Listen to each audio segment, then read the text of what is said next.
I'm here, man. Give me a second.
Full Sail University is where the next generation of creators are learning to build the future.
Still a fan, even though it's salty. Hate to see you around the corner, you happy. Hate to see you happy if I'm not the one driving. I'm so mature, I'm so mature. I need a therapist to tell me there's a plan. One man, I just want to can't have you, no one should. I know it's not the best idea. It's not it's alright. Yeah, I'm I still rather be chillin' alone. I get the sense that I get the sense that you might recover. This history of it is just you know more than the crime of passion, but you is out of reach. You is at the bottom, I get with your perfect peach. Now I'm in a place, man, man, now I'm a case. Now I'm me say, you know, but I'm so mature, I'm so mature. You know, just to tell me there's a plan. I just want you know what will I do my best, not the best idea. Is not it's alright.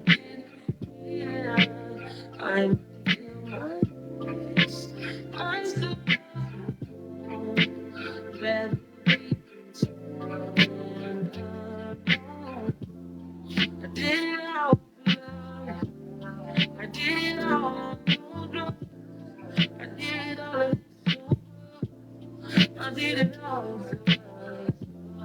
I did it all for love. I did it all of this on no drugs. I did it all of this. Don't you know I did it all for love? I just killed my ex. Not the best idea. Killed his girlfriend next out I did. I just killed my ex. I still love you. Rather be alone.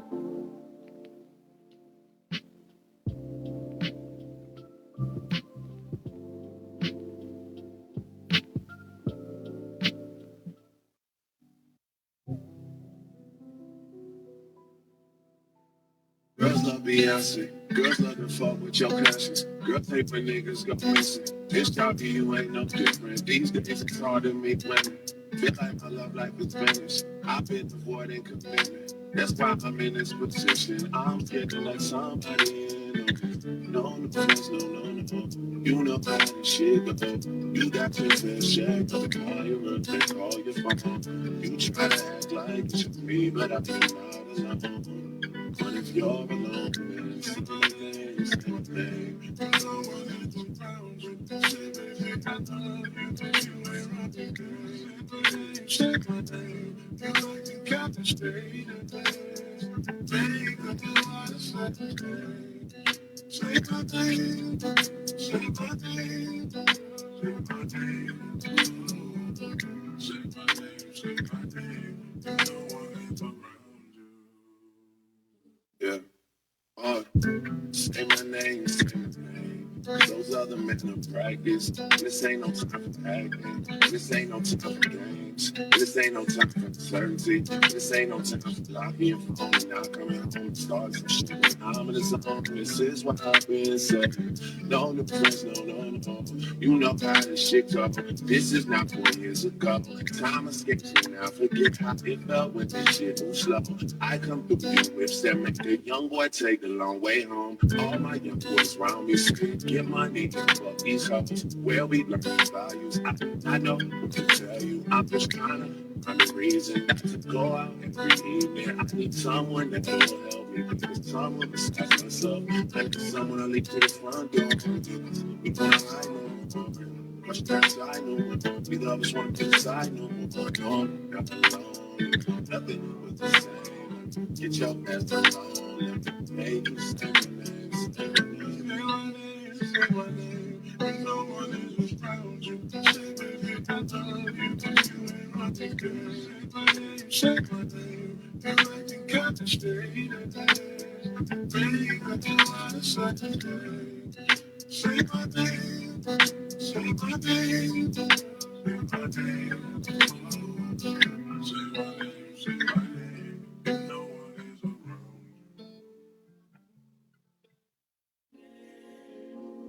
Trust me, this will not be finished. I get on better with your friend. Oh, it's my girl, no. Walking the night. It ain't you, we just don't say. Do it to the water with the blood outside when you stay. It was just saying, it's that way. Turn back if you gon' crazy. You want you yeah. If I fly, but if I just press my head, yeah. Step right down, you know, and nothing must be stressful. Talk the talk, but what can I get up? Can't let go. Be special, whoa, yeah. But you wanted me that. No matter what you do or try, we gon' get back. You know that you can't deny, baby, it's that. Last time I tried to put the ice where your wrist at. I put your feet up in the sky, so you kick back. You know that you would be alive, you ain't missed that. You got to play yes, no, and I can be white, cause I said so. Going, turn, I swear crazy. Someone that's close to you reached out to me just to see if we dance. Trust me, this ain't about revenge. But now I get along better with your friend. And it's wrong, I know. But again, trust me, this ain't about revenge. I get along better with your friend. Oh. And it's wrong, I know. It's wrong, I know.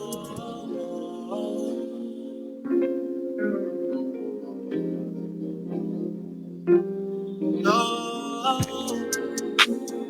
you said you felt. You said you felt something that's different from everyone else. You had the nerve to still ask for my help. Dug you out, did you? Too sexy for this chain, too sexy for your game, too sexy for this fame. Yeah, yeah, I'm too sexy for the trap, too sexy for that trap, too sexy for that job. Yeah, yeah. Okay, alright, that's fine. Okay, I'm feeling too sexy to accept requests, and I'm way too sexy to go unprotected. And she popped the Tesla, now she gonna let you. Okay, alright. That's fine, okay. Think we got too sexy for that Metro house. Diamond popped out, almost swallowed 60,000. Section need more things in here, I like it crowded. Yeah, I like it crowded. Oh, you like the boy, well tell me what you like about him. You a turned a little dirty, ain't no wife about it. I'ma fuck her friends and send her back to Metro house. I'm too sexy for this chain, too sexy for your too sexy for this fame, yeah, yeah. I'm too sexy for the trap, too sexy for that trap, too sexy for that trap, yeah, yeah, yeah. I pop out, get ghosts on the bitch, you don't know where I went. They follow my dogs, all my niggas behind the fence. Dripping in the spilling in the new designer gear by Costa. Real attention to the detail, going two-tone on choker. Young niggas always ready to murk, some call them smokers. Nigga that motion, don't make sure the car gets hit a 360. Windmill when I left the scene. That's that action. Her best work on her knees. Too sexy for this cash. Too sexy for this serve. Too sexy for these pills. I'm too sexy for this. I get cash wherever I fly. Got bitches sexing on me. Money, cars, and all the jewelry. Make a business sex. Too sexy for this chain. Too sexy for your game. Too sexy for this fame. Yeah, yeah. I'm too sexy for the trap. Too sexy for that trap. Too sexy for that trap. Yeah, yeah. Yeah, sexy. Yeah. City. Yeah. Work kitty. Got spaghetti. This paper. I shred it. I sweat it. No sweating. I saw you. Begging. God, you pretty. I ain't done spinning. No pit, I spin it. Bags, yeah.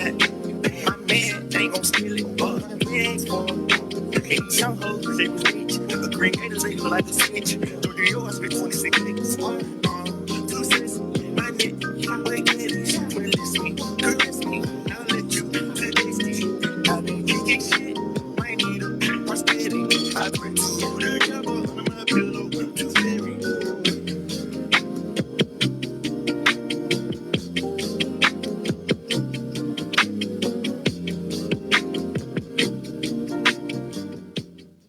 See money all around me. I look like I'm the man. Yeah, but I was starting out like last week. Tell me where have you been? Yeah, I'm not a hiding girl. Don't act like I'm your man. I'm just a fan. You don't right. Oh no, right. Pretty ass, billion ass nigga with a sick ass mouth for that slick ass slump. Catch up in around me, nigga, and I'm playing when I'm coming for that kitty, got my phone got down. Do it for my niggas in the ghost right there. Do it for my niggas in the ghost right now. Niggas got killed for the boy, living dreams in the hills, and I for the boy right now. Goddamn, for the time with a year. We are what them young boys feel. I kill, never be killed, that's real, no lie. You can tell it from my peers right now. Don't you wanna fuck me now? Don't you wanna love me down? Girl, you can't tie me down like Ray J said, but no, I'm down. Freaking nigga, show me something. Nigga like you owe me something. Pushing on a button like a button, keep on time, very round down. Still getting ready in a function. Bitches on my dick like it's nothing. Everywhere I go now, always got shit jumping. Like the beat, hey, who you be? Peace, that's how peace. Gotta goblin through this beat. She invite me to her crib. I walk in, she say my heat. She say, but I live in the hills. Bitch, that's just the way I sleep. Stop that madness, I'm a savage. In traffic when I get lavish. Spanish bitch, that's just Spanish. I heard it got a muscle. We get nasty, I'm repetitive. She know a nigga ain't average. Ain't nothing wrong with big glasses. Bitch, turn around, let's make magic. She see money all around me. I look like I'm the man. Yeah, but I was down like last week. Tell me where have you been? Yeah, I'm not a hiding girl. Don't act like I'm your man. I'm just a fan. You don't know, right? Oh, no, right?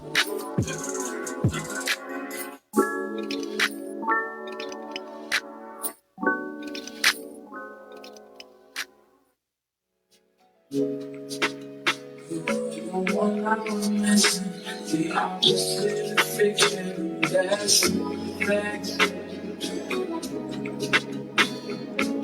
Whiskey, I don't care about it, that's facts. Facts. That's facts. The one I was missing. Just the beginning, it don't get no better. As long as you hold down, I'll be up for whatever. And I love the way you look at me, 'cause I see forever. I'm ready for what I want you now more than ever. You make me wanna pull the phone down. When we're alone, I wanna zone out. Baby, with you, I ain't got no doubt. Just tryna let you know now.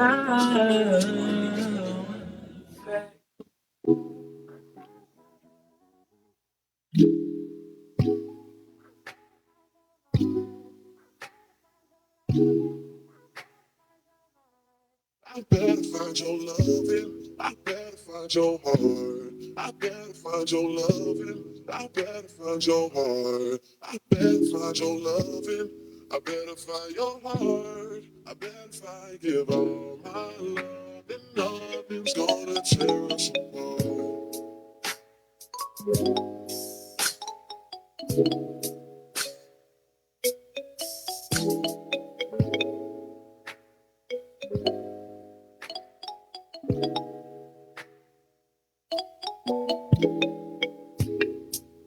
Find your loving, I better find your heart. I better find your loving, I better find your heart. I better find your loving, I better find your heart.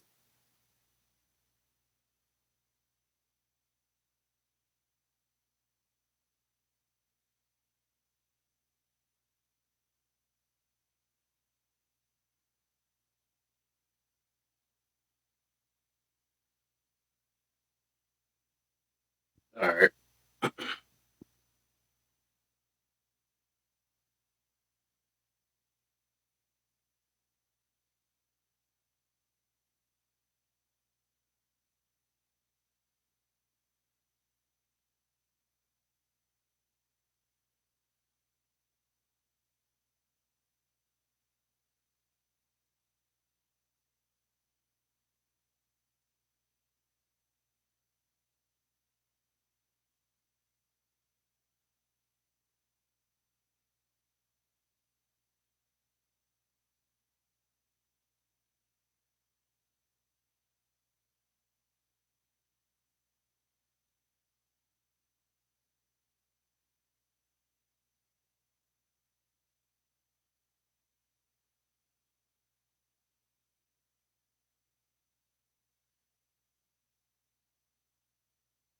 All right, John.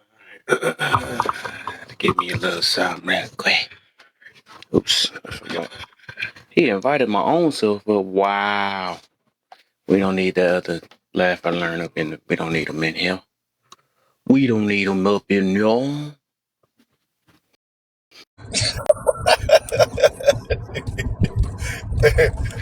I invited you in your Right. I see somebody in here snooping, they ain't say anything. Let me get this dude laugh or learn back up. Yeah, we're gonna invite him up. What's No, good, brother? invite him up, see what he got on this. Right. Mm-hmm. Yeah, Some drama. You already know what's gonna happen, so just pull me yes, back sir. up. Yes, sir. We don't want you to have some other stanky booty up in there. Somehow they always gotta leave a scene up in there. Sheesh. Sheesh. Yeah, I do this early because I ain't gonna be on later because I'm going out with the fam. Okay. So. Yeah, I might jump on later, but I got some more walls to put up, so it won't be till after I'm done doing that. I'm getting your grind mode in. Hey. Hey, man, gotta make this money. But if I wasn't for this, spending time with some family right now, I'm gonna be in for a minute, then I'm gonna cut out because I just left a funeral. So, family getting together, afterwards to eat and stuff. So I'm gonna do that and then go on and get this little bit of work knocked out, and then I'll jump on and run a live. Okay. Yes, I'm gonna get that page warmed up, man, without no flags behind it. You feel it? Man, I'm hoping so. They probably looking for every last piece of word you can say. Oh yeah, he better up there. Go get him. Yeah, we got him. You already know, man. You know I can't just come peacefully. I gotta come with drama. You gotta shake the room up some way. I feel it. Yeah. I think I was gonna talk about being selfish and selfless. What's the difference between selfless and selfish? Interesting. Yeah. Interesting. You can have it after I'm done with it. I actually think I did. I don't know if I did a live about that already. I'd have talked about so much stuff because I've been doing this job for like a year and a half. I know. I think I might have. I don't think I made it a topic, but we talked about it in the room one time though. You said a year and a half you've been at this? Yeah, about a year and maybe some months, maybe a half. It might be a half. But I know I got deeper into it since last year, the beginning of last year. No, it had to been like 3 months before that too. Dang, is time flying like that? I felt like might have been might be longer than that. Might be 2 years. I don't know. Time be flying so fast. I ain't paying attention. Did you stop by Peter's Loud today? Yeah, I went in there for a couple seconds. Yeah, your girl Tansy, boy, she got up on. Oh, she was in there. Oh, that's who they was talking about something. She trying to make a name out here, boy. Then she went to Purdy Live. So, and she tried to drag me up in there. They wouldn't let me say nothing. I'm like, nah, if she gonna pull my name up in there, let me have something to say. They dropped me. Wouldn't let me say nothing about it. That's gonna be a live too. I got one I'm gonna do on that one too. What's your problem with people who like to wear masks? What's your problem? What's your issue? That's weird. Or what you Yeah, what's your issue with people and their personas? Why is it okay for you to have a persona but not for them? Boy, you go wear a Yeah, mask, but so he can't wear a mask, but you gonna wear makeup. Ain't that something? right. We all trying to. And I ain't even trying to hide who I am. It's just part Right, of my persona. exactly. Right. See, they wasn't paying attention when I was camming up before I got the mask. Then when I got the mask, I started camming up. Now you want to pay attention. Exactly. You getting that's what it is. He's standing out. He's different, so let's talk about him being different. He's stealing my attention. All right, I'm the one supposed to have a mask on and getting that attention. Man. But I'm gonna mute up for a minute and keep tapping and try to get and I guess it don't matter. Wait for somebody else to come into the box. Either that or you can just sing Tap Away My Guy, Tap Away My Tap Guy. away, my guys.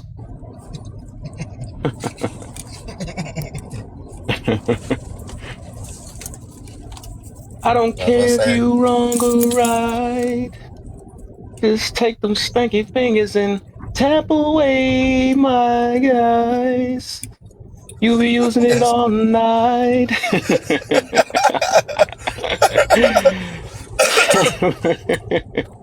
Hey, but that's what's good though. You know, the lives that are really starting to last and will jump and will draw attention will be the ones that they got their little things.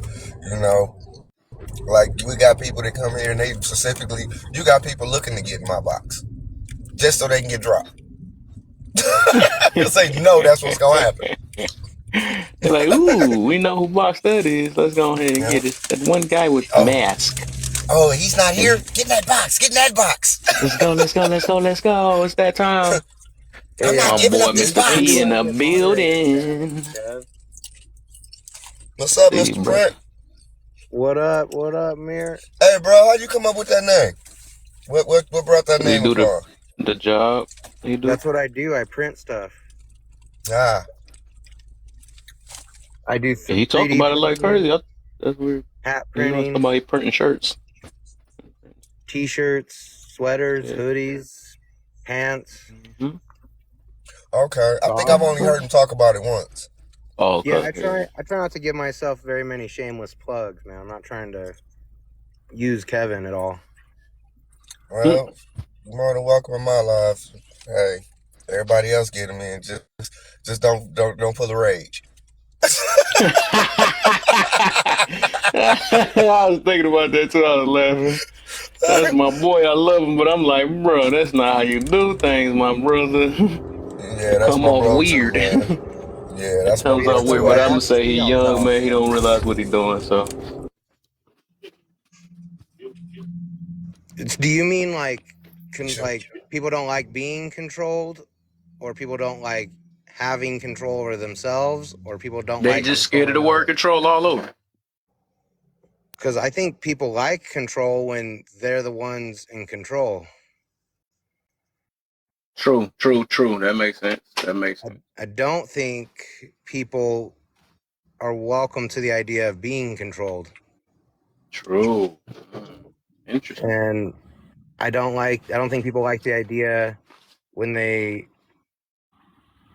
like feel that someone else's, thoughts on how to live your life puts controls on what they can and can't do. I think it's my life. I'll live it how I want. I've been thinking about that phrase, and I bet you Lucifer was the first dude to say that phrase. It's my life. I'll live it how I want. Probably so, right. You know what I'm saying? Had his nerve, got created, and then say that. So it's like, are we really wanting to be living our life by the phrase coined by Lucifer? And, you look at the Pride movement, pride is a sin, my boy. It's the deadliest of them. And we got people saying, that's why I tell people to be humble. I'm going to have pride in all of my deviant behaviors. It's my life. I'll live it how I want, and you have to celebrate it. I think we're seeing the downstream effect of living that way. So,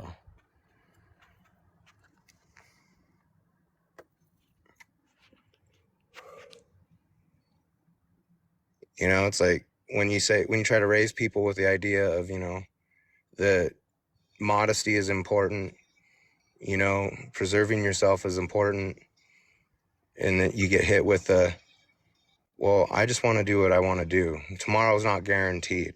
I should be able to live my life however I want. If God can't see that I'm a good person, screw God. It's like, well, you know, it's like, do you know what kind of hubris it takes to even be in that kind of mental state where you can tell God that he don't know better? I mean, my goodness. That's a person that just doesn't care and they don't want accountability or responsibility.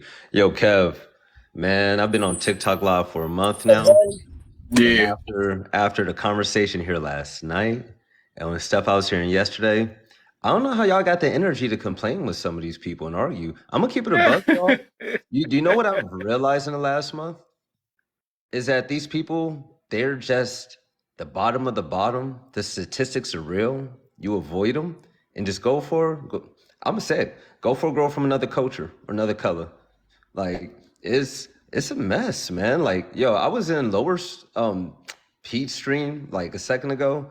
Dog, just the angriness. These women are depressed and natural selection about to, you know, they're just gonna be single. Dude, I just saw a study that was done pretty recently. I can't remember the name of it, but the gist of it was talking about single women who date multiple men and have men coming through their household regularly, you know, like a bunch. They're depressed. They're finding out that the woman's cat doesn't want to spend time with her, but wants to spend time with the male partners that are coming into the house. Oh my God. Single women are even losing the companionship of their cats right now. Can I say something? You know, wait, can I say something? that got to get clipped. Wait. Go for turtles. Wait. Cats don't even want them. Can I say something? I remember I was talking to this girl, she had a cat, and the cat was just okay, right? Like around men or whatever. And it was really attached to her. After our breakup, she went through a huge 304 phase. I mean, she went Hall of Fame numbers, right? The cat stopped spending time with her.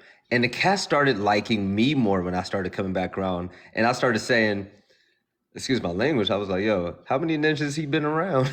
Like, yo, like, why would he like hanging around you no more? And I started laughing. But not only that, mister, they're all depressed, man. You know, I implore women to create a fake Tinder or a fake Hinge and make it as a man and look at the woman's profiles. Not only does every woman say literally the same thing, but they're all sad in a way. Like, they're empty, dude. They're literally empty.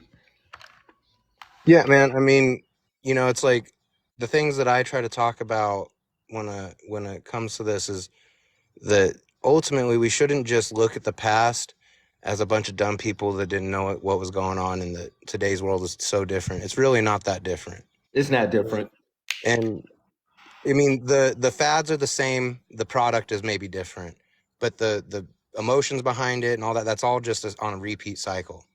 You know what it is? I think women, honestly, I'm going to say what people aren't saying. There's been a secret code in womanhood, and you could say I sound crazy or whatnot, but look at the modern feminists, because they only think, that one side only thinks this way. I think that they realize that they could manipulate and take advantage of a situation to have their cake and eat it too. Like Sprinkle. She teaches women how, and she's one of the leading women at Women Watch. She teaches women to have your man that you love at home and to have a man on the side and this and that. And the technique she teaches to basically shame men for insecurity if they question it. And women are trying hard to have their cake and eat it too. Yeah, and dude. just the men aren't going for it anymore. They're turning into the men that they claim to hate. They're turning into side pieces. Men are the leaders of the world, and women, the feminist woman is just following the worst male example that we have. They ain't doing nothing new. They're just copying what men already did. You know, and it's funny is marriage was created to protect women from the men that they're turning themselves into. Like, think about it. Like, really think about it. Men had to create, if we're going to say religion ain't real, men had to create religion, or had to create marriage. We created marriage so that men weren't able to just get a girl pregnant and leave her high and dry, and now she's absconded by society. You have to marry this woman. This woman's going to maintain herself till she's married, and you're committed, and you have a responsibility held by law to be with her, and because we understood you got to have kids to grow a society. If you ain't having kids to grow a society, it's gonna cease to exist. Yep. And someone else will come in and take that land, and they'll raise their kids there. So if you want your society to grow, you got to raise families. The best way to do that is to teach the people that they're valuable and that they're worth something, and they shouldn't just give that out to everybody. You should preserve it for someone who will commit so that you can raise more children properly. Like, marriage was strictly a thing to protect women from men that the feminists are turning themselves into. It's just it's funny. It's the same argument. It's the same problems. It's just got a new rapper. Hey, in the answer to your question, how we've been doing it, we've learned how to hit the mute button and just to not engage. We ignore them now. Yeah, Yo, block them, kick them like out. Today, yeah, because like today on Peter's live and stuff, and on a couple of other lives, it's like there's certain ones, and it's funny because they'll follow you. I got one who follows me, and it's hilarious because it's like she constantly argues with me about everything, and it's just like we don't agree on anything, and it's like, why are you even following me? They want to be angry. Yo, they want to be angry. Yes. Some people miserable. So I don't even So I don't even engage anymore. I don't give them the energy that they're looking for. I have a question. You know, Print, you just hit something, dog. Modern women are literally hyper masculine men. Think about it. I do what I want. You can't tell me nothing. I run this. I am free from accountability, because what are you gonna do? I will talk over you and yell and be highly emotional. I'm going to peacock to the best of my ability. No one deserves me. I'm the best. I'm a narcissist. The women that are modern feminists are literally, they're the guys in the 2000s that wore the Ed Hardy shirts. They're literally, see what I mean? Like, they're literally they've turned themselves into the men they say they hate. Like, that's literally what they have done. It's so funny. They turned themselves into the douchebags from college. They turned themselves into the dude bros that wear muscle shirts. You know what I'm saying? Like, that's what they turn themselves into. They're literally that. They don't want to work with nobody. They're all for themselves. Is, you know. But what they don't realize, which is the sad part, is men, we're only here because we just defending ourselves, and we just like talking and teaching women because we love women, right?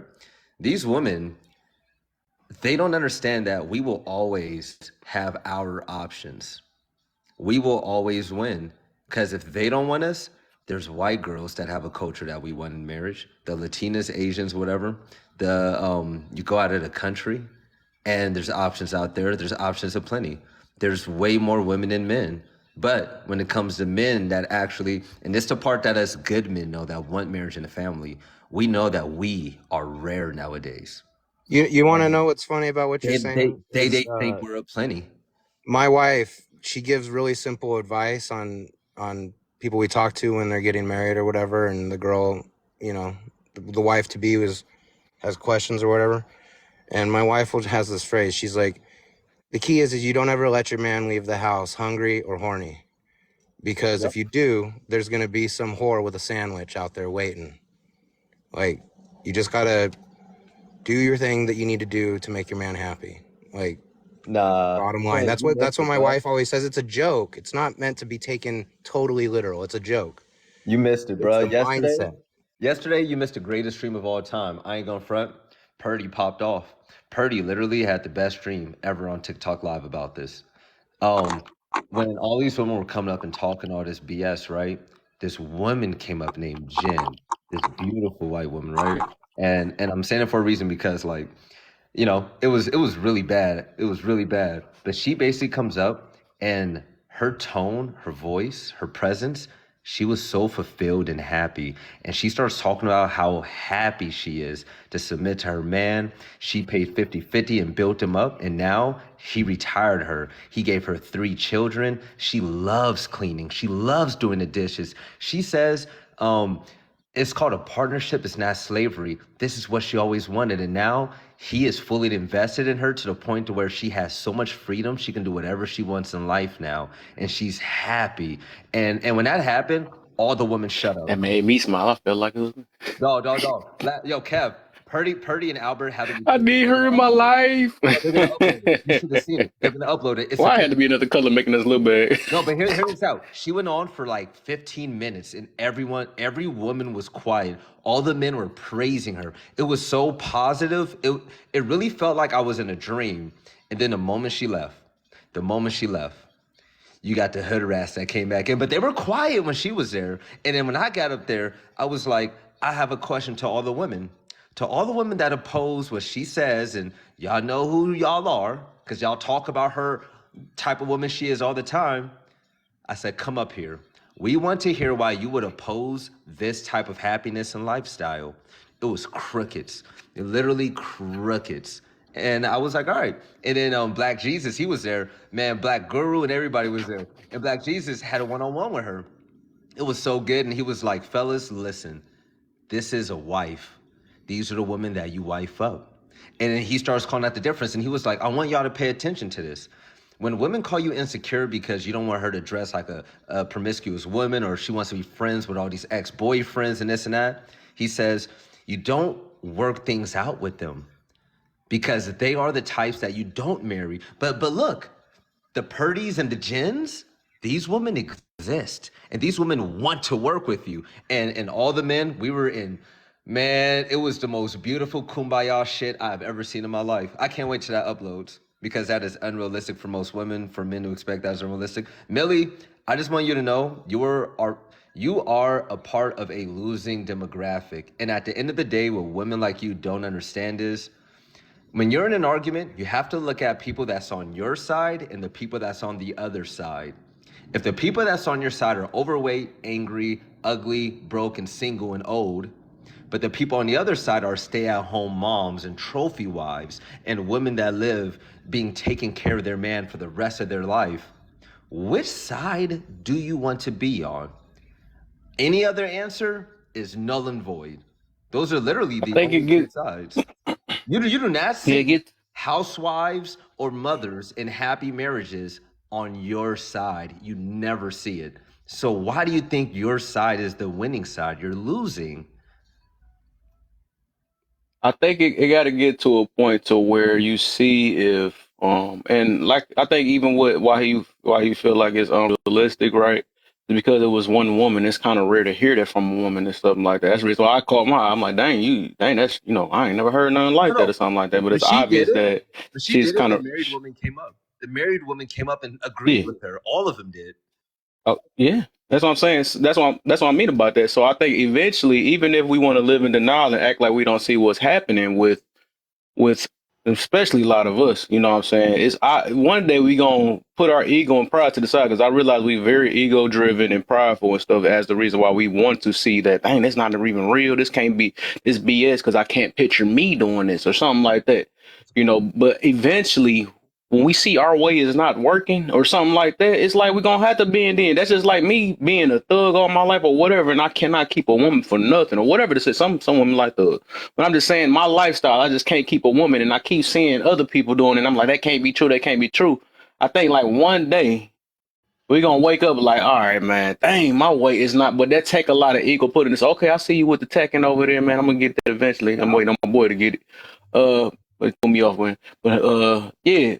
Eventually, I think once you put pride and ego to the side, you will see what works and what don't work. Because if your way ain't been working all this time, eventually we have to change. Because it ain't always about, oh, it's just me. This is just my personality. This is how I am and stuff. Well, if how I am is not working any other type of way, it's time to change who you are. That's just how it is. But I mean, I do believe it's possible that it's some women that's like that. You know what I'm saying?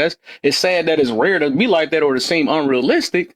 But I do believe it's out there. That's the reason why I'm being patient. You know what I'm saying? Because I'm not about to settle for less. I can't get with a lot of these, how these chicks is nowadays. It's harder than date the scene. Just like they say it's on both ends, but I think it's harder for the women because the women don't want to, they don't want to, they feel like they're more above than the average guy. Because there's plenty of them guys out there that they want, but they just don't, I guess they're not interested in them because they feel like they lame, they feel like this or whatever. I chill. I'd be cool with a lame girl if she was considered this so-called lame. If she got to keep up with the Joneses, but everybody want to keep up with the popular and all this stuff. As soon as they get ran through and all that stuff, I just want a regular guy and all that stuff. You wasn't looking for that years ago. Everybody been going for the top dudes and the popular and all that stuff because that's what was popping. But we don't want to own up to stuff like that. You know what I'm saying? The lame guys couldn't even really afford that if we want to consider them lame or whatever. They had to have had top dollar or whatever it is, or some type of statistic or status or whatever. So, I mean, it's really two different worlds with women and men. Like most of the time, women probably mess their own situation up because of their pickings and them not even know how to control their own, because they manipulators. It's like they manipulators, but then they get manipulated at the same exact time. It's just crazy to me. But I mean, this literally the two different worlds, though, and that's why the lames are getting picked now after the women don't did what they did and stuff, and that ain't fair. That's why they be like, they get mad at the body count thing and all that stuff, but you ran yourself through. That's your fault. Yeah. You know what I'm saying? Now you want to get mad at the men. You get mad at the man that y'all kept skipping over, and then be like, well, you don't know what you're talking about. You're insecure and all this stuff, whatever. You're gonna be just like when somebody's mentioned earlier about. The woman's cat don't even want her anymore because she's so stuck in her ways. You know what I'm saying? A lot of these things we just is getting teached on this app is because it's like they endangering themselves. They putting themselves deeper in the hole because they just don't want to listen. You know what I'm saying? We listen all the time. We have no choice to listen because if we do say something back, this gonna get pushed back in our face. So now we trying to be listened to because they tell us they want a man to have a voice and stuff. As soon as they have a voice, they got a problem with it. So like, dang, can it do express itself or not? Like, make your mind up. The thing is, I think a lot of, especially women, man, I ain't gonna lie. I think I don't want the world to revolve around the way they feel, but I ain't gonna I ain't gonna purely just blame them all the way because that's how society did it for them. You know what I'm saying? It made it seem like, you the best thing. You got people like Beyonce who run the world, girls, and all this other stuff, and they got stuck in your mind. I can feel that. You know what I'm saying? I'm the top queen, the princess princess teaching and all that stuff or whatever, or treatment. And now, you know what I'm saying? This stuff is affecting you now. So it's like one day we're going to change. We're going to put that pride and ego to the side. That's actually with both sides. And that's our problem. We don't want to change because we feel like I'm a grown up and this is what I do. You know what I'm saying? And nobody can't tell me. And then you making me feel bad and all this other stuff. Now we can make you mad, but we can't make you accountable. That'd be funny to me too, though. I'm like, man, that don't make sense. But whatever. But that's all I'm getting to about that. We just got to pay attention, man. Put that ego and pride to the side. It's out there. So Bunny was in there and Bunny heard Jen. And it was, Bunny, come up here and let him know, like, it was Wives basically. And Bunny got that's the reason why she married. Yeah, she already know the deal. Women were quiet. But you know what the best part is, though? Complaining about the men. This is the part that really gets me. They keep talking about these men need to accept them for who they are, even with their flaws, and they don't have to change. And they want this rich man. You know, the rich man has options of women that are raised to be wives. Women that, I don't think these women know that there's women out there that are beautiful and foreign that literally will come over and say, I want to cook for you. I want to clean for you. I want to be your partner. I want to work with you. Do they know that these women exist? And these women are beautiful and exotic. Now, why does the average chick feel like she deserves that or more? With less cooperation, with less wife skills. It doesn't correlate. So what happens is online, these women, feminist coaches, they're teaching other women to be side pieces. And it's so fucked up. It's so fucked up, dog. But it just is what it is. So I just tell men, you don't reason with these women, you just avoid them.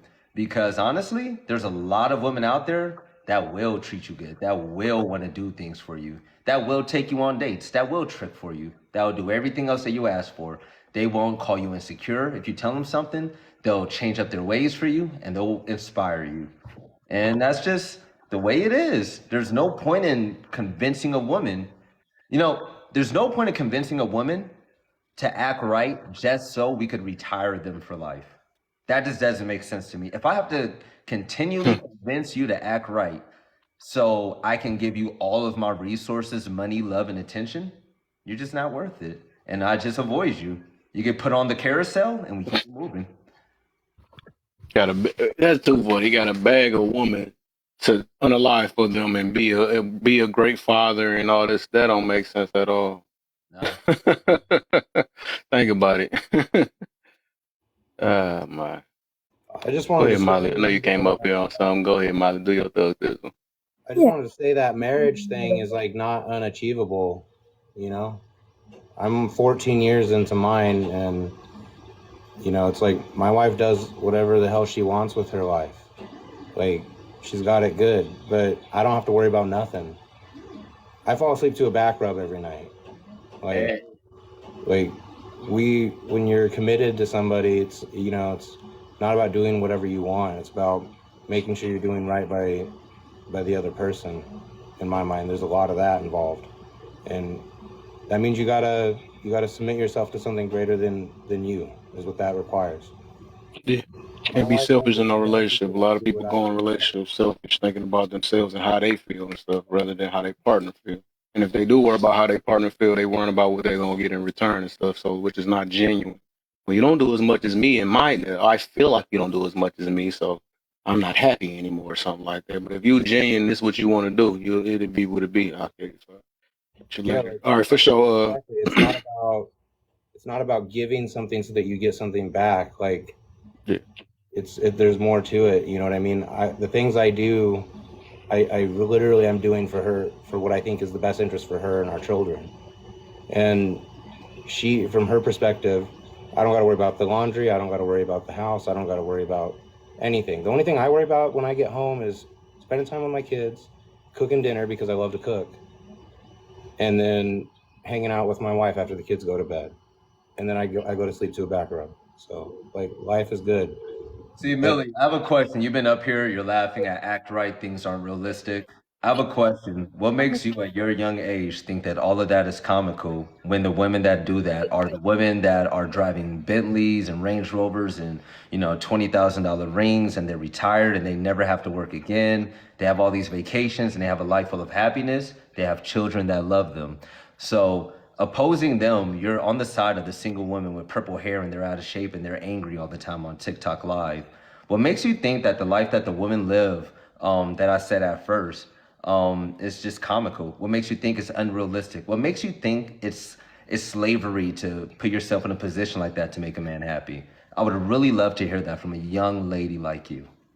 Okay, I'll come back to you, Belly, but I wanted to say to Mr. Print and Kev, I do agree with you guys, Mr. Print. And I do think you going into a relationship with someone, you're working in the best interest of that other person. Mr. Print, I have a question before I answer Veli's question, because you were talking. Do you expect all of those things from your wife, or is your expectations in your marriage for yourself, and then in return she creates those expectations for herself to do right by you? I would say that she understands my expectations because I've made them very clear, and my number one expectation is, and this might sound silly to some, but it's consideration. I want her to give me consideration in all of her actions, and she does that. Mm-hmm. When you change your way of thinking from what do I want to do versus what do I owe it to my commitment to do, Right. Mm-hmm. to protect that in every avenue of life. You know, I kind of approach it from that angle, and that requires a lot of flexibility. So it's like there's things that I don't do around the house, not because I'm incapable. When we first got together, I was a fully grown adult. I did the adult things, took care. I always had a very clean, very orderly house. And she stepped in and she's kept the status quo. She said, I want to do the laundry because I want to do it a certain way. So she does it. She wants to do the dishes because she wants them done a specific way. So she does them. She keeps the house ran a certain way, and I don't have to do any convincing. She does that because she doesn't have to worry about going out and getting something. She doesn't have to worry about having any deficiencies for whatever she needs. And she requires a lot of physical help. My wife has a disability. And so, you know, we don't spend a lot of time apart. That's why I run my own business, but just so that I have the flexibility to be home. But, you know, she does a lot of things, and she takes care of business at the house. And she's committed to making sure that she sets me up for success every day when I go out. Right. And so I think Mr. Print, and I know where she's coming from with a lot of things, is that, you know, women like your wife, right? Like you said, consideration, because you have taken care, right? And considered her and her needs and all of that. Your wife does not mind going in and considering your needs and doing the dishes and cleaning the house and doing some things so that you can focus on other things. And I understand her because very similar in the way that she's thinking. So, Velli.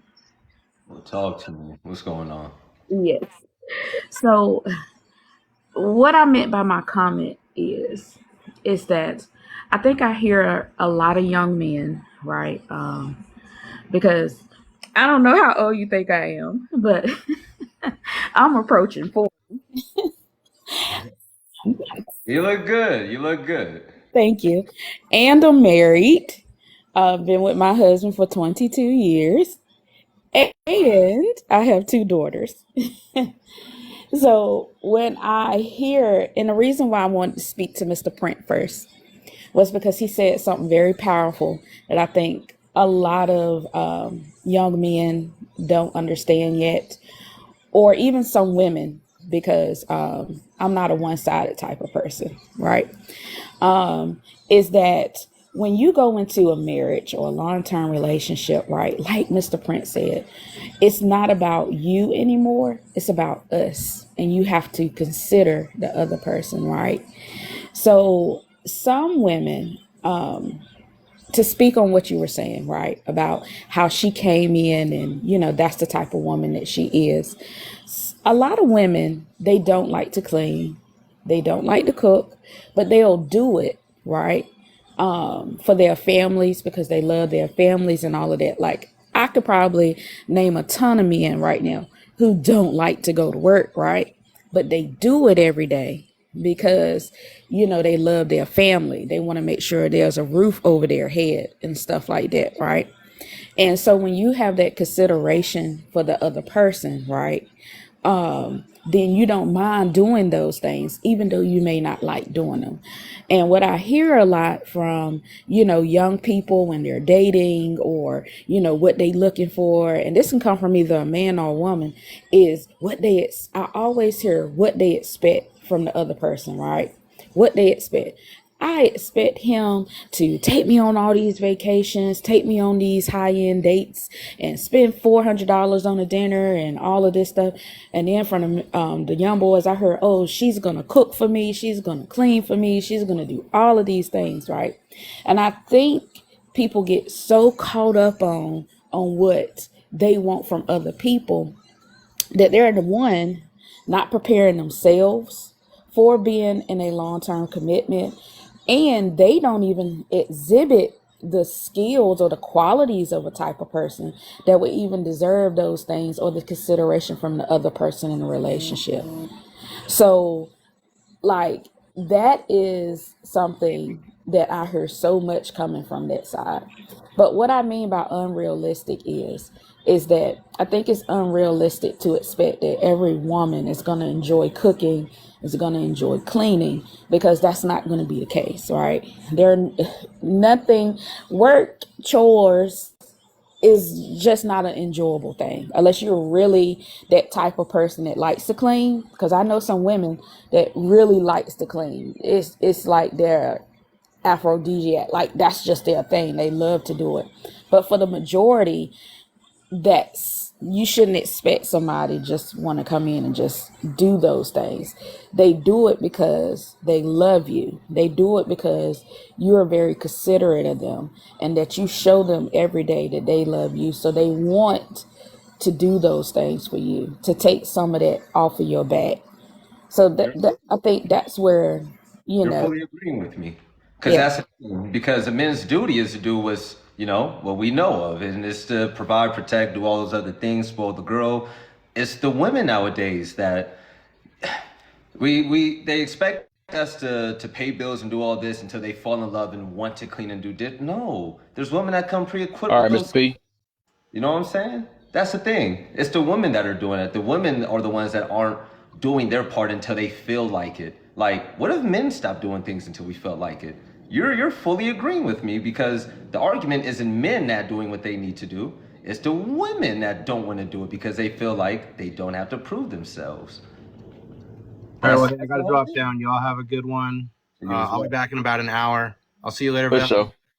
I'll talk to you later, Millie. Edwin, good to see you. I didn't get to hear much from you, but yeah, I'll be back, buddy. See you. Yeah, when in the building, I'll see you, brother. So I could speak on that a little bit, Veli, right? And so you're just like a man, right?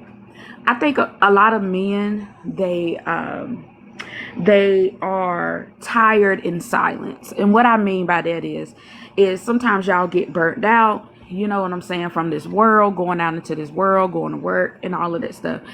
You guys get burnt out too. Even sometimes looking at the financial situation, you guys get burnt out, right?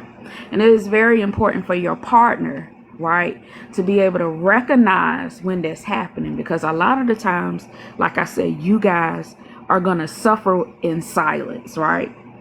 And so, because that's just men, that's just how I feel like some men have just been raised in this world, right? To not really discuss how they're really feeling on the inside. And so she recognizes that, right? And so then if she loves you and she cares about you, right, she'll take that weight, some of that weight up off of you, right? Now we're not millionaires. A lot of the people that's on this app, they're not six figures, stuff like that, right? So if it's beginning to be a little bit too much for you, and maybe she could go get a small job or maybe start a small business on the side, then maybe alleviate some of that stress from the bills, right? That will help make you even a more happier person, right? And helping with that. Same vice versa, right? Women get tired too. And I think sometimes women are put in these superhero boxes, like they can't get tired, like they can't get exhausted, right? Child rearing is exhausting. Doing work around the house consistently, constantly is exhausting, right? All of those things can become exhausting for her too. And I think it is very important for the man in her life, the partner that she has chosen, to recognize, hey, that she's becoming tired too. And I see that there's a pile of dishes in the sink, and I can look at her and see that she's not been as, Okay, but before we get into that, this doesn't come down to like those men not doing the dishes. And I just want to say as well, why does the woman always have to be the one that gets tired? She's at home doing dishes and cleaning. We're out there making the money that's equivalent for 2, 3, 4 people. So this tired talk, I get it. I know women want to feel like they want to be heard, but they just don't give a shit about a man. That's just all it comes down to. Because why is the woman the only one that's getting tired? It's like, I'm sorry, if you're living a life of luxury where your duties include raising children that you wanted, washing dishes and cleaning up, while the man is going out there dealing with men, politics, business, sales, everything, being excellent gentlemen. Like, shit, where's his fucking break? His break is literally giving that woman even more of his he's doing that literally for the woman. So it's kind of like, it comes off as selfishness and ungratefulness, because what if men start saying, well, shit, you know, we're going to get our money's worth. That's what's happening now. That's why men are getting women from different cultures, different countries, and it's happening. Like, Yeah. I'm 34. I've dealt with people that are married. Women that are happily married and all this, they don't complain about that. You know that, Millie. Like, you sound happy. You sound like you know the rules of a relationship and a marriage. So I don't see how you can align yourself with those other type of women that aren't going to enjoy those luxuries because they don't have the qualities or anything like that. It doesn't have to take her to really love you to show she does the dishes out of love. What the fuck? Do you want a man that provides just because he loves you? What if it turned out he don't really fucking love you one day? Because you know that shit fall. You're gonna fall out of love. So what's gonna happen then? Does he have the same excuses as a woman? Does he have the same excuses to get tired as a woman? No. So we gotta stop giving these narcissistic, spoiled women that aren't keeping the men that they want excuses for why they're incompetent in the dating and marriage market. It just is what it is. I know I can't play basketball in the NBA because I can't dunk the fucking ball. Am I going to complain that the NBA is unfair and they should accept me for who I am? Because I'm a good-looking motherfucker that's good with influence and I could get numbers on social media? No. I don't deserve a spot on the NBA roster. If I tell them, oh, well, if you let me in the NBA, I'll learn to dunk a basketball, ain't nobody got time for that bullshit. There's other people out there that could dunk the ball and they're ready to win basketball games. Why the fuck should I be considered? So I was hearing I was listening and stuff, and I hear this a lot, even with married women though. And I'm not saying that you wanted a married woman, right? But it'd be weird to me because it's like, and I hear from two, just like I do believe what he's saying. It's two different sides and stuff. The ones that actually, you see, I'm gonna try to get me. The ones that actually appreciate what they man doing and really admire and stuff, or the one that's kind of, you know, that's really. And that's how I realized the difference between a person that feel like they're in a partnership versus the that actually have a man as a leader. Partnerships, like, they a little bit, and I'm not saying everyone like that, they're a little bit less grateful because they feel like they're in an even playing ground, so they don't really appreciate their man as much as, you know, the ones that have a leader as a man and stuff, because you will see them praising their man like crazy, all type of stuff or whatever. And they also don't come with, I'm doing all of this and all that, I'm so tired and all this other stuff. They literally know they do it with happiness. And most of the time, from what I see, they make the job harder. And I do believe a job is only hard as you make it and stuff, because they also, and I've seen this a lot of time, even some people in my family, they make the job harder than it's what it's supposed to be. You know, they do it at a different time. Even the cleaning up, right? I gotta clean up every day. Like, how many times you gotta clean the house up? That don't make sense. Like, if you keep up with it, it's only take a couple hours, or whatever. You know what I'm saying? As long as you keep up with the house, that's the less you gotta clean up the next day and stuff. So I don't get how somebody, and you actually get to take a break when you want. You ain't gotta worry about getting fired from your own house. You know what I'm saying? You get to watch your TV when you get the chance or whatever. Get up, maybe got to do a little stuff, make a dinner, and go back and chill again.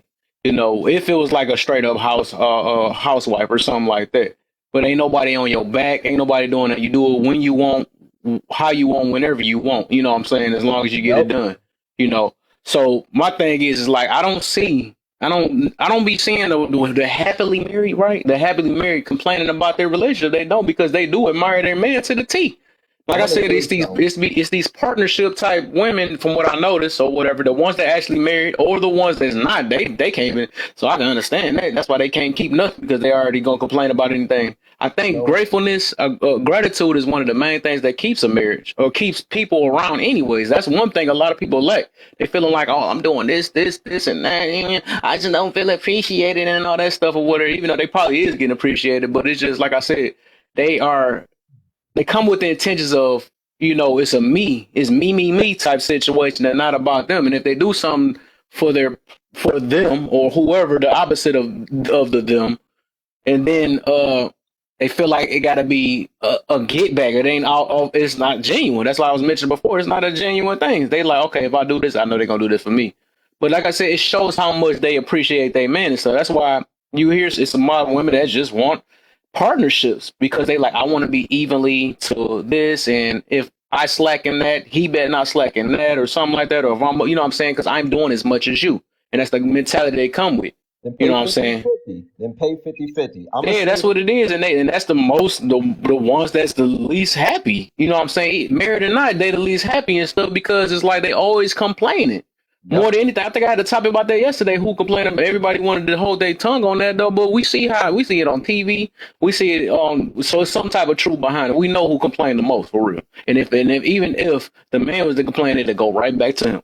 We just see that. Sugar, you know what I'm saying? So I mean, like this stuff, that's just from my observation and me even saying you could be married or not. That don't mean that you're happy for real. It's people be voicing it, because if you was happy, you would be mentioning how much you just like my man was mentioning earlier, how much she adored, and that's crazy. It took a YT woman to say that, and then it's a couple. I mean, and it's also some black women that took up for her. You know what I'm saying? Because they showing a happy marriage.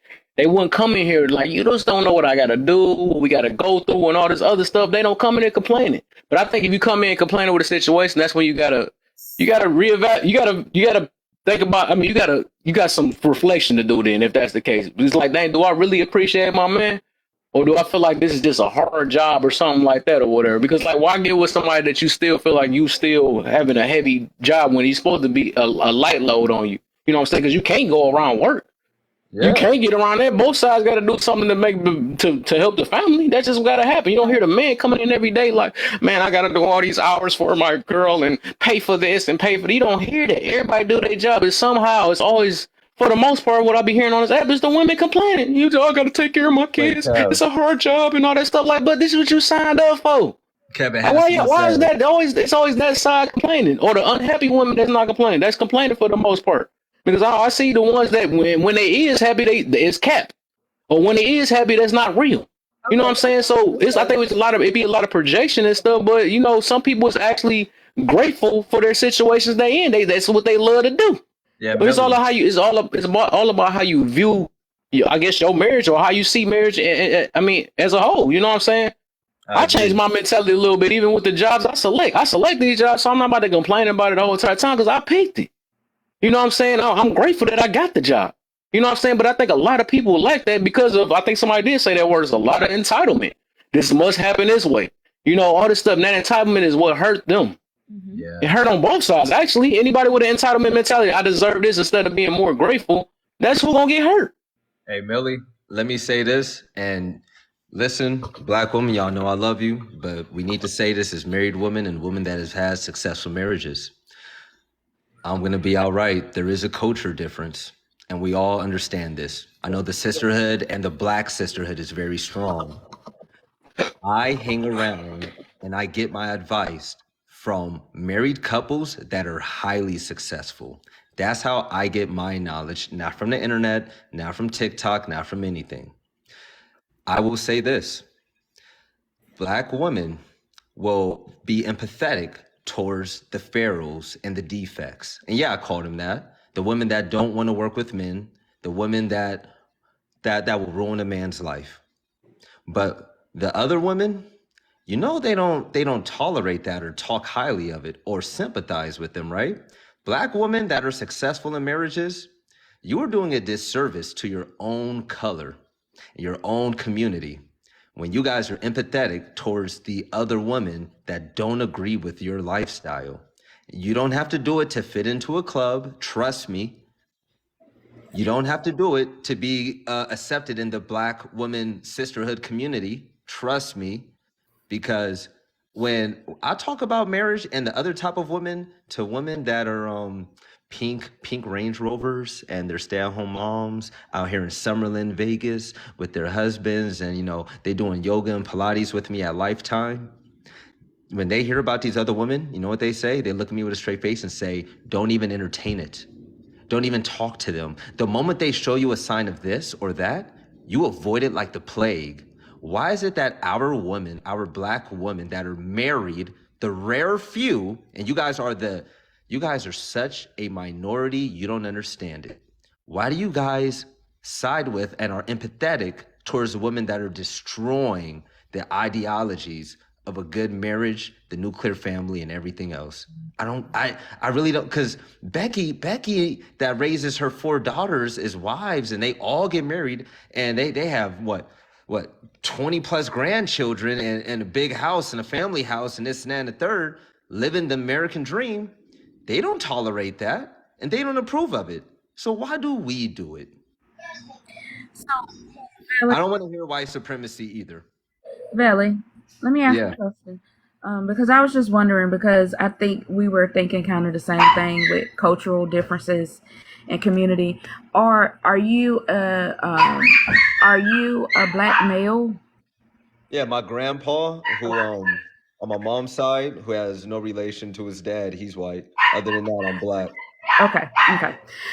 Because the reason why I was asking that was because that when you look at black marriages, right, and even when you look through history of black marriage in the United States, right, for the most part, black women have always worked, right? I don't want to, but I feel like the history talk is just an excuse platform. Because let me say this before you continue. I just want to say this one piece, because I don't want you to waste your breath, Millie. I apologize if I'm rude for this, but my godmom is Ethiopian. I see her marriage. My sister's godmom, they're Filipino. I have Latinos in my family as well, and Latinos and Latinas have it worse than us. So before you say what you say, I want you to remember, Latinas and Latinos have it worse than us and go through the same issues that we do, and even worse. So when it comes to working, a black woman working back then, I want you to remember what I just said. Go ahead. Okay. So I know you was mentioning black women, right? Because that's what we was talking about. So a majority of black women work, right? Even when you look at the U.S. statistics now, in marriages, and this is people who are married between races, right? Black women have the highest rate of working between all races of women, right? We are close to 80% of our women that are working in marriages, compared to any other race of women where they are in their 60s or 50s, right? And so when we talk about traditional marriage in the black community, for the most part, what traditional marriage looks like is that you have both the man and the woman that is working, right? And just like back in the day, where my grandmother, she worked, she would come home, she would cook, she would clean, and still do all the child rearing, right? And so you have this mix match of, because I think when a lot of young people, especially in the black community, think of traditional, where she cooks and she cleans and she does all of this, right? They're thinking, okay, that's it. But a majority of the time in the black community, that woman is working too. And you would hear. She wants to work most of the time. You would hear. Don't depend on no one. Get your own. It's culture. Latinas do it as well. No. So I think it's not like black women have to work. They choose to work, hence their degrees and their hard work ethic and always putting career first. You cannot say that is false in the black community. Black women tell other black women to do that. True. So black women tell other black women to work and to not stay at home. But you got to understand history, Valley. You have to understand history. So back in the day, right, during Jim Crow and all of that, during segregation, black women, it was against the law for black women not to work, because they made us go be the caretakers for white women in their homes. We would go clean their homes. We would go cook. We would go do their child rearing for them and take care of their kids. And so white women, when you look at the traditional, roles of them, they didn't have to do any of that. They just looked pretty every day. Black women, it was against the law for them not to work. And then on top of that, we still had to follow the laws of womanhood, where we could not get a bank account, where we could not, buy our own house. So we were still subjugated to our black men for being able to provide those things for us. And so you had some women back then, some black women, who were in domestic situations, who had to work, who couldn't buy their own, house or nothing like that. They couldn't really leave them. And so they told their daughters and their granddaughters that, hey, go and get a job, go get these things yourself so you could take care of yourselves, especially when it came to a time where you can have those things for yourself. So history, it is very important to understand how we have gotten to this point, right? Because you have to understand that aspect about black marriages, about black community, in order to understand that. And Thank even you for now, telling me that. and Because even it sounds like it's women telling women to do these things, and these women using the women telling them to do these things as an excuse why they're in a perpetuous cycle. This is like a black woman cycle. You just told me. Women tell the women about fear-mongering tactics to be independent, and then women in 2024 will use the excuse of culture from 1950 and 60 and 40 as an excuse why all of this is happening, and then they get mad at the men, and the men should just deserve them. This is just telling me that the black woman side of the culture is pretty screwed up. Edwin, would you like to jump in?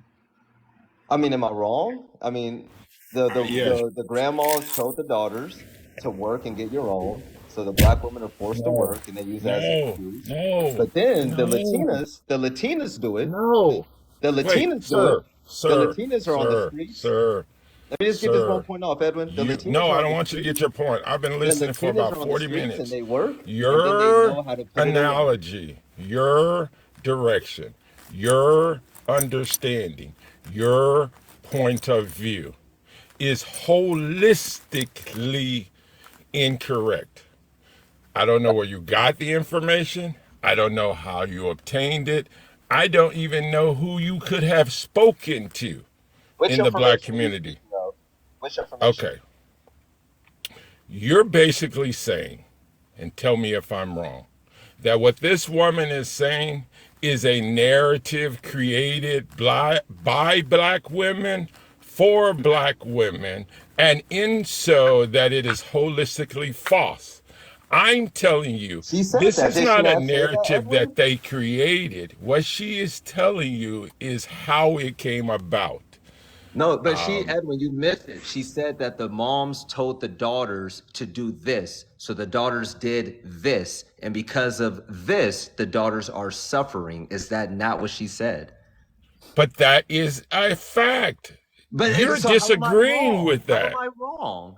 All I did because was you're agree with her. disagreeing that right there did not happen. You're She just said it and disagreeing, you agreed to it. She just but said you're it. disagreeing. She just said it. I simplified it. You agreed with me, and then you turned around and said I'm wrong. Am I wrong, or is she wrong? Because if I'm wrong, she's wrong. If I'm right, she's right. I'm agreeing with her, and you agreed with me. So what is No, it? okay, here's my The mom told the take. daughter to work, right? And the daughter gets caught in the cycle of being hyper independent. No, Are we that's not what wrong? she said. Hi, She everybody. literally just said that, and you agreed with me. She Go ahead, literally Sugar. said that. So what did she say? Yo, Let's make it fast. Let's make it good. Okay, good evening or morning, wherever you are. Some of the things, sir, you're saying is totally anecdotal, right? Black women, like the young lady said, black women have worked for years. There was only a short period of time where they basically became housewives, and there was a lot of things happening to black women who had no resources to take care of herself as she became a housewife, right? What year are we And talking about? I'm 2024? 70, so I'm gonna talk about the time from as a little girl. I watched my grandfather and grandmother work separate jobs, come home, and he cooked, she cleaned up, she took care of the kids, or the roles reversed. And the reason that was in play because they wanted their marriage to work and they did what it took to make it work. My grandmother did hair and he worked at a steel mill. Okay. I watched that as a child. I watched my mother become a housewife. She was a housewife and she was abused, had no resources or anything to take herself out of that abuse. She had no way to take care of herself because she had no career. When I became of age to work or marry, I became a worker. I married. I married twice, right? My first marriage, I was a housewife. My husband was abusive, a cheater. He didn't drink, but he had no ambition other than go to work, cheat, and come home. I left that marriage. And I had no resources. None. I left with my baby on my hip. I walked to my mother's house. I found a job as I went to school and educated myself. My second marriage lasted 25 years because I was much more mature and much more equipped to handle that marriage. When my husband came, my second husband came in my life, I owned a company, very successful company, and he was successful at his job.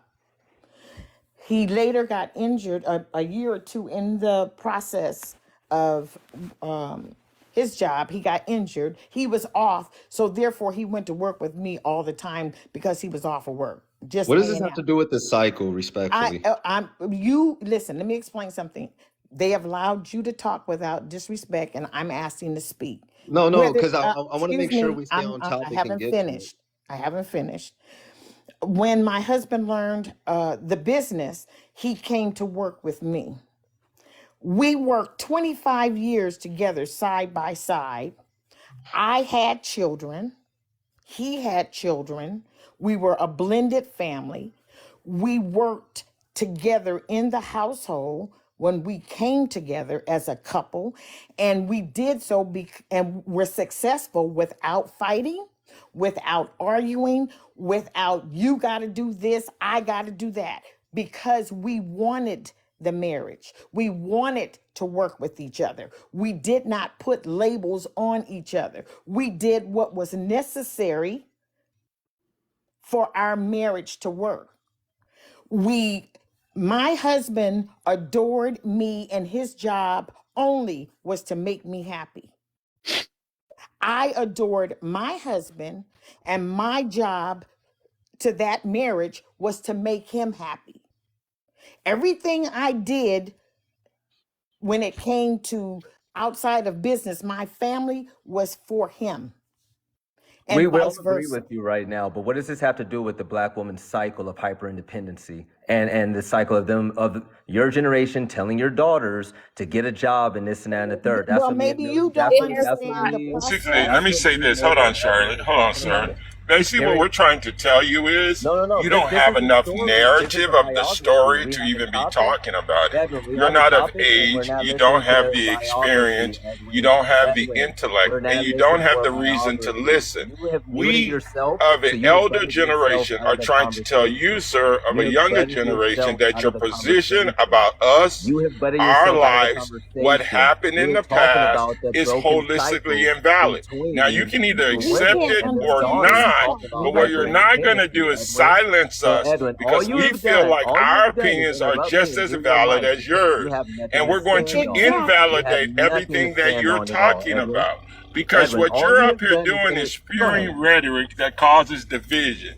You're Edwin, spewing Edwin, stuff Edwin, that get to doesn't unite us. the You're topic, telling us stuff about the historical topic, past that you have no the context to He topic, has no reference. You concept. the didn't live topic. through the experience. You haven't mentioned Oh, you anyone don't in your listen, life Edwin. that has Edwin, You're shared not this listening, experience sir. with Please you. Edwin, slow You're down. just talking. You're like Edwin, a you're not talking listening, head that Edwin. won't shut up and Edwin, listen to young man, reason. can you And listen, I please? listen Young and man, can you listen and listen? listen, and I'm not Edwin, going to you let have you no continue idea to what you're talking navigate the about, story Edwin. your Edwin, way stay because on you topic. on a Edwin, public you stay on platform topic, telling Edwin. our young Edwin, people you stay on topic. disinformation, and you Edwin, need to stay just on be topic, quiet. Edwin. Edwin, stay on topic. Listen, I know it's sir, hard for you to pay you're attention at your Is age, whatever but your stay on name Kevin's is. topic.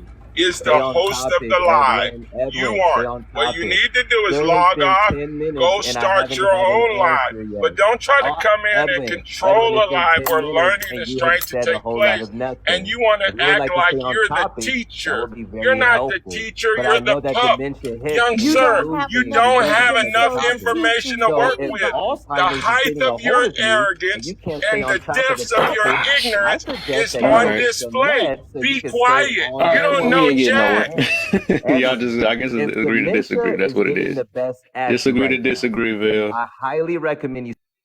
Alright, I guess he don't hear me. I said agree to disagree. Because We're he's not about to do it. talking.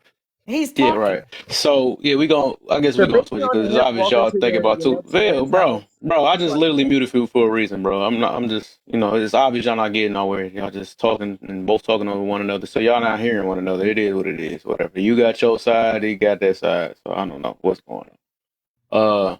I did have a question for Sugar. So I think my whole point was when I was talking about it earlier, though. And that's the only thing I had I guess a rebut to or pushback on. But what Millie was saying, 'cause I always hear if people that claim they're so happy in a situation. So even when you said that you did all these things or they did it back then, were they doing these things? If you say we do these things for our partner and make sure they good and all that, were you doing these things and without complaining, right? Because for the most part, especially today's day and age, people claim they're so happy, but they be crying about the situation they in, talking about, man, I got to do all these jobs, I got to do this, but this is what you signed up for, so why you complaining about it? Okay, so yes, like I explained in my first marriage, it wasn't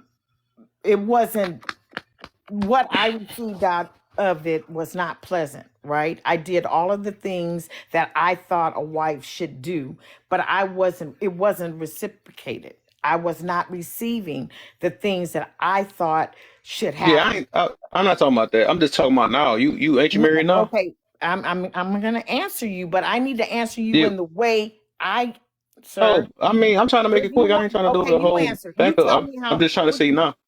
Tell me how. I'm just saying right now, you married, just like Millie said she was married, but all I was hearing, that's what y'all was talking about in the comments, right? I was just hearing so how much, oh man, you just don't know how our job is. We got to do so None of much and all that. this other stuff. Listen, my marriage of 25 years, we argued about nothing because we had communication. We talked if there was something that was done for me to sit down with my husband. I waited a day or two before I addressed it because I had to do some checks and balances, right? Is this something that I really need to speak about, or am I just operating in my feelings? How am I going to say this in a respectful manner that I get a respectful response, right? And in those 2 days, either I addressed it. He knew I would be angry about things. He addressed it if I brought it to him, or I felt I was in my feelings, it's not even necessary. When I brought it to him, he corrected whatever was wrong. I didn't have to go back over it. If it was something that I did not like that he did, if I addressed it, he knew I respectfully thought about it. And if I continued and brought it to him, it was no argument, it was a discussion. And it was an agreement that he would make, or whoever was the party that gave out that bad behavior, it was an agreement, and we did not have to talk about it anymore because we changed it. We changed it. We worked in our home together. We worked at the office together. So basically, we were together 24 hours a day, 7 days a week. We set up rules for home. We didn't talk about business when we got home. When we got to the office, we did not discuss business. We were about the office. The communication part was the most important part to make it work. He allowed me to speak on what was I uncomfortable about, and he made the changes. I didn't have to fuss all day long. He listened to what I had to say, and vice versa. His words were important to me. If I was not meeting something he needed, I needed to address it. The other thing was, I paid attention to my man. I knew what he liked. I knew what he didn't like. He really didn't have to tell me to get him anything because I paid attention. The problem we're having today, no one wants to sit down and communicate. It's to Right. run a family, it took two of you to get it, and it takes two of you to maintain it. Submitting to my husband was automatic by the way he handled me. He could Cool. not beat submission into me. He couldn't fuss submission into me. He couldn't coerce submission into me. It was what I wanted to do. Right.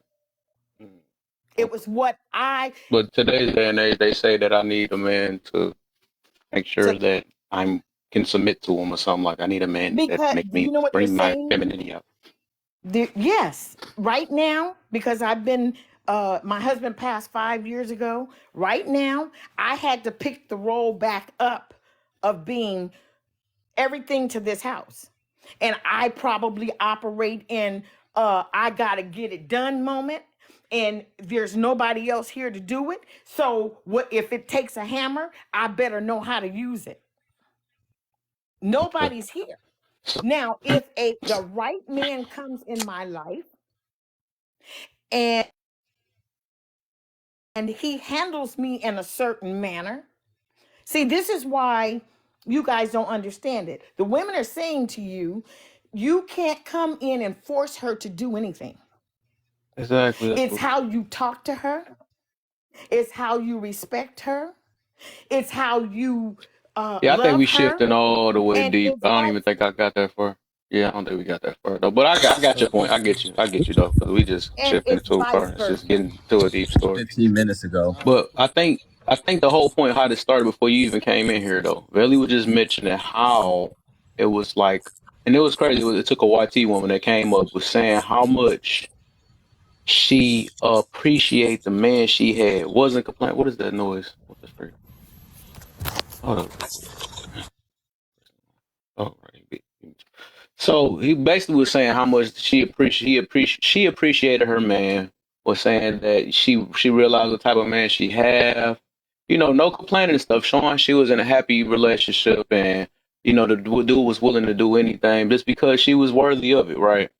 I think Millie came in a thing was like that's cap or something like that or whatever. That's not realistic or something like that. So I was explaining like it is women that's out here that actually that's grateful with their men, but she was coming in saying about how much women got to do, and it's it's a hard job for this, what different little things she was saying and stuff, right? But I'm like, well, just because you feel like, or a lot of women look at these things are hard jobs and stuff, that don't mean she look at it the same way, because this is the difference between a person.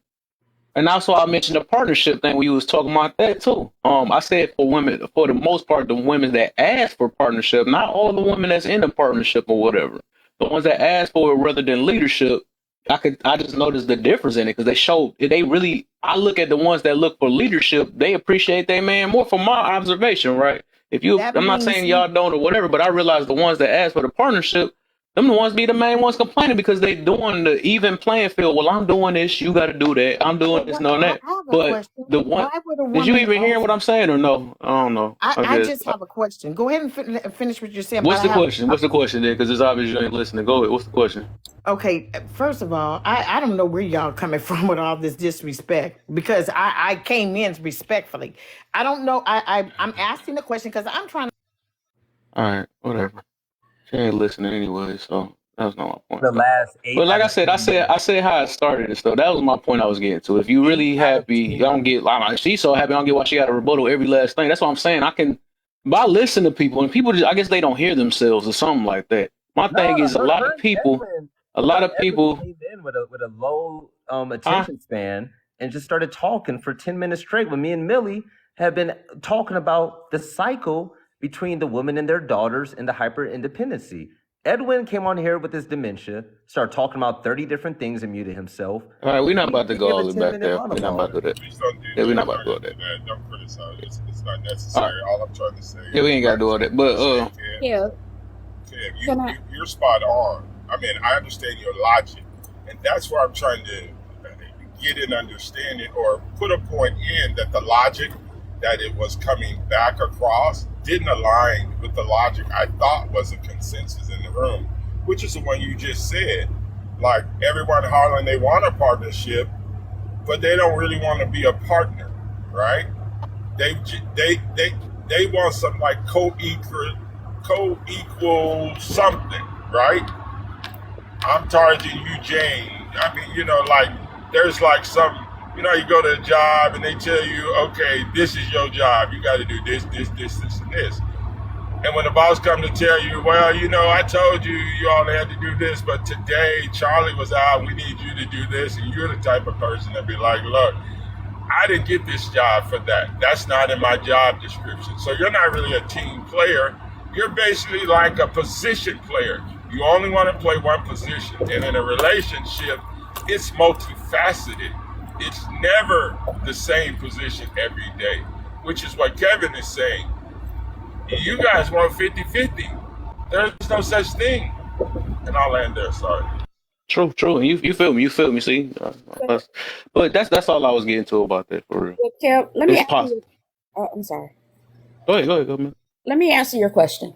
Okay, the reason why I said that's cap from that lady coming up in there was because if you speak to someone that's really been in a long-term relationship and their marriage is really good, going, successfully, that person is going to always explain to you the good and the bad, right? They're not going to make it out like it's this fairy tale type of thing. And if she was up on that platform making it up like it was like this fairy tale, just saying everything that's good, then that's disingenuous, because those are most likely the women that are internally having issues, but they like to keep this image on the outside like everything is going good. Can I just make a request to the panel?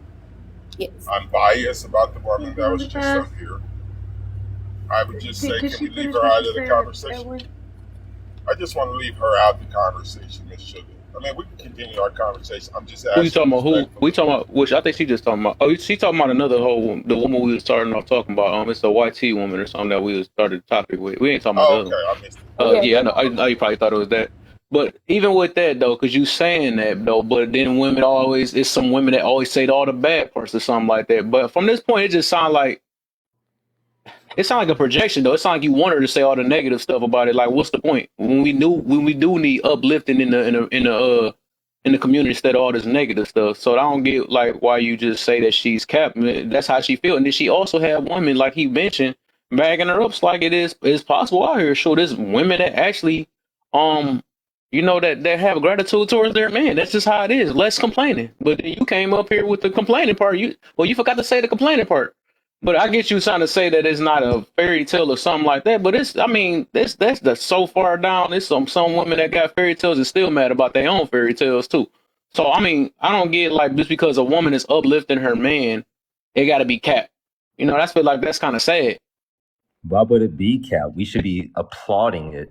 And I just want to say, like, in the midst, Millie, of me and you talking about generational trauma and generational cycles with Black women, The fact that Sugar came up here and gave us a story about an abusive husband and walking to her mom's house with a baby on her hip.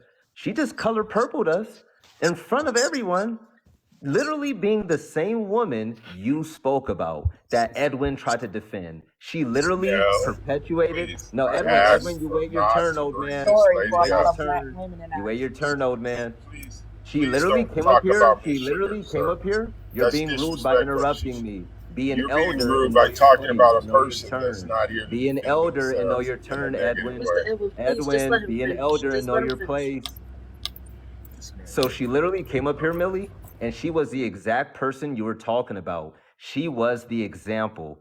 I had a baby on my hip and I had nothing. So I walked to my mom's house. She made it sound so dramatic. I was abused and this and that. When the whole question was, is it true that the black woman back then told their daughters to be independent, this, that, and that, like a man? Edmund said, no, you're wrong. She said, no, you're wrong. And then turned around and talked about her abusive marriage back in 1901 and how she had a baby on her hip and barefoot and walked homeless to her mom's house. She literally proved Edwin wrong. She proved you wrong. And she proved, I know y'all hate it, but she proved me right. She literally said it out her mouth. There's nothing else to say. That's game over. It is a Okay. cycle in the culture. Belly. Wait, to even add to that though, because I mean she in the comments though, but I do want to put this out though. With the part, and besides just the proven wrong and right part, it also if you notice, right, because what I was talking about was about being in a happy relationship and all this stuff, and more about and she also mentioned in the comments about pleasing your partner and all this stuff, right? But this how I know now, this when I don't know why you ain't called Cap this time, right? If you notice when she came in the box, everything was revolving around her. Everything was like, I went through this and I had to realize this, and it was so much it never showed. She never showed, because it seemed like she went through a lot or whatever before she got to what she got to, but she made the whole story. It was all about, her. It wasn't, her not being pleased or something like that. And then I guess she had to learn, but it was just, everything was about her. You said, if you notice that, but it's like, if we talking about, we can't come and say that it's about the other person and talk about ourselves when we get in a box. But I don't know if she noticed she did it unintentionally or something like that. But this is stuff I pay attention to, that these, people that claim that they married or they is married and all this stuff and say that they're happy and all this stuff, but they always talk about the bad thing. I understand we got to talk about it, bro, but it's just, it's all about, I guess it's how you deliver it and all that stuff, how they be saying it though. But you got to show how, like, hey, it really ain't, eventually I don't grow through this. It really ain't that bad, or something to uplift the situation, to show that there's possibilities out here and it's not just Cap. You see what I'm saying? I don't get why. I don't understand that you could be married or not, and why don't you uplift your situation and show us possibility rather than talking down or saying how harsh it is and how, all this stuff say that it can be done. It's all about the wording and stuff, the way we talk. So it's like, are you really healed, or are you really happy? Or are you still struggling and trying to put on a facade in front of everybody else because you've been in marriages for 15, 20, 50, 70 years? You know what I'm saying? Like, I don't understand this stuff. I be listening to these things. It just don't make sense to me. Can I help math that? Go ahead, Edwin. Yeah. You just, the math of the problem, I think what happened, it's just a disconnected generations. I believe what she was trying to articulate was simply this. Through her pain, there doesn't always have to be trauma.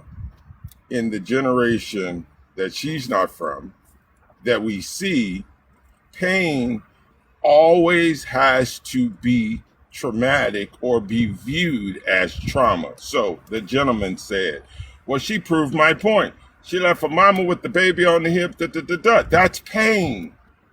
He's saying because of that pain, that's trauma. She's saying, yes, I had pain, but I made it. I had 2 marriages. This is how we did it. She's trying to articulate that she didn't disagree there was pain, but she's starkly pushing back on the statement of, did the generation before tell their daughters certain things? Well, this woman is actually a woman from that generation. So if we're going to talk about a generation, at least the generation that experienced it should have a place where people will actually just listen. Now, you can agree with it or disagree with it, but what you cannot do is criticize it because you wasn't there. True. And what So we hold would up, do let me is show you you what want it. to go Oh, ahead. I thought he was done. I'm bad. I thought he was done. Oh, you good? Oh, you good? Now I'm about to say this is where the gap is though. You got to think about how it started though, because like even that, like I understand the story, but it just didn't match with what I was, was trying to. I guess the question that was asked for, right? Because instead of her saying the current message, the current relationship that she's successful in, I was asking about, basically going back to what that girl that was uplifting her man. Like, why didn't she just start off with her uplifting the man? She went all the way back because obviously it's still affecting her or something, whatever. You know what I'm saying? Why go Bingo. back to a marriage from before instead of talking about the one now? I don't know if you said, I don't know if you get what I mean by that, but it's just like if I'm talking about people uplifting their situation, why go back to the past relationship you're not even in instead of saying like instead of mentioning it right now, like yeah, I got one right now, saying all the positive parts about it. You see what I'm saying? Like Okay. why you still mentioning I two? learned. You see what I'm saying? I'm not gonna laugh. That's a learned moment. Oh, here I say, come to Kev. You either gonna laugh, or you're gonna learn. I understand exactly what you're saying. I believe that because of the conversation I was having with Veli, right? Oh, In where we were in our bantering back and forth and over talking and everything else, right?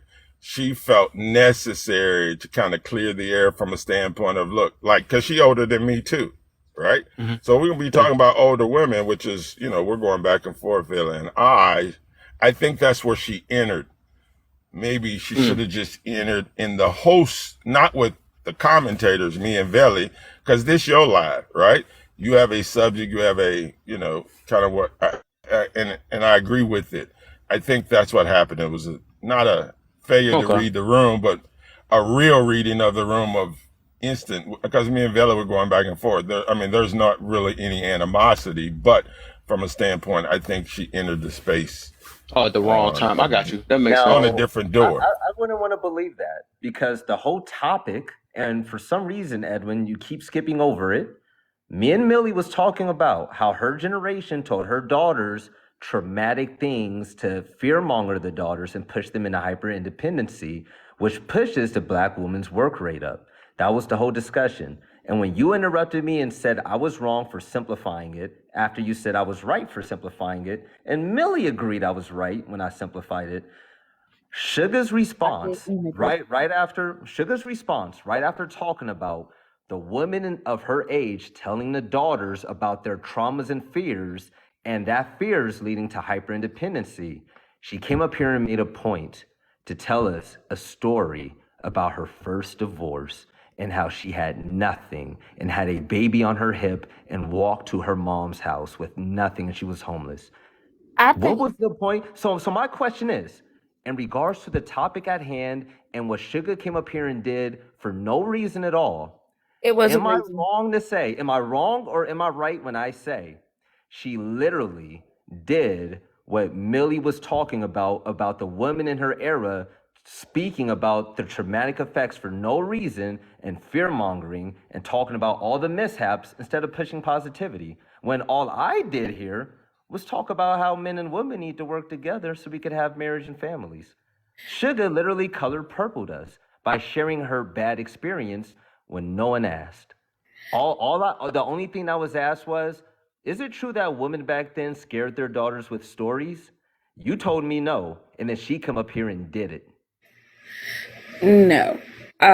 Veli, okay. Did she not do that? I want to Who's say that this. gonna say? I Hold want on, to say hold on, this. hold up, hold up. I I'm mean, not we trying to can't be ignore rude. Are that y'all she gonna let did it. other people talk? Because it's like skipping 3 over her. people on Yeah, here. you about to be next, crazy. I got you. Okay. So I just wanted Millie to go to you next. I want to respond to Veli, okay? Because Veli, we both agree that there are some cultural differences, right?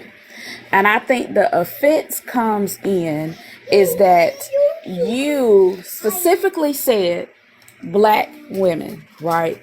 Why are you this, da, da, da, da, da? And then you went on to proceed to compare Black women to this YT women woman that was speaking in the live that you was in previously, right? And so what I was trying to do was that you cannot make the comparison, because when you look at the historical look at Black relationships and marriage compared to that of YT or any other race, it is completely different. When you look at what Black Americans have been through in the United States, it is completely different. She came in on the part when I was talking about historically that Black women have always worked, right? And that we in the household not only contribute through working, but also did the laundry and all of that, right? Which can become tiring, because we're speaking from two different cultural aspects here. Because even though you have a little Black in you, you also speak of the Person in my family that's white, and it's you my speak of the grandfather. Asian, you speak of the Hispanic, you speak of all of that you have in you, right? And so I could still hear some of the biases, right, when you speak about this subject. And I do believe in what Edwin was saying. I don't think you have enough experience to talk about why Black women are the way that they are when it comes to relationships, because it's coming from a place of you're seeing this through other women, other races of women, when you do not understand the cultural aspects that there are in the Black community, or the history of women and Before you all of that. continue, could I stop you? There's So one when person Sugar, that's white in my so when family, Sugar so came don't up, say I'm she Asian. was Don't say I'm speaking. Latino. So when Sugar came up, right, she was speaking on, and she added to the conversation about her experiences, because I was talking about the historical aspects of Black women back in the day and how that attributed to where we are now when it comes to these relationships. Okay. And so I just think that you gotta stop, because I'm really nice about it, but you may not come across people who are really, really nice about it. But you sound very biased, and you keep comparing Black women to other races of women, especially here, and you just can't do that. You just can't. Like I Well, told you you, can. It was the Black topic women. at hand. We're talking about cultural. And by the way, the disrespect My is kind of gosh, wild. You Valley, are whiter than me, Millie. come on. You can speak after everybody else to speak. Another person done drop because you talking too much. I'm not That's trying to Yeah, I'm get about to say y'all listen. disrespectful. gonna I'm go about back to and drive forth you though. crazy. But It's right fine. before you go, real quick, crazy, because I'm whatever. I don't know. But Millie, it just seemed like I done said this like a bunch of times though. I don't know if you came at the wrong end too either. I don't know. But I was hearing what Veli was saying at the beginning. It was nothing dealing with culture or all this other Thank stuff though. you. It was just at that live that he was in, right? And he also said it was Black women, because it's weird. It seemed like that you trying to say that Black women can't uplift their men or something like that. But it Thank was just you. it was basically it was a YT woman that it took to come up in that live and said that how much she pleased their man and all this other stuff. And it was also Black women that came back behind her and confirmed what she said. Like, yes, this is what a Thank happy you. relationship looked like. And then that's when you came in the thing saying that it's cap. So I don't know what Thank angle that you you. heard it from, and that's why you probably agreeing with what she's saying though, because it's like you're making it seem like it's cap to uplift somebody. That's the whole thing that I got out of it. I don't get like They don't listen.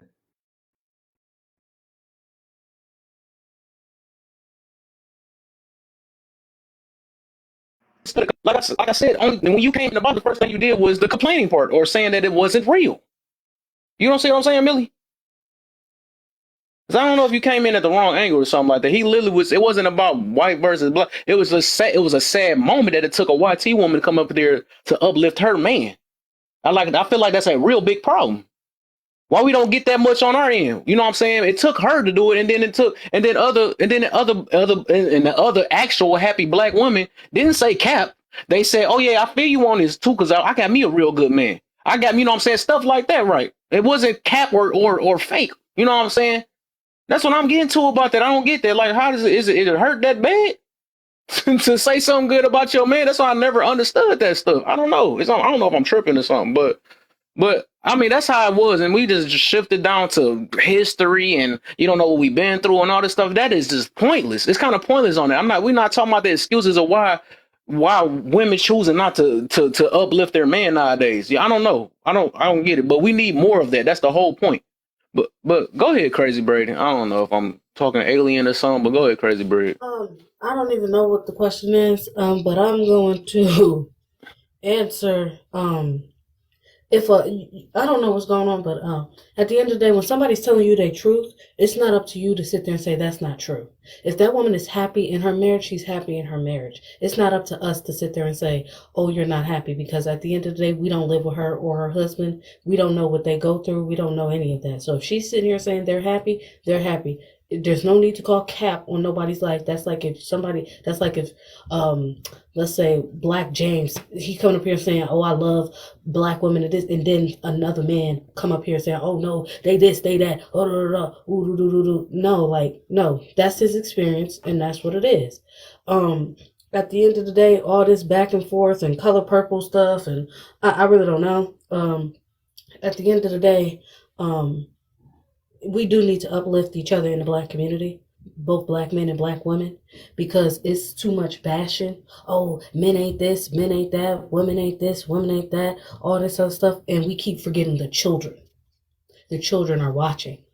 The children are looking at mommy and daddy and auntie and uncles talking about how men ain't ish. How do you think that makes a young black boy feel when he hears his aunties talk about men ain't shit?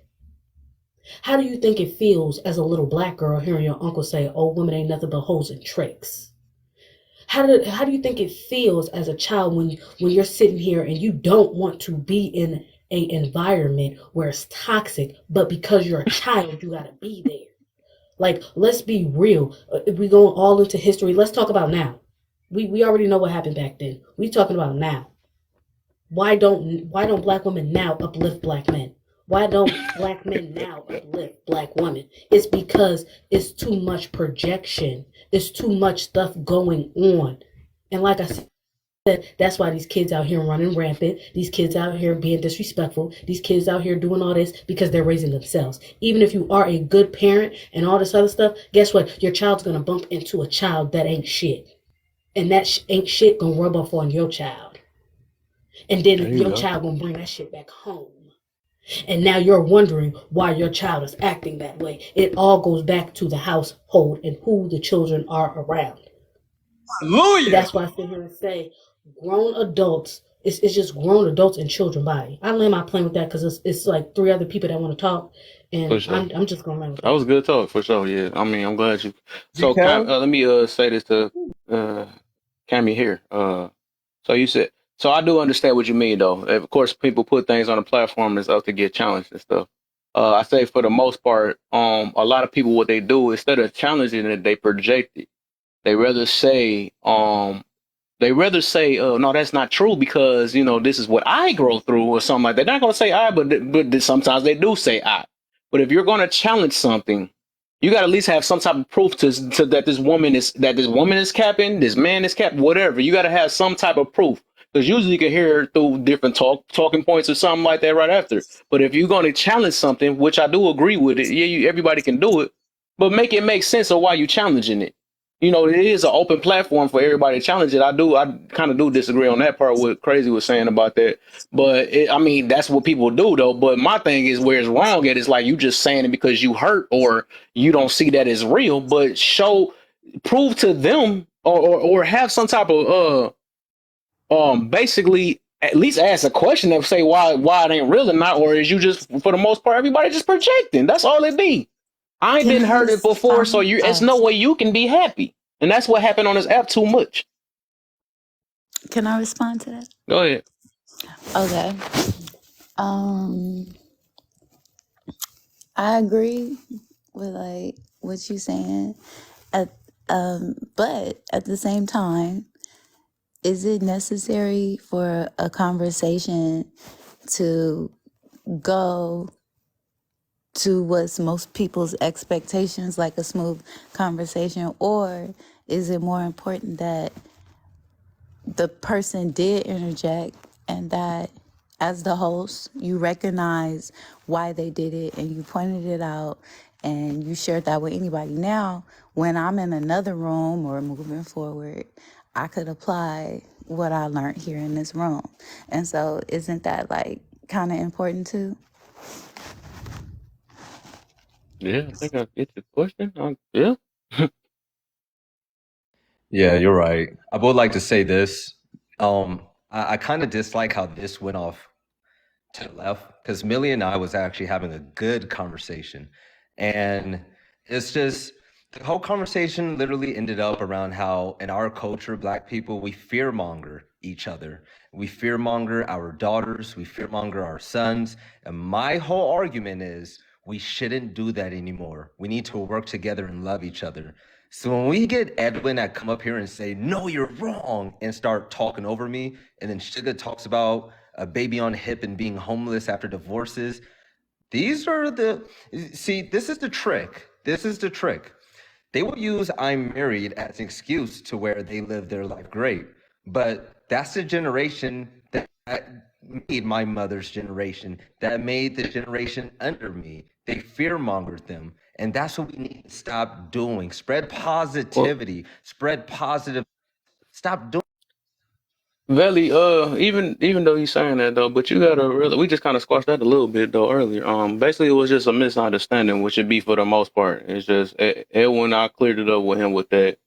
Hopefully Sugar got it. I don't know, but we explained that she came in at the wrong end. That's why she was saying that. What she was saying too, and it seemed like even Millie might have came in at the wrong end too, because it's like I was. That's why I was I was explaining how it went down. You know what I'm saying? Why you was mentioning, because I think it was just me and you talking about it at first about what went down in that live. Uh, Also, I think you said, did you say Bunny was in there too? She just came in here. Bunny was I think in you there. said They she was one of literally the ones that argued with agreed me. with the, Yeah. about the happy relationship or with that I guess the YT woman and stuff. But that was the whole point we were getting to about that. And I think, I don't know if she came in at the wrong time and then she was like, and that's why she like it's cap. No, we was mentioning because you had stepped in and stepped out, and I seen what live you was in. I seen you cheating though. It's like no, because I was in that live, but I was talking to. Remember But no, it Jen was from yesterday? Billy was talking about a live where it was. I guess it was Purdy Purdy live. I think stream. it was, you said Purdy live, right? Yeah, it was Jen, and you And came up, Jen right? came up, a girl named Jen. Yeah, And yeah. we're Explain it a talking little bit about more. just how You like got it better than me. that's how women should talk to each other about marriages and love, not the divorce with a baby on your hip. Bunny came up and started speaking up some truths as well, and it was all the married women, and all they spoke about is working with a man and mutual respect. And it was the best. Bunny, that was. Let me say this first off, Bunny. Yesterday, when you, Jen, and Purdy and Kelly was up there, that was the most beautiful moment I've ever heard on TikTok Live about marriage and relationships. It made everyone else look like clowns that argue against that ideology and argue about their certain way of narcissism or fear mongering. I thank you all for that. Thank you. See, Miss, you see, like she proved more and more down in the comments. It's like she still don't care. She like, I said As long as this, she got the you word missed this out. part and all Yeah. that. But whatever, this is what it is though. But like I said, it's not about this. I know every especially a lot of older people, they like, I just want to teach all day. I don't want to listen. And I feel like that's not that's not fair. Everybody need to be heard and stuff. Just because you older, that don't mean that nobody else got a voice. You know what I'm saying? And you can be teachable too if you allow it, but you just want to be, it seems like you just want it on be your side only. That's why you're not even hearing anything that's being said up here. And you continue to push your, whatever you got down there. I don't know. Nobody say that you're wrong, but it don't make, because somebody younger, that they're wrong too. I think it works both ways. It's just work both ways. And that was your problem. You keep coming up here, just voicing it from, it's only you. It's only about you. It's crazy. But that was What the I whole missed? thing. I mean, huh? I said, what the heck did I miss? Uh, I was over there being nosy on no, that and it had thing. went soft. It went. I just heard some dumbest thing on the other live that the Bible don't tell men to provide and protect. But we ain't gonna go there. Wow. They say it doesn't say not one of those words in the Bible. Oh, it doesn't? Okay. Anyways, I don't, but what I missed No, there was some stuff that went. I think everybody was just off. I mean, because it dragged farther than what it's supposed to and stuff. But it was just. I guess he was just talking about the live. About. Go ahead, Edwin. I just want to say, like, I've been listening. I didn't come up in the box and listen. Yeah, they say read the room. I've been on this app long enough to understand. I listen to you and this gentleman go back and forth, and the discussions and the points of views from both of y'all, because y'all were just having a discussion about this thing. So I listened, and then when Millie came up and some other people came up, I listened, and what I heard was what I felt was an untruth about the historical context of our black women. Oh, okay. How do I lived a life in and around, raised by about 7 generations of black women. So I had a first-hand seat in the kitchen, in the car, at the at the bank, on the job. I mean, like, that was my life. I'm a Queens kid. And so I had a lot of womanly influence to teach me about them so that I could select or attempt to select better. With that being said, the information about who they are, what they did, how they behaved, and why they did so, that was being espoused, was to me a talking point of an era that began with a gentleman, and then there's another gentleman on here. I'm hearing this rhetoric about our melanated women that puts them in a position, as you say, not enlightenment, but rational irresponsibility. Because we're saying, didn't they do this? And when they did that, we're going to point how wrong it is. And the things that they ought to do. We talk about them 9 ways to Sunday. Pick a topic. Their hair, their dress, their lineage, their mother, their grandmothers, how they got raised, single mothers, you name it. There's an issue topic.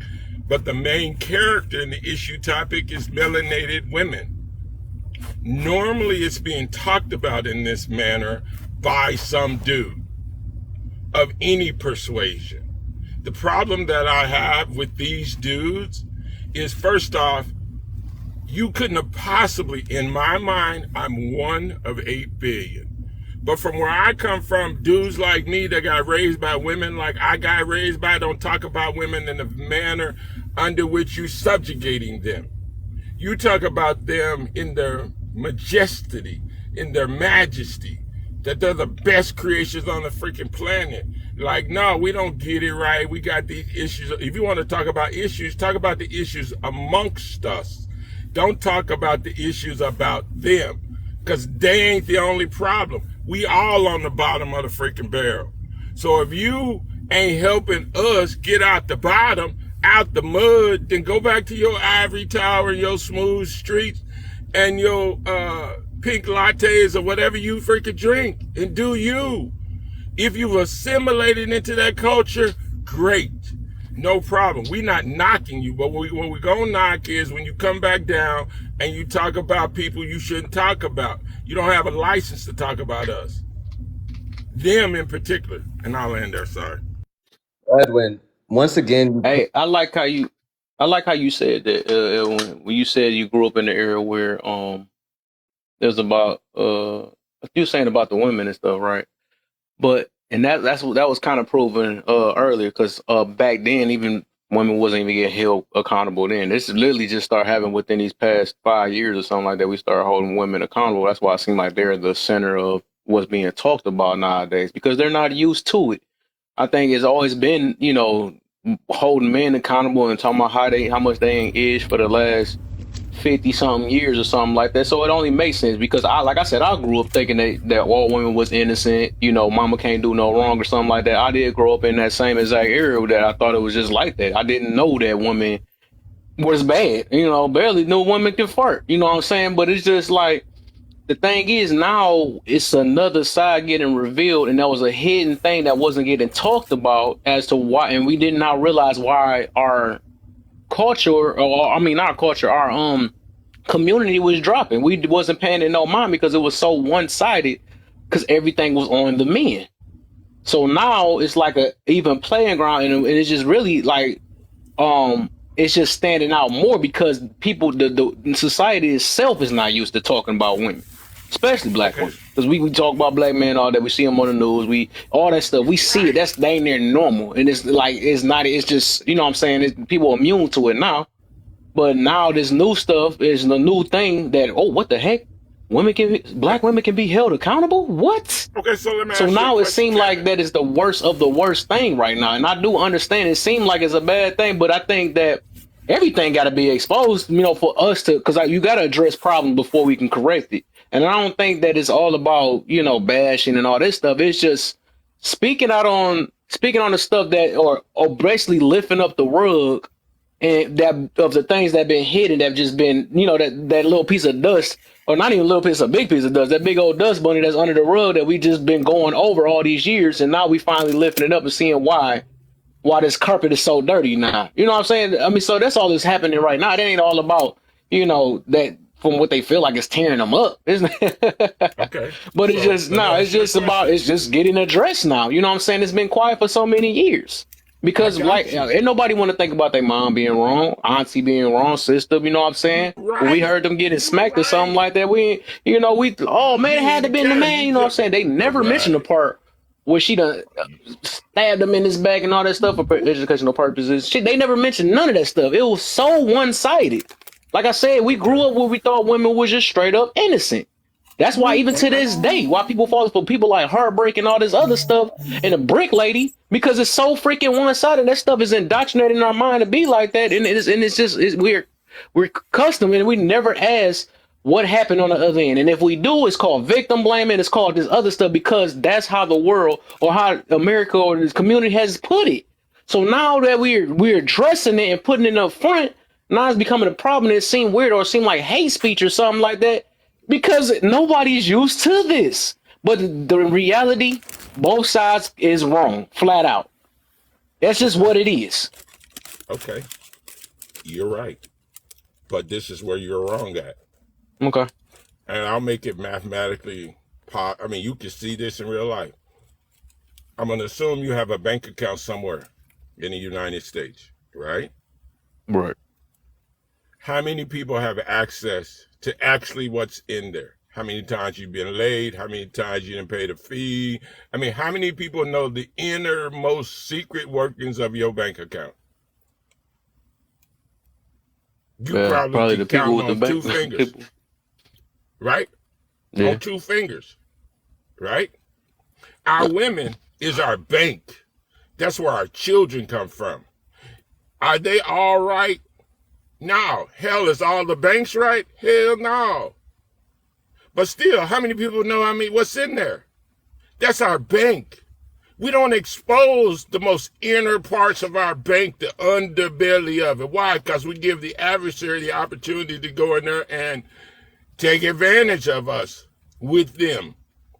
Absolutely not. If they're going to find out, you ain't going to find out from me. You're not going to hear me on no social program telling some white tea person how to get at our black women or what to do with them or how abusive or manipulative or condescending or arrogant or whatever term, adjective you want to add to her. I'm not telling you the most coveted secret to my bank, period. My survival comes through them. Period. For real, this is real life, dude. I know we want to have kumbayas and we want everybody to know we want to come together and we want life to be good, fair, and balanced and equitable on all sides. And women, you're accountable, men, you're accountable, and we're going to do it. The problem is life don't see it our way. Because if it did, it would be this way. This is not a new phenomenon. It's life. Why do the people now, because it's new, have decided that it's okay to do something? It's like playing dominoes. If I'm trying to finish my hand, but I take this 20 and run with this money and I have to give up my down, did I do myself a favor? Are we doing ourselves a favor by even doing this? And my point is no. That's why I say it's wrong. I don't disagree with the premise of why you're trying to do it, but I'm saying, what is the object? To what good end does this give us collectively? Are we going to move forward with this moment and it's going to make us better? No. Why? Because it's sowing division. It's sowing seeds of doubt, or where you're going to question everything before you believe it. You're not going to give someone the benefit of the doubt. I'll give them, and that's just not right. I don't think ethically, morally, spiritually, or livelihoodly so. And if so, then why don't everybody just post their bank account, their PIN number, their routing number, and send Uncle Edwin some money? Because I'll take anything you want to give me with that regards, and I'll land there. I'm about to Yeah. Hold on real quick before you go, Billy, because I'm gonna let Bunny go, and then you, and go then ahead, Big Malika in the Phil. corner. Sugar, I don't get. What's your point? If you feel like nobody's, because I don't know if you've been in my live or nothing before, but why are you here? I don't get it. Like if people were just talking about problems all day or something like that, because I know you probably never been in my room before. If that's all I talk about, then why are you here for? Or you just still have to continue to express your traumas or whatever the heck is going on with you or something like that, and keep talking about how much I'm so much older than all y'all and all this stuff and whatever. I don't know what it is. So what are you here for? I don't get it.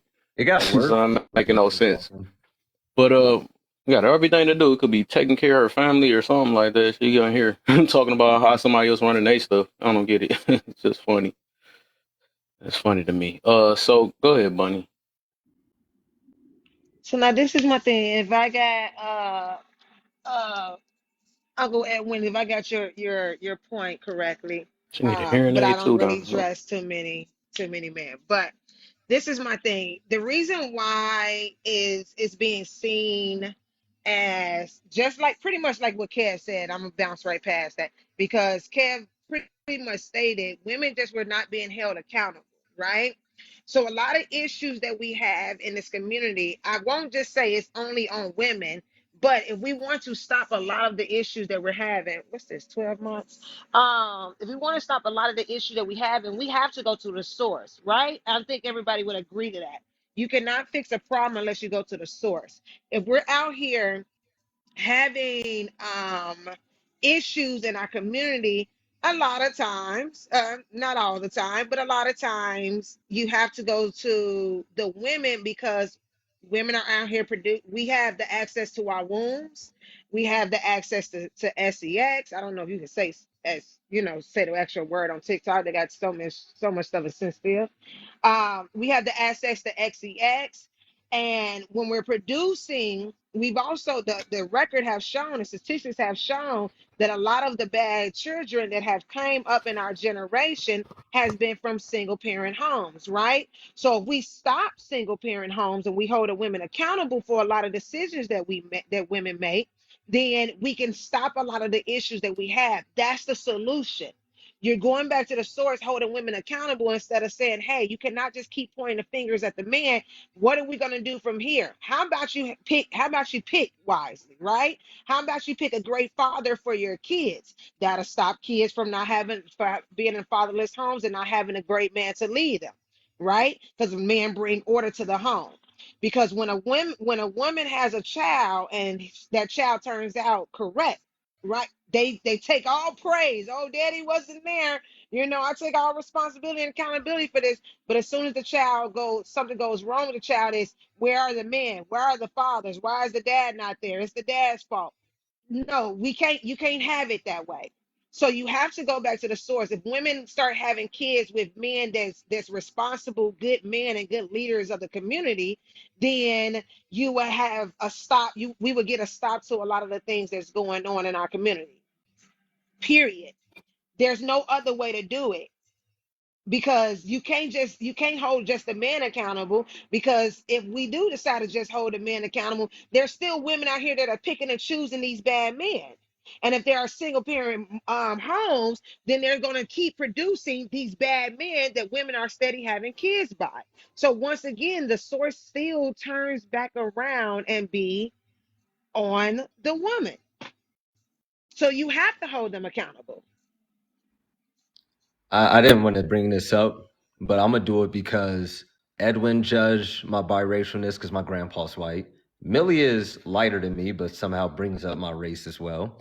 And Sugar was up here.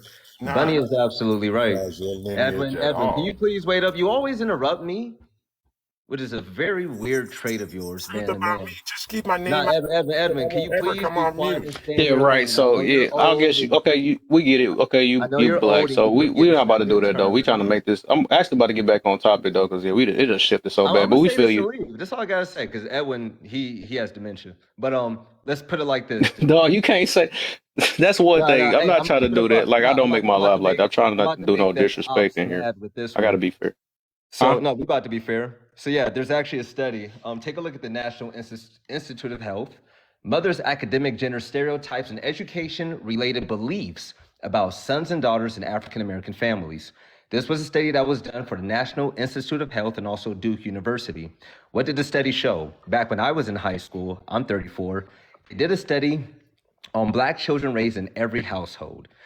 A black kid raised in a black household, mixed black kid raised in white, Asian, Hispanic, but the subjects were only taken if on the taxes or forms this child was filled in as black and not biracial.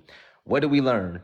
Along with the fear mongering that Sugar does, her generation do with their daughters, it turns out that black women in this study, when they asked them, hey, how much do you believe in your daughter's success? That's a middle schooler. How much do you believe in your daughter's success in her proficiency in math, science, whatever? They rated the daughters extremely high. The same mothers with sons, when asked about their sons, how much they believe in the potential of their sons, you know, they significantly rated them low. The black woman didn't believe in her black sons. But that goes along with the fear mongering as well. Don't believe in a man, men are bad. Even when they have sons, they don't believe in them. So while you guys might think I'm full of, crap, the studies are there. So hey, take that as you will. Enjoy that study. Once again, I'm going to say the name, then I'm going to go. The National Institute of Health and Duke University. Mothers' academic gender stereotypes and educator-related beliefs about sons and daughters in African American families. And what that study proved is that black men that are raised by black moms, they suffer more than any other type of black men in the world. Let me repeat. Black sons in full black homes with a black mom suffers more than any other man. And by the way, if a black man raises a black son with any other race of woman, that son's IQ level and success is on par and similar as a white baby, a Hispanic baby, and Asian baby. The dad kept up on business and he had no difference in the son's success. It was always high, but it was the mother who had impact. So, hey, y'all could call me white, but y'all could take that information as well. Kiss my ass and have a beautiful day. Mwah. The heck was that? That's cool. Well, but yeah, we'll be all right, my boy Valley, man. We got to learn how to control our emotions. We'll be all right, my brother. The thing is, let me just the study. I'm not going to address the gentleman. I'm going to address the study. The study that he elicited is something you can find on the internet. But the question we have to ask ourselves, people, about always double check your work before you turn your work in. The question is, why is this the case? So I won't elicit a study. I'll have you do some homework. There was a study with dolls, with women, children, girls. They had white girls and melanated girls. They gave them both white dolls and melanated dolls. After they gave them the doll, they looked at the doll, they let them play with it for a minute, they took it back. They brought the dolls out and asked each of the girls which one was the prettiest. And they always would point to the whitey one. That is an indoctrination through social media or media at the time of what is. So our women have come from a place where the expectation of what's good is not what's represented visually to them. So if you talk to black women about black men, the visual representation is off. And what I'd like to do is change that. Yes, there are bad in the world, but all of us are not bad. So if you lump all black men into a category, that means you selected me too.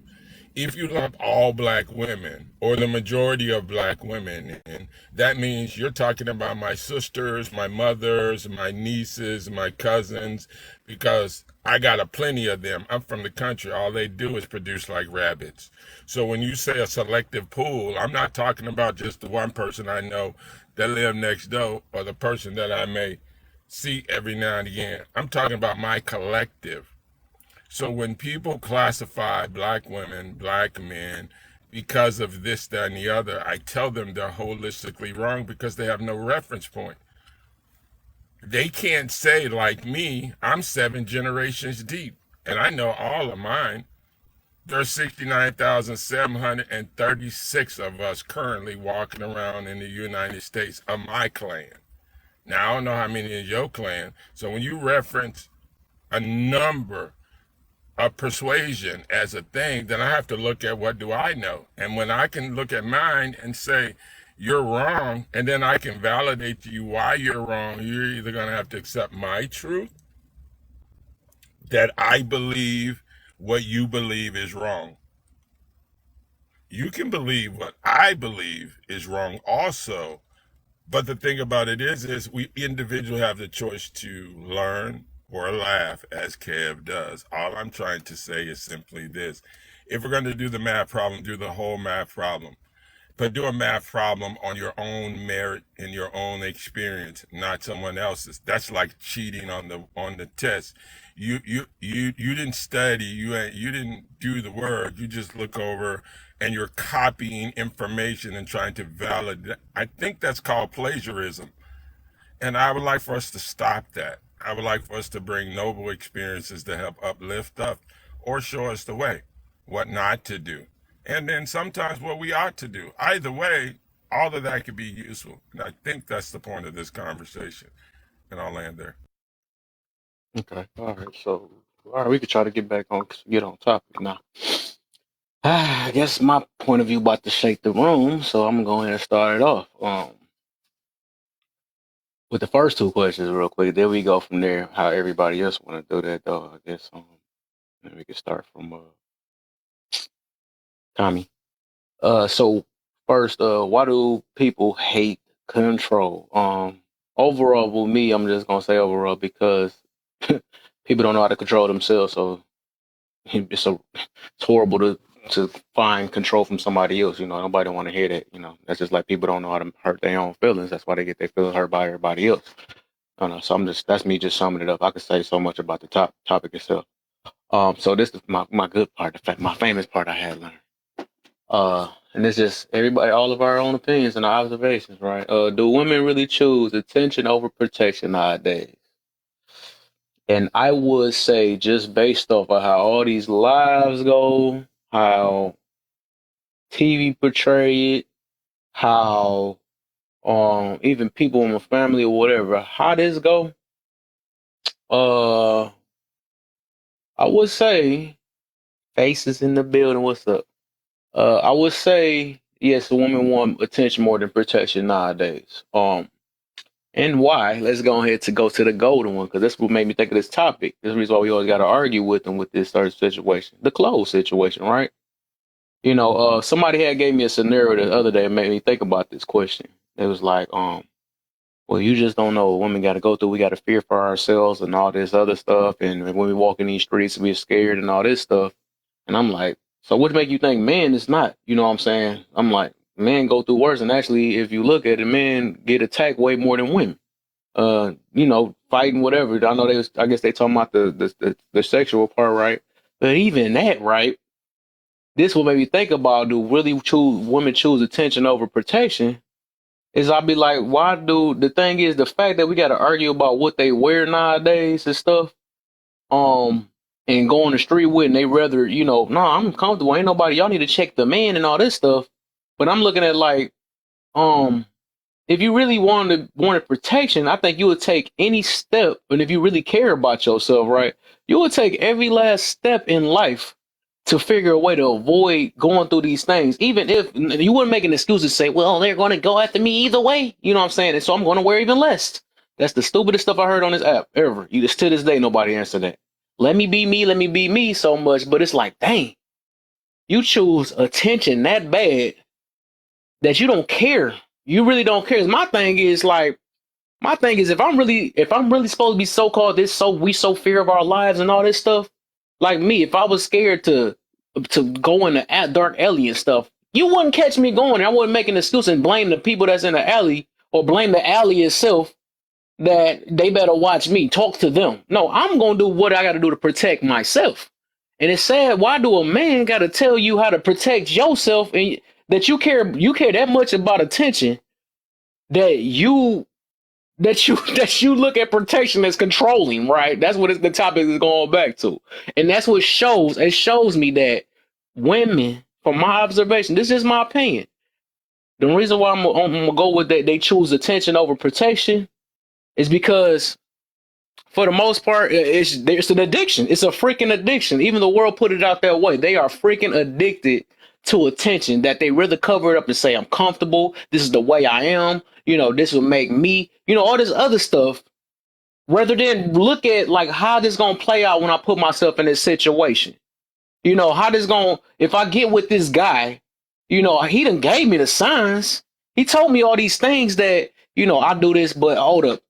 I want attention so bad that I think I could change this guy.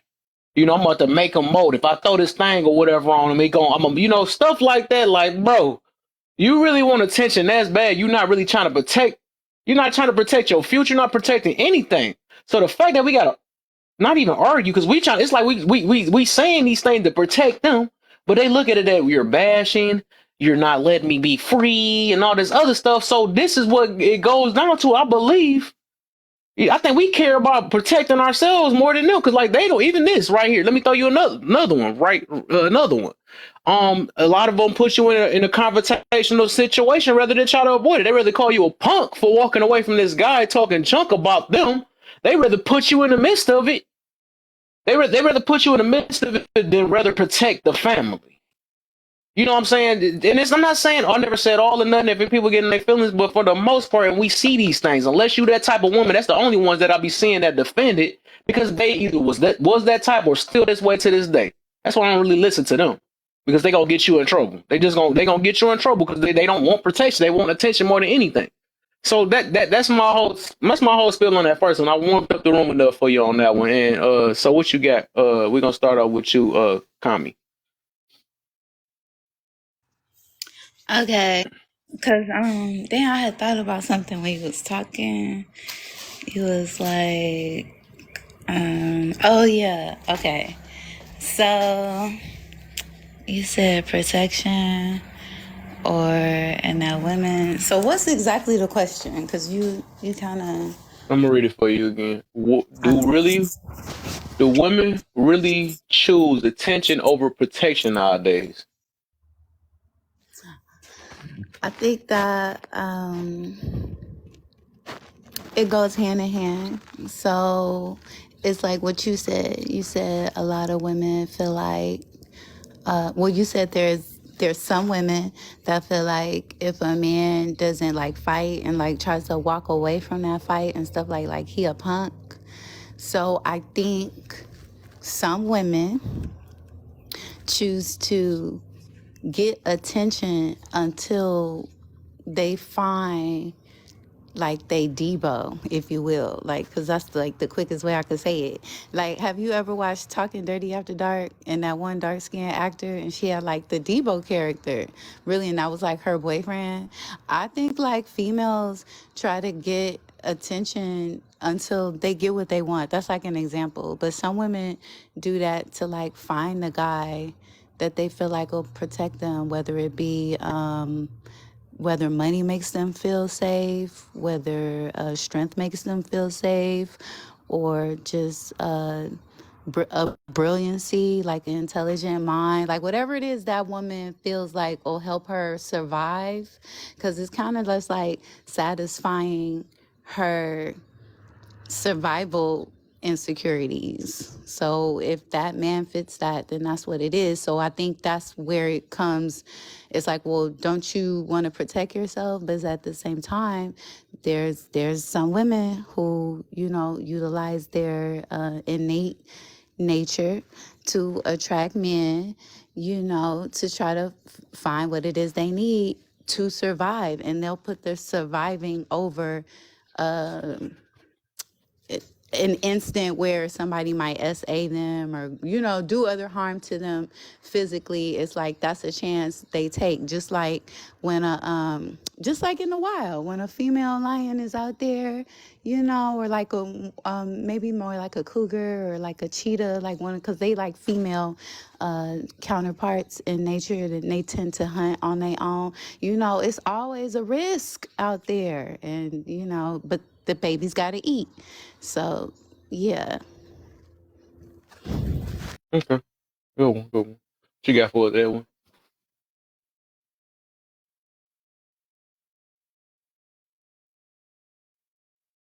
Edwin, you there? Oh yeah, I'm sorry. I was. Yeah, I mean, you said a word, Kevin. I mean, you know, you and I don't disagree on much. I mean, I think it's just presentation. And as far as I'm concerned, I understand what you're saying. You know, my philosophy is an ounce of prevention is worth a pound of cure. So anything that you can do preventatively to protect what you should do. I mean, this is why we wear seatbelts in cars. You ain't got to. Nice. The seatbelt may wrinkle your fabric on this, you know, nice new whatever you got on, but it also may protect you from going through the front windshield in the unfortunate event that you're in some type of where you get head on or the front of your car is there, which most people have driven for years and never had that happen, but that possibility is still there. That's why you still wear it.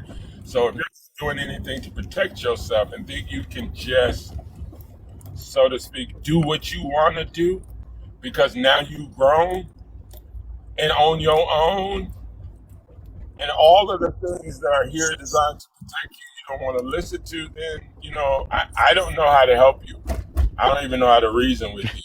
That's like arguing with That's perfect. That was a perfect analogy. I ain't gonna lie. That's perfect. And to even add to that real quick, Edward, it's some people, all right, well, I'm not comfortable. I got to put the seatbelt around my back and stuff. You know, it's the people that be like, you know, I mean, it made me look better. You know what I'm saying? I get, you know what I'm saying? I feel more free when the seatbelt is not around me. But a person that's really, they're not looking, you know, they're not just looking to be, I'm comfortable with this. They trying to protect themselves. And that's the problem, right? You know what I'm saying? If you really don't want to fly out that window, you're going to do whatever it takes to make sure you don't have to fly out that window. You're not going to come with the excuse, well, some people still end up finding a way to fly out the window with the seatbelt on. That's what's be happening nowadays. Well, people still going to people going to do this to me anyway, so I'm going to wear less. I'm going to really not put my seatbelt on.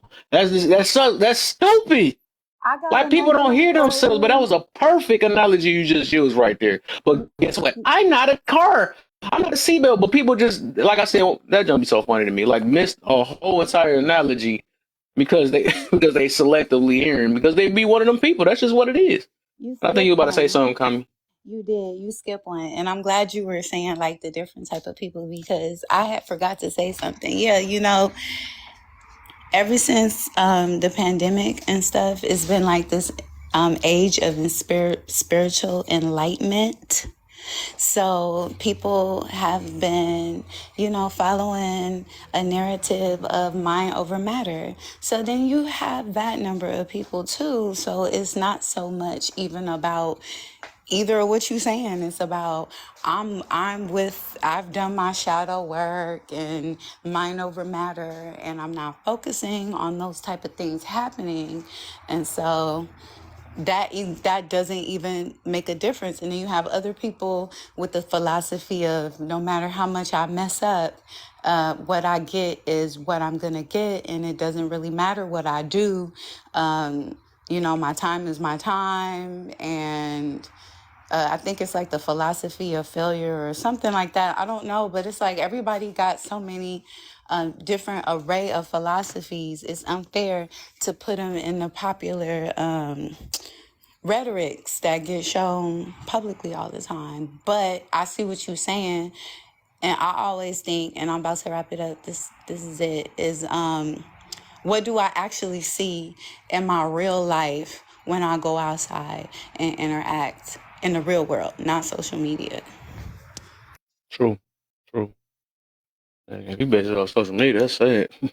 But that's what people do though. They Got love it. They into addicted that to it. though. I have like based it on social media a little bit, especially during the pandemic, because that was a long stretch, and for me, I was like really in the house just looking at social media. Mm-hmm. I feel you though. Go ahead, Millie. Okay, so the first one, why do people hate control? I think that comes from a place of trauma and need. Okay. A lot of people, when they were growing up, they couldn't control their circumstances, who their parents were, where they lived, things like that. So now that they're older, it's like they have, now they feel they have a sense of control to where they could protect that little boy, that little girl, that they couldn't do back in the past. So I think that's why a lot of people hate that word control, because Mm. it's to heal. Second question, do women really choose attention over protection nowadays? I would say yes. And the reason why I agree with that in the sense of is that I feel like, gosh, how's the best way to say this? I feel like women do things to attract the male gaze.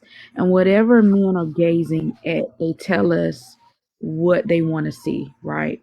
So, for instance, you got, the OnlyFans, you got these Instagram, IG models and stuff.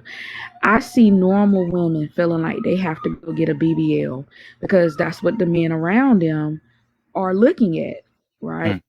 And passing them over, and things like that. And so I think a lot of the times if men start choosing or being with more, average, looking women that are not, that dress modestly, that, they're not turning their heads or, going over and beyond for these women that are, getting the surgeries that are, have these big, whatevers. I think that more women would be okay with, dressing down and dressing modesty because they're gonna do what the men are looking at. And so I think what you were saying earlier about the dressing, how women dress, showing and being revealing and things like that.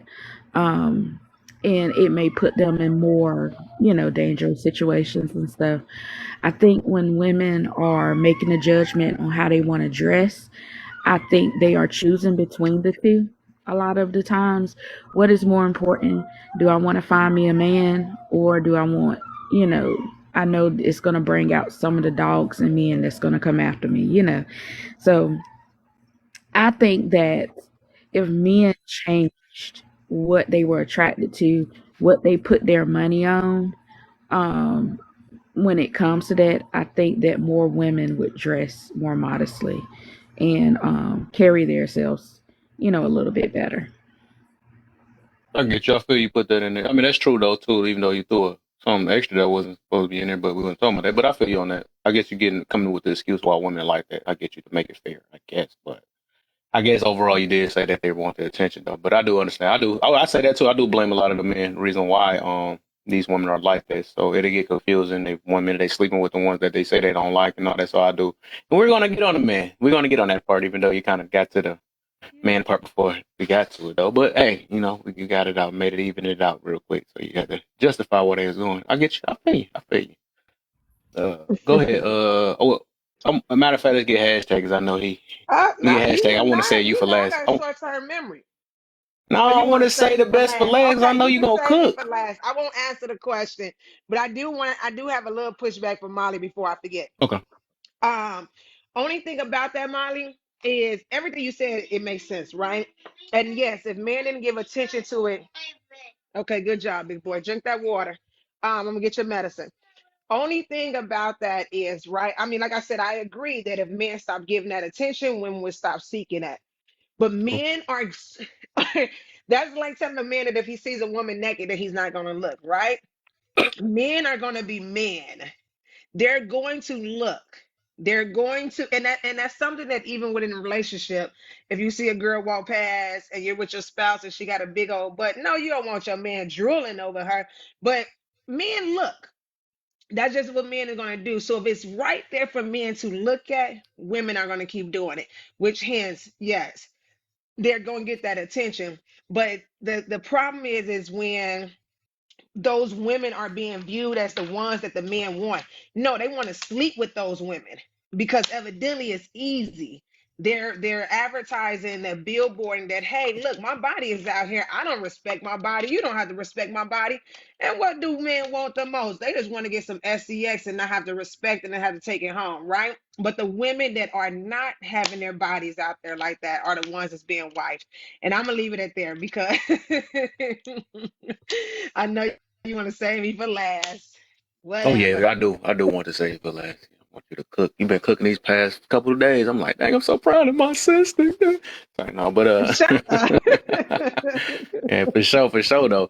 But so we gonna get hashtag then Yasmin and then Bunny. So hashtag. So you can. How you feel about the topic and that first question?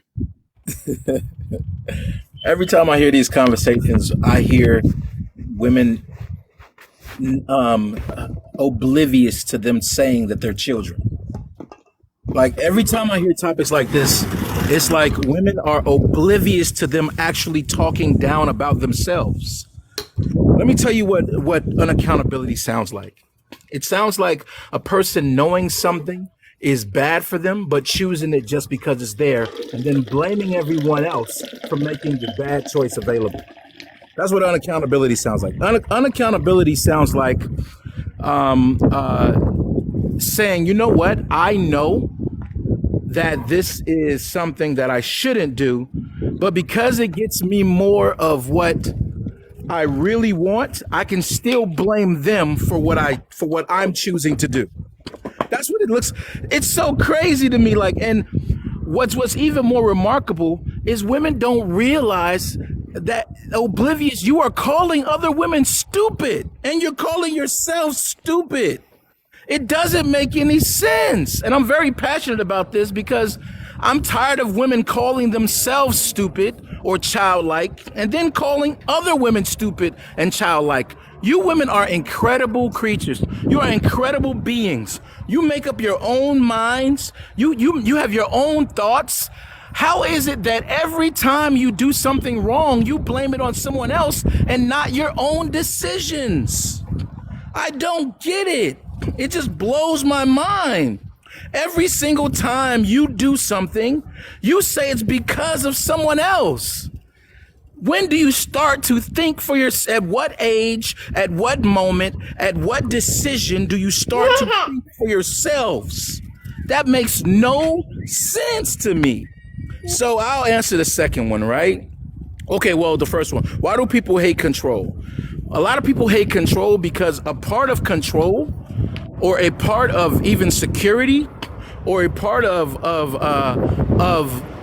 someone helping you is a part of safeguarding, right? It's a part of, you know what? I'm not controlling my wife when I tell her and I'm not home, put the security system on and lock the door.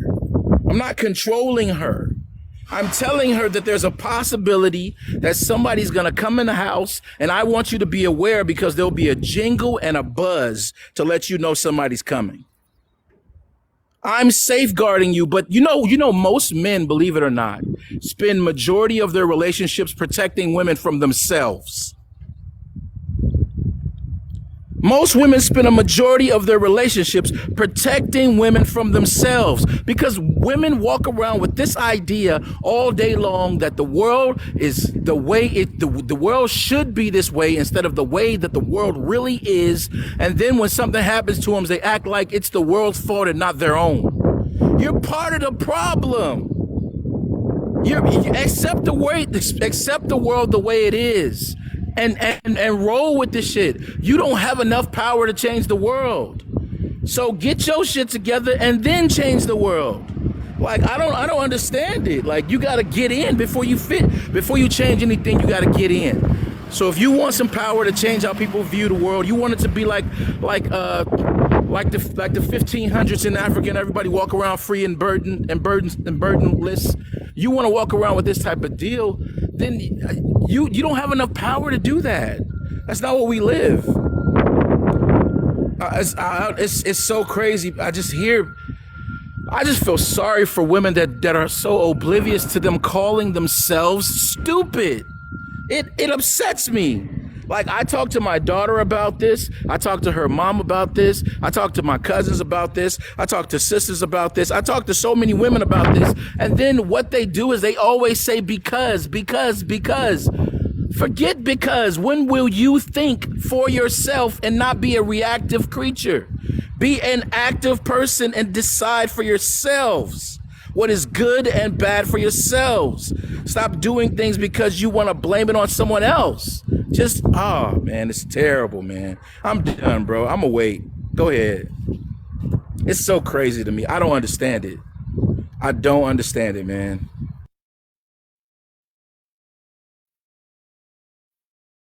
All right, hold up, y'all. I think where we at? So you got it. For sure. Good looks, man. So before we go, yes, you next. Real quick, if y'all can give me the 10K, it's 22 of y'all in here. If y'all give me the 20K. Oh, not 20K, my bad. 10. Give me the 10K real quick. While y'all all down in the comments, commenting and all that type of stuff. Y'all can give me the 10K. If you want to do that too, that'd be cool too. But give me the 10K real quick. Hashtag FYP down there. Share it to about 10 of y'all friends and stuff. I see me at 32 shares, and if y'all don't know how to share, y'all can hold my face over there and or hold my box over there, and then it's gonna have you a bunch of share icons that you can click on. You can share to a bunch of people in your friends list, and also share with that arrow at the bottom. But you can go ahead. Yes, go ahead. I was tapping. I wanted to give you at least another 2K. Why do people hate control? I'm gonna speak from experience because I don't know why people hate control, but I can tell you why people I've been around hate control. And that's mainly men. The men I've been around. Okay, let me speak for myself real quick, and then I'll speak for the men I've been around in my life. Me, I don't mind somebody having control over my life, but it's not control in the way I'm talking. It's me allowing somebody to guide me. So some people might say, "Oh, you're letting him control you," or whatever. But in my personal opinion, it's not control. So now speaking for the men that I have dealt with in my life, they think that when, like, if I'm telling them, "Hey, you didn't do this or you didn't do that, you're not my mother," or "I got this. I've been on this earth longer than you have." Okay, good for you, sir. You want a cookie? I'm glad you've been on this earth long enough. You should know this, but you should know this before I told you then. I think people look at control as in they're losing power, and that somebody in their life, the things that they are incapable of thinking for themselves. So they would much rather look at people based on age. If you're younger than me, you can't tell me anything. You cannot tell me about myself. You don't determine how my life goes. You don't determine how I speak or how I handle myself and treat people. But in reality, it's a mental thing in my opinion. Like, you think that if you give away a little bit of your control to somebody else, that they have the power to hurt you or the power to take advantage of you. If somebody truly cares about you, they're not gonna do that to you. They're gonna look for your best interest. And in the longevity of things, that person will either show you that they are good for you, or they'll show you that you don't need them in your life anymore. So long story short, whenever people look at relationships as control dynamics, they are truly missing the whole point of what control really means. Control is, oh, you're not leaving the house. I was in a controlling relationship. Like my ex-husband, he wouldn't say it, but he didn't want me leaving the house. He wanted me to cook and clean. He didn't want me being friends with guys. He didn't want me having any friends on social media that were guys. It was very control. And when I would tell him something out of love or whatever, he would say, you just want control. But in reality, it wasn't me that wanted control. It was the person that's telling me that I want control, that I wanted control. And I would say, I do not want control. So again, I said I'll keep this short, but it's going longer than I thought. So overall, a lot of people are too afraid to let somebody determine how they live their life. That's how I look at why people hate control. Interesting. Did you even get to the first part? Do women really choose attention over protection? Oh, I thought we were just doing the first one. Okay. No, the first Do two. women, the first two, okay. Do women really choose attention over protection nowadays? Women, that's a tough one. Women do choose attention over protection. Well, I would say both, because sometimes if let's talk about women in relationships. A woman that's in a relationship that's comfortable with herself, she might dress however she wants to dress. If her man doesn't like it, he'll tell her, and then that goes back to control thing. But I've seen couples outside, and she is so confident that her man can take on anybody on the street, and she's walking around with strings around her body, because she's like, oh, I look good. If my man has any problems with how I'm dressed, he's insecure. No, that's not your man being insecure. Your man has to fight off 20 other dudes because you want to dress like you are in a magazine, a Playboy magazine. So whenever women say, I like protection, if you truly wanted protection, you would not be dressing the way you dress, because people be looking at you. I'm not even talking about the male gaze. I'm talking about just people in general, people that are walking, even children will look at you. I don't care if you are walking in like in the middle of the night, there's no lights. If somebody sees you, if you're walking down the street by yourself, well, you and your man, and a cop is driving by, the cop might even think that you are the P word, because how you dress is how you carry yourself. Is what's the word I'm looking for? I'm having How a you brain fart right perceived? now. How you present yourself, how you're perceived. So the way I present myself is how somebody will perceive me. If I'm dressed in a suit, people might think I'm going to a business meeting. If I'm dressed in a G-string, people might think I'm going to work. So in reality, if you want protection, you're not going to be dressed in a way where people will be looking at you and give you attention, because you're not looking for protection. You will be incognito if you really want protection. You will be respecting your body and respect the man that you are with if you are in a relationship. And if you're by yourself, that's when you really do need to be dressed a certain way, unless you got a pew-pew in your purse or some kind of protection yourself, because I promise you cannot fight off a man. That's all. Where did the hashtag go? He was getting heated. Y'all ain't tapping, huh? That's crazy. Y'all can tap in the box too. Y'all can tap two in the box. 10K. That's all I'm asking for at the moment. I ain't asking too much, Y'all can tap in the box. Y'all can tap outside the box too. It's 21 of y'all, please, please, please. I'm just trying to get the page pushed out a little bit more.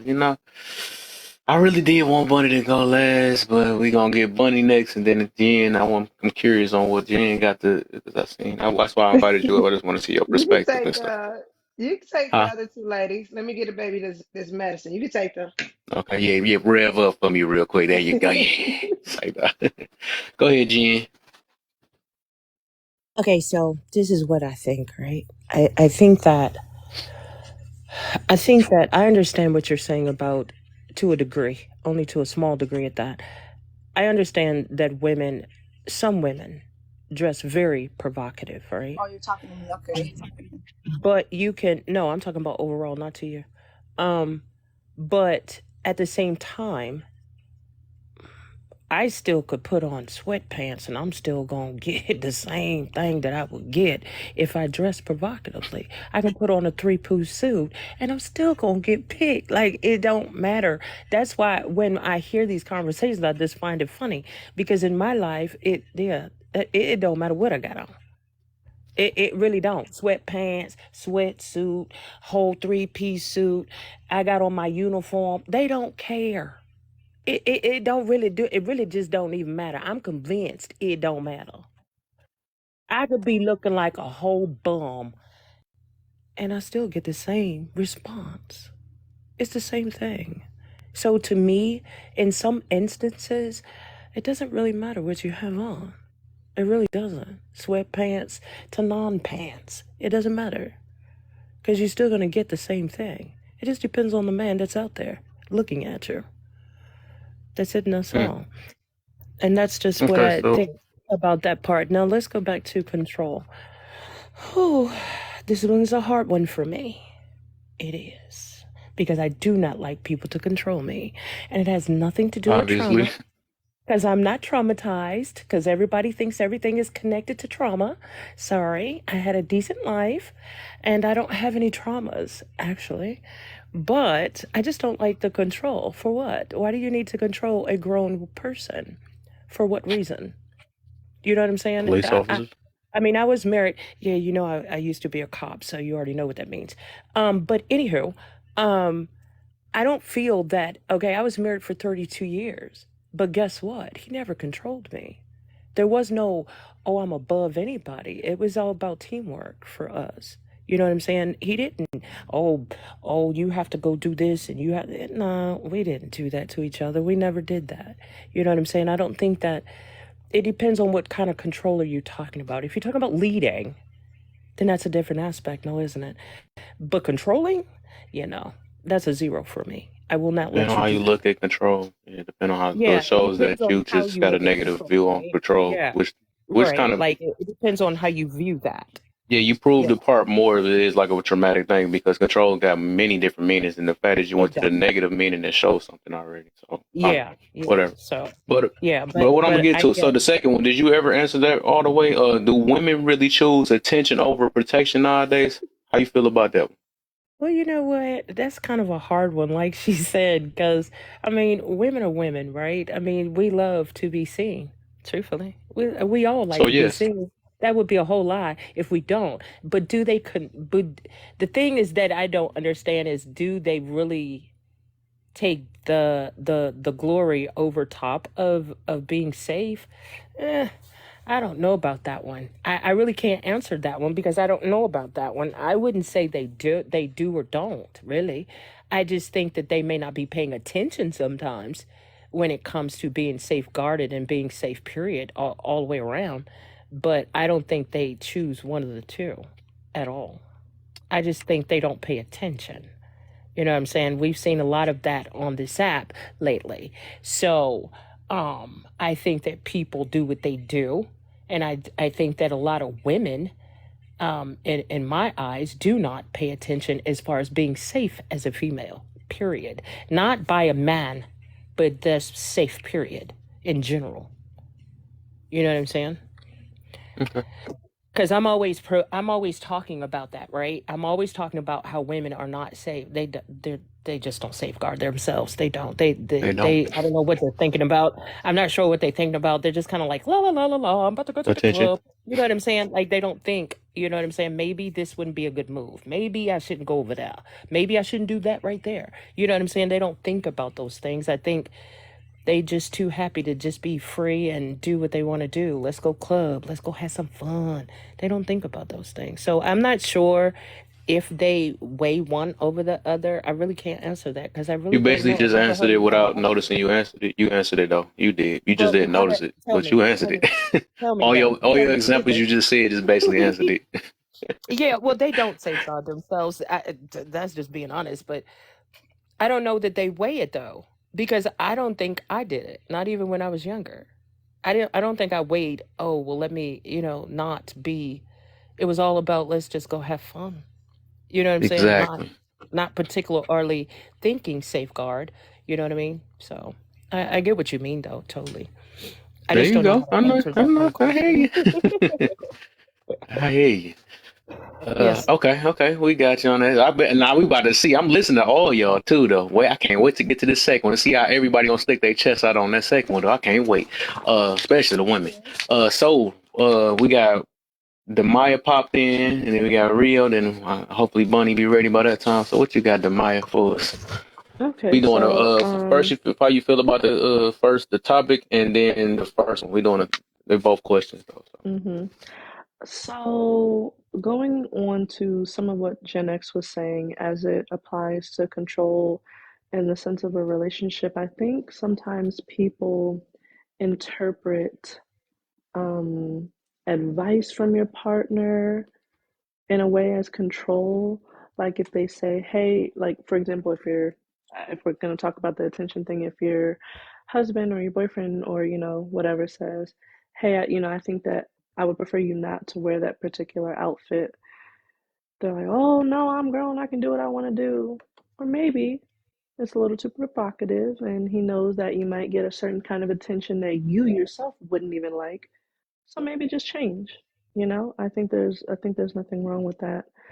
If you respect your partner and you value his opinion, you will consider it always. And it's not control. It's not control. Thank Um, to the second, or I'm sorry, the first question, do women really choose attention over protection nowadays? Sometimes, yeah, they do. Again, piggybacking off of what Gen X said, if you are putting yourself into precarious situations and then having negative results, I feel like that should. I, mm, I'm trying to word it in a way that doesn't seem bad, but like you have to be mindful. I think sometimes as women, we think of what we would like to be instead of what the reality of the world is. you. Bad people are out there. No matter how much you think they shouldn't exist, they always will. And you have to safeguard yourself. So, avoiding unsafe scenarios. That's what I'll say on that. No, okay, nice. Rio, man, welcome to the live. What you got for us? We doing the first two. We doing the topic and then the first question. What's going on? Can you hear me? Yeah, I hear you. Okay. Why do people hate control? Well, man, I got to be real with you, man, because some people use that word hate, right? You can use that word and shift it, right? Because if you don't got control, who are we controlling? Because I cannot control everything I do. Let's say if I go to the club and I want to hang out with a chick, I got to be responsible. Now, that word is different from hate because I don't want to use a word that makes me feel like I got to feel bad about doing something, if you know what I'm saying. I want to be responsible about it. And if you control it, I can control nothing, well, right now. But in an energy sense, man, control is a thought pattern. But on the spiritual sense, you could use control, but really mentally, you got to be connected to who you with. And mentally, certain women don't even like that word, or man. But when you connect with somebody on the spiritual essence, it moves to be an understanding. And if you move to understanding, this means you are that. And when you feel like you are happy so much where you don't even think about it no more, it's like you just being. And when you happy in this type of being, man, it don't even matter what's going on. I'm gonna take the clothes out. Hey, you need to do this. All right. I'm gonna go to the store. You need to get something. All right. Hey, I need to cut the grass. Hey, you didn't take the trash out. Oh, you know what? My bad. I gotta go get the diapers. My fault. And it don't even feel like none of that. It's like an essence to it. That's what I mean on the first one. And then on the second one, what is that red word? I'm like, I know it say, do women, what it say, really choose what? Do they choose attention over protection Person. nowadays? Yeah, so there you go, really. Sometimes it depends on the person because this is where, okay, I don't want to say it too much, bro, because you feel me when certain women act a certain type of way, that's all they live on. I need to go to the club to figure out what I'm going to use and what I'm going to hang out with. Our man, too. In a precise way, we can act like it don't exist and just be friends. But women who do are men that want it so much it can take over their life. And that's why they get up in the morning. That's why they want to go home. Sometimes they don't even want to pay attention to what you're saying. They just want to look good anyway. Mm. And that right there is different when you do it for your life because it doesn't feel like you're doing it on purpose. But that's not deeper than that. We don't want to go to the chakra on that. But I'm going to just stick to it like that. And overprotection nowadays, man, you know, bro, that I don't know what type of women is in the world. And if you feel like that, this means you really got to understand who you are as a person. And a lot of people who need this type of essence means that they don't accept who they are. And I want to be honest with you. I don't want to go too in detail with that because I know what that means when that situation happened where I feel like I needed to be a blinky with something because she didn't want to know what I mean when I told her to pull back when I said to when you want to be honest. I just had it just in case, and I didn't want to be rude. But you didn't listen when I told you to scoot back because somebody already had it, and you didn't want to listen to what I said. But go ahead and call her whatever you choose to. You know what I'm saying? So that was in detail for myself for what happened, but I think y'all know what I'm saying. But yeah, that's what I mean for what I'm saying. I land my plane. Okay. Okay. Nice. Nice. Millie, you can go ahead, and then Bonnie. Okay, I had a thought while everyone was speaking on your topic of control. Like when I spoke of control as far as it coming from someone else, right? But control can also be a good thing, especially when you look at it internally for yourself, right? Control over yourself, your responsibilities, taking accountability, control over your actions, right? Because you may not can control the environment or the things around you, but you can sure daggone control your actions and what you do, right? So adding to that first topic about us women choosing attention over protection, you know, when we wake up in the morning, we make choices every day, right, on what's going to keep us safe as we maneuver in this world. And I think where a lot of men is coming from is with the choices and the clothes that we make, you know, can get us some unwanted attention. Now we know that there are just some men out there. It does not matter what you have on, such as Gen X has said, because I am in that same category. But we can try our best to minimize, you know, some of those things. So not only in the sense of control from other people, but control for ourselves too. Okay. Bunny, you there? Yeah, I'm here, brother. One second. One second. I'm trying to order this thing for my spouse. Hold on. Oh, okay. All right. Yeah. So, I guess I can get back on it. What with the control thing though? Rio, you about to say something? Look like you about to say something. Millie didn't do the same. Did you? Did she do the nowadays one? Oh, she did, right? She did both of them. Yeah, she did all of them Oh, already. I think she was here before you. oh, She just had a little I guess something to add to.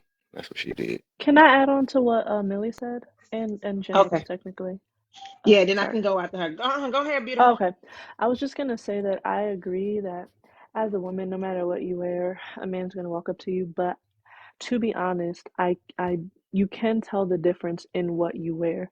So if I'm like fully clothed, head to toe, the way I get approached and the type of guys that approach me does differ from if I got on like a tank top and some booty shorts. Like it does, the difference in attention is there. You can see the difference in how men approach you. I only said that real quick. I'm just gonna jump in. I only said that because I'm very thick. And I know I'm thick. Okay, I was born that way. That's the way I've always been. Okay, I'm thick. Like my body is like hourglass type. It don't matter what I have. I've been in my uniform and got hit on. You know what I'm saying? It don't matter where I wear pants, and I try and get the big ones because I like it to be real baggy. You know what I'm saying? It don't matter. It really don't matter. Like I've never had an experience that's been different. You know what I'm saying? I don't wear shorts, so you'll never see me in shorts. That's just not me. You know what I'm saying? So to me, from the suit on down to sweatpants, it, it's still the same reaction to me. You know what I'm saying? I mean, I'm from boys down there, they just don't even care. You know what I'm saying? If you look cute walking down the street, they coming after you. That's just how they are.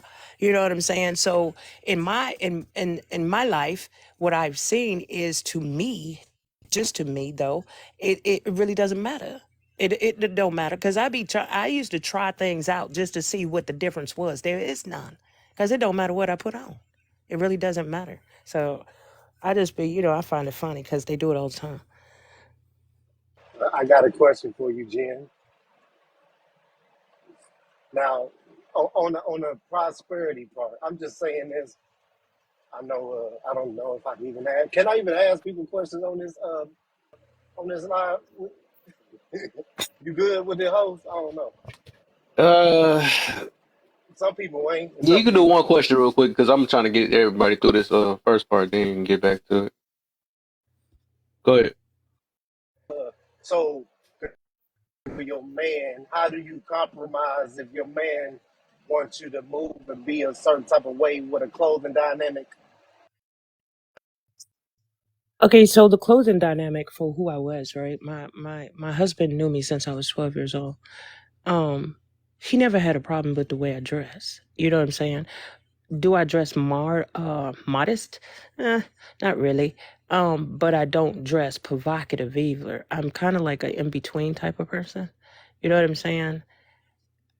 But he never had a problem with what I had on. I never had my husband ever say, guess what, Janex, you need to change clothes. You know what I'm saying? I don't like that. He never did that ever. In 32 years, he never did it. So I never had that problem.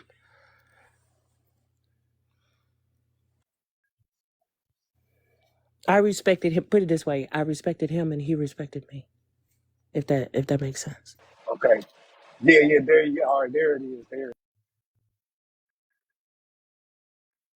Because just because I know I got something doesn't mean I need to show the world. You get what I mean? So, I'm a little bit modest, regardless of what I look like. I'm still just a modest And, person. I'm and not you out married, here so page of, ooh, go look at Gen X. I don't really care if you look at me ever. Really. I got people on here. I mean, yeah, there is one picture of me on here, right? But I got people asking me to show more pictures. No, no, for what? I don't think that you need to do that. Look at my mind first before you look at my body. Do that. That's what you can do. they can't look at nothing. So you already took, and they need to pull back anyway. I just laugh at them because I don't know why they want all these pictures, which you're not going to get. But, it is what it is.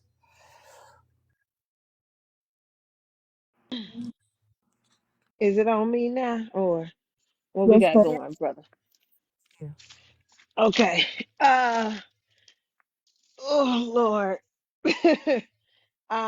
Okay, so why do people hate control? People hate control. I'm gonna start with that first. People hate control because they feel like it's somebody telling them what to do, how to do it, how high to jump, that they obeying their spouse, right? But the whole definition behind control is only just seen in a negative light. It's just how that word makes women feel, or men, but it's how it makes people feel. Whereas with control, in order for a man to lead a household, he's going to have to be in control. Plus, if you want your man to protect you, he's going to have to be in control. because he's not able to control any, I mean, he's not able to protect anything he can't control. If he's not in control of the situation, he's not able to put forth protection in that situation. Control, pretty much the definition of control, not even pretty much, the exact definition of control is being able to direct a situation or a person or having the power of influence. So if my spouse is telling me, hey, babe, I think we should move over here, and he makes the final decision, is that not an example of control? Right? He's controlling the situation. If my spouse says, babe, I think I think it is a little revealing, just not even revealing. I just don't think that that's going to give you protection. I don't think, it's going to bring the right attention to you, even if it's just maybe you're a dress that's not too short, but he just doesn't feel like it's long enough to be out of his presence. That's him controlling, and there's also nothing wrong with that.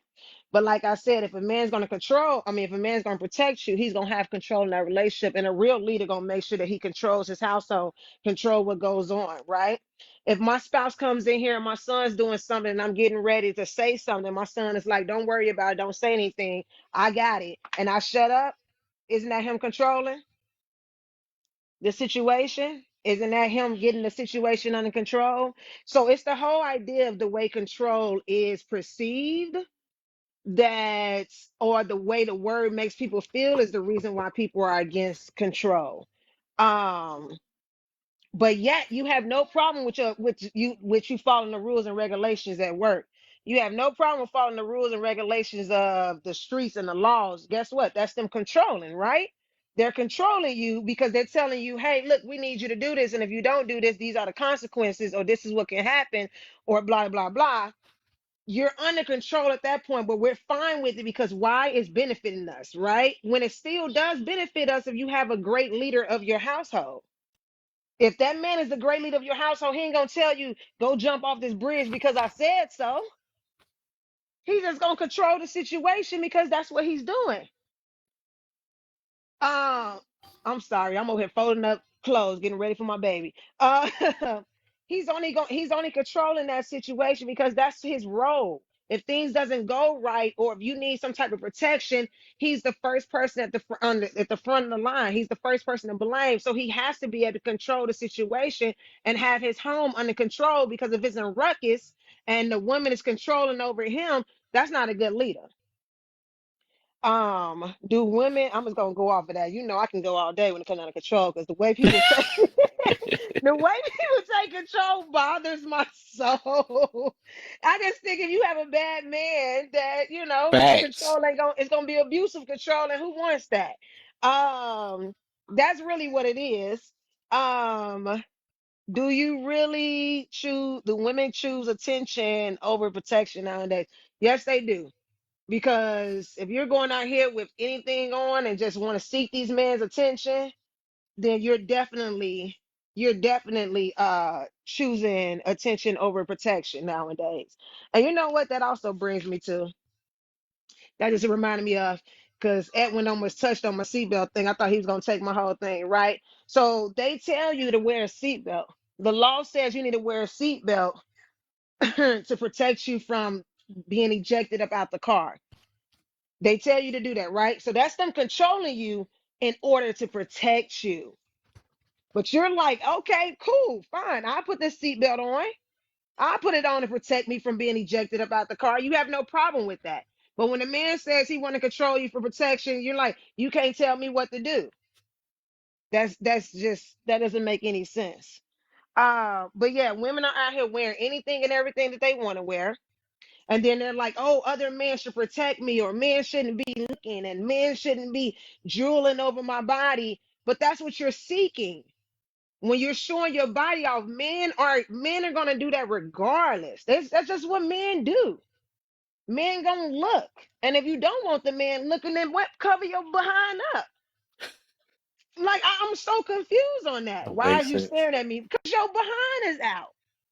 Like, what do you mean? And like I said, men are men. That's what they're gonna be. They cannot change the fact that they're gonna look. They cannot change the fact that what they're excited by. They're excited by boobs and behind. So if you showing them boobs and behind, especially when a lot of men in the world are not even getting SCX, but we're not even gonna have to go with that darn on statistic. There's so many men out here that's not even getting attention in that intimacy way, that's why you have POV. Because guess what? They're paying to be able to see these women who could care less and have no respect over their bodies and gonna show it. Might as well, right? That's why that industry is successful as it is, because these women are gonna allow men to be able to see their body as long as you have some type of dollar to it, and they're loving this attention as well. So if there are men out here that you know are not getting it, that's like you putting a steak in front of a darn on lion and saying, don't go eat that darn on steak. That makes no sense. That makes no sense at all. When that lion is going to eat that steak, especially if that lion ain't ate in days. We can't forget that part. That lion ain't ate in days. Let alone these are men out here who ain't had sex in years. Come on now. They're hungry to be able to see what's going on. And then you're going to sit here and say, I know I'm advertising this, but don't look at me. I know I'm advertising this, but don't want to touch it. I know I'm putting it all out there, but it's only because it's only attention for the certain men I want to do it for. Which reminds me, if it's only for certain men, why not get with that certain man and be able to show him all of your body parts inside of your home? Get with that man and then show him all your body that you want to show him. There's not one man that can tell me tell my spouse anything about what he's seen about my body, because you ain't gonna see it unless you just probably see my tattoo. But that's because it's in a place that if I put on shorts, you gonna see my tattoo. But period. There's nothing else a man can be like, I saw your fiance in the same way you see your fiance in the bedroom. Come on now, that makes no sense. That means you are of no value, and these men are going to treat you of no value. And I'm a land there. I see why I made her last. You see what I'm saying? We done knocked him out the dang on. My boy done got blew away. He ain't like, dang. So I'm talking about what I'm talking. So we on the second one. Let's see how much pushback come behind this. So we gonna have a lot of hand clapping. So I'm gonna do my point of view on it too. Then y'all tell me. So is it really hard for men to discipline themselves? I know they couldn't wait for this one. From their natural urges. Yeah, from the most part, I would say yeah. Everybody laughing now because they already know. I'm gonna say this. I ain't gonna have no rebuts to it or anything because I'm gonna stay with my chest. I'm not gonna come with no excuses or anything. But so I would say yes, most definitely. I would say for the most part they don't know what the heck self-control is when this all, if you don't realize this stuff, this all kind of ties into control. It's the reason why I did this. They need a reverse version, but somehow we gonna see how much harder it is when you dress women versus men. And I actually do see this, I see also men do this stuff too. Well, it's part of me, it's in my nature and all that stuff. We must let this nut out or whatever. I ain't want to be that. Oops, messed up. I'm not on YouTube, but I'm just saying. They got to come with all these things and stuff. Why? Oh man, I got these desires. It must happen. It's in me. It's natural and all this other stuff. But they come over with every last. Somebody about to get booted. They come out with every last excuse, right? That's why they booted, like when I'm we talk about. the whole live. If I get Guess booted, what? I'm reporting Guess the whole what? live. Guess what? Guess what? I ain't gonna report me. I ain't got nothing to do with that. Listen. If you take 2 seconds and listen, you knew what time it was. Hey, buddy, I had to come up after you dropped that fire just to tell you it was so fire. I'm gonna let you stay in my box because it was so fire. Ooh, okay. What? That's what they. I have earned to stay in your box. That's when you know somebody doing something. Okay. Look at that. I really appreciate it. That was fire. I couldn't drop. There ain't nowhere in the world I could drop you after you dropped that fire. Left all that fire in that box too, boy. At least there's some left. Right, exactly. I already know how the money rolls. The box gonna be clean. No, she told me she gonna give me a rag last time. Yeah, Make me clean it myself. I'm gonna get you a rag.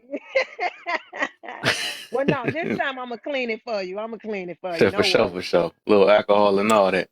But yeah, but it was just I had to come up and tell her that was so fire. Ain't no way in the world I could drop her out of my box. Boy.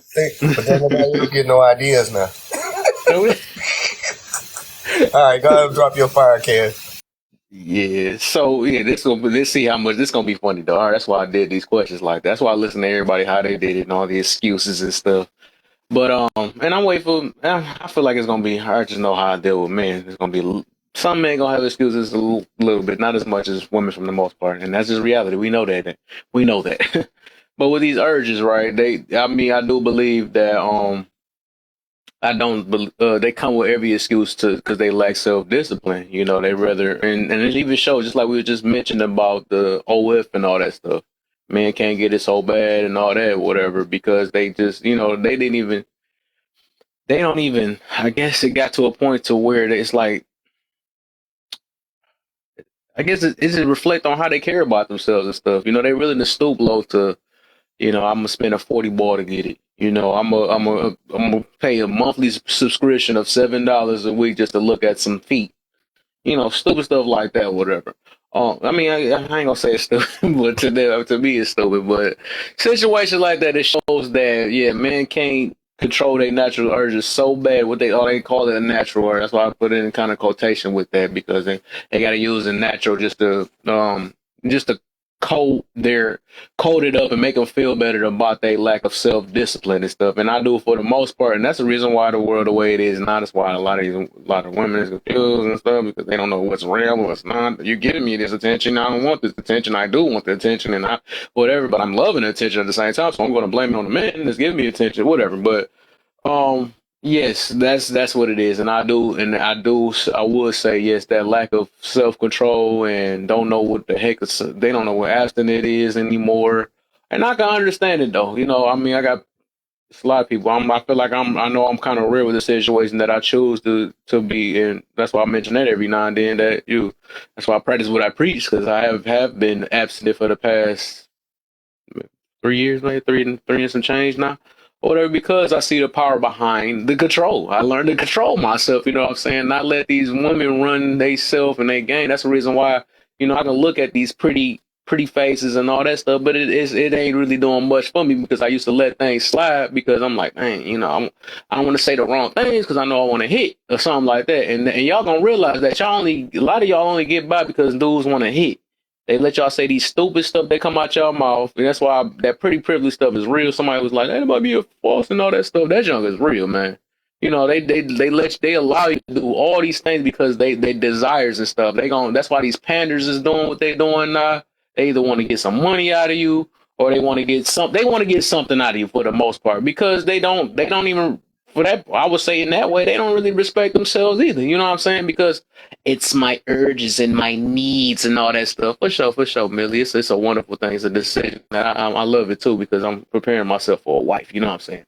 Everybody, and we gonna get to all that on the last part with everybody. But yeah, for the most part, just to cut it short on my perception on that, yes, I do think, man, I ain't gonna say it's hard. I ain't gonna say it's hard, but it's just I see they have a problem with self discipline, and that's the thing, man. And that also kind of tied to number one for the first question. I mean, but what you got for us, Jen? You see, you was already prepared already. I know you ready to stay. Ain't no excuses come behind this one. You Listen, I don't have any excuses, but I don't really think that what I said about women is an excuse either because it's just true, right? It's just my truth. It is what it is. But as far as the men are concerned, you already said it. You already said it all. It's about, them trying to, you could have urges all day, and we already know that about men. But at the end of the day, you do have to have some self-control. You know what I'm saying? You don't always have to lead on what you feel, and I tell women that all the time because they be barking at me over there on the other side. You know what I'm saying? Because I've been sitting down for 15 years. I'm good with 15 years because I am not that chick. I am not her. I do not believe in just giving freely. Kitty don't get to go free. I control her. And I'm not, every time there's an urge or a twinkle or, a little jumpy, it doesn't mean that I need to go run and go get something. It means I need to go in there and take a cold shower. That's what that means. You know what I'm saying? Kitty, I control Kitty. Kitty don't control me. You know what I'm saying? And it's the same thing to me for men and their urges. I think that you need to learn how to have more control over what you're doing. You know what I'm saying? We're all adults. You know what I'm saying? Just because your little tool started jumping doesn't mean you need to go jump in something. It doesn't. Chill out. It's okay if you don't.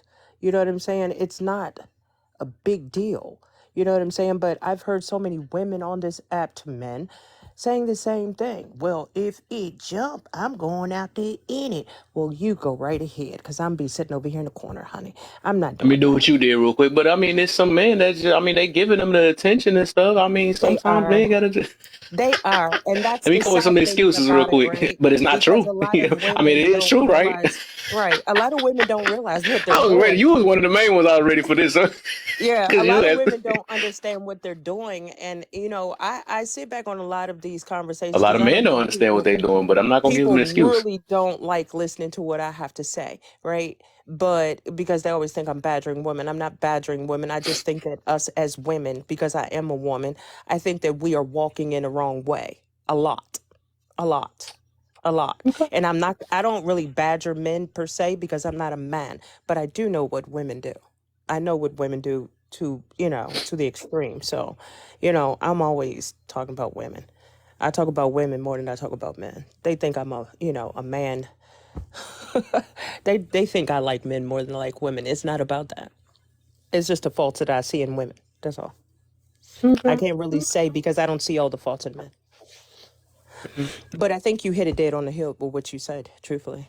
There's really no rebuttal on it. It is just that simple. Yeah, I'll be tired of this. That's what I'm trying to, yeah.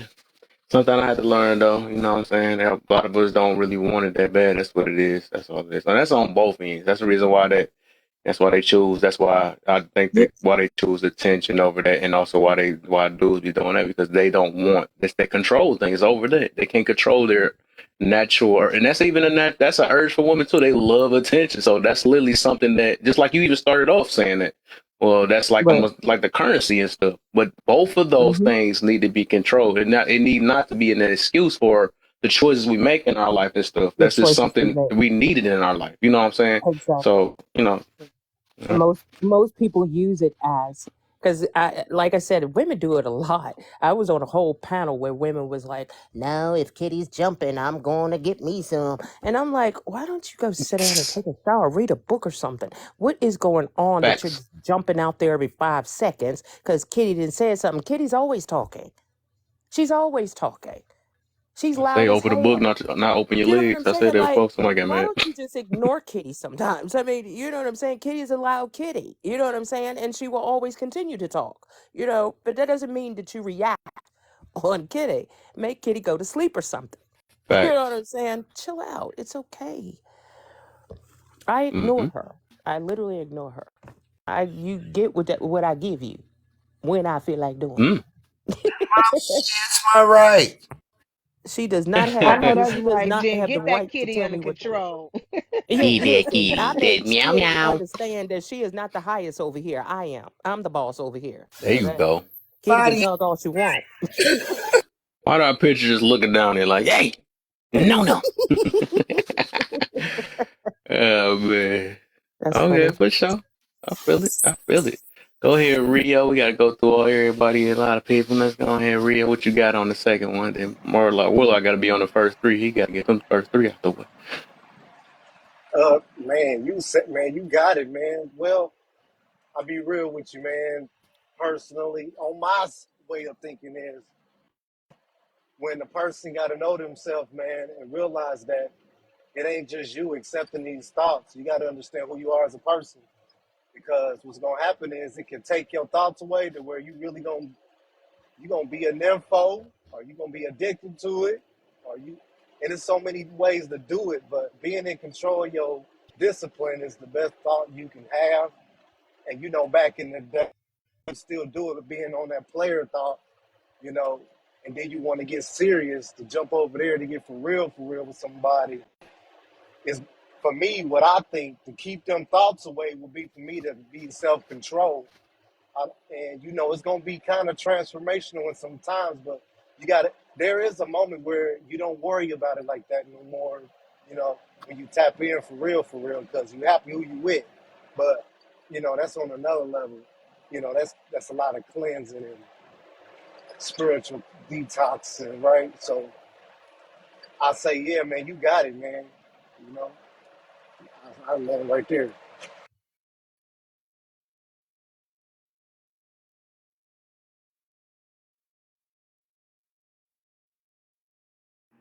Warlock, you next.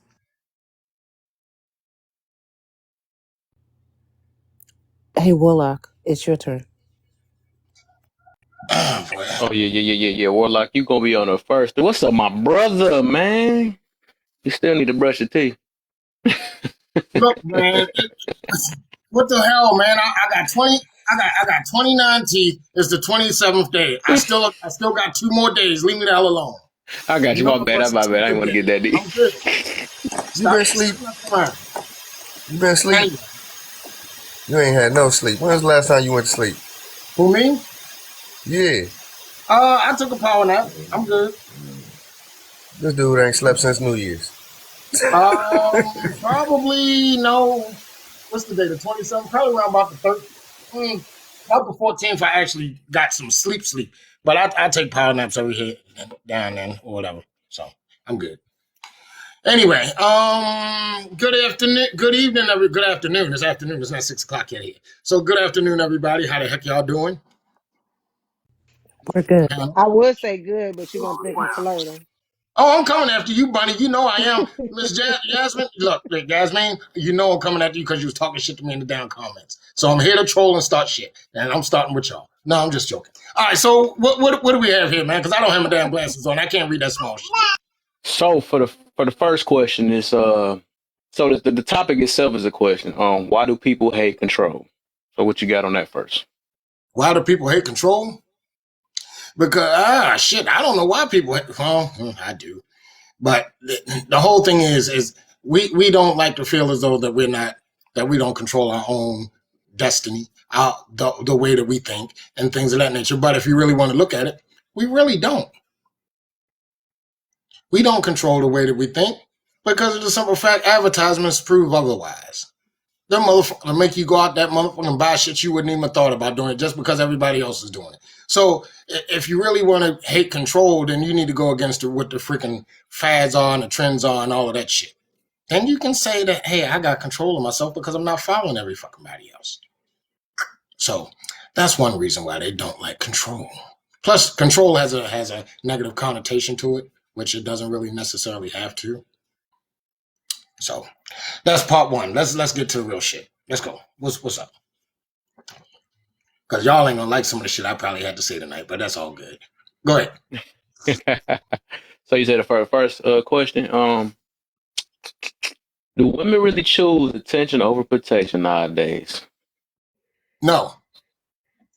And it's been that way for I want to say a couple decades. I'm gonna tell you, it kicked in the fucking overdrive when social media became a real big thing. And this is not a knock on you ladies. Y'all have always liked attention. This is the reason why y'all get all made up and shit like that, try to look y'all best all the daggone time or most of the time, because y'all want that attention. Y'all don't want the negative attention though.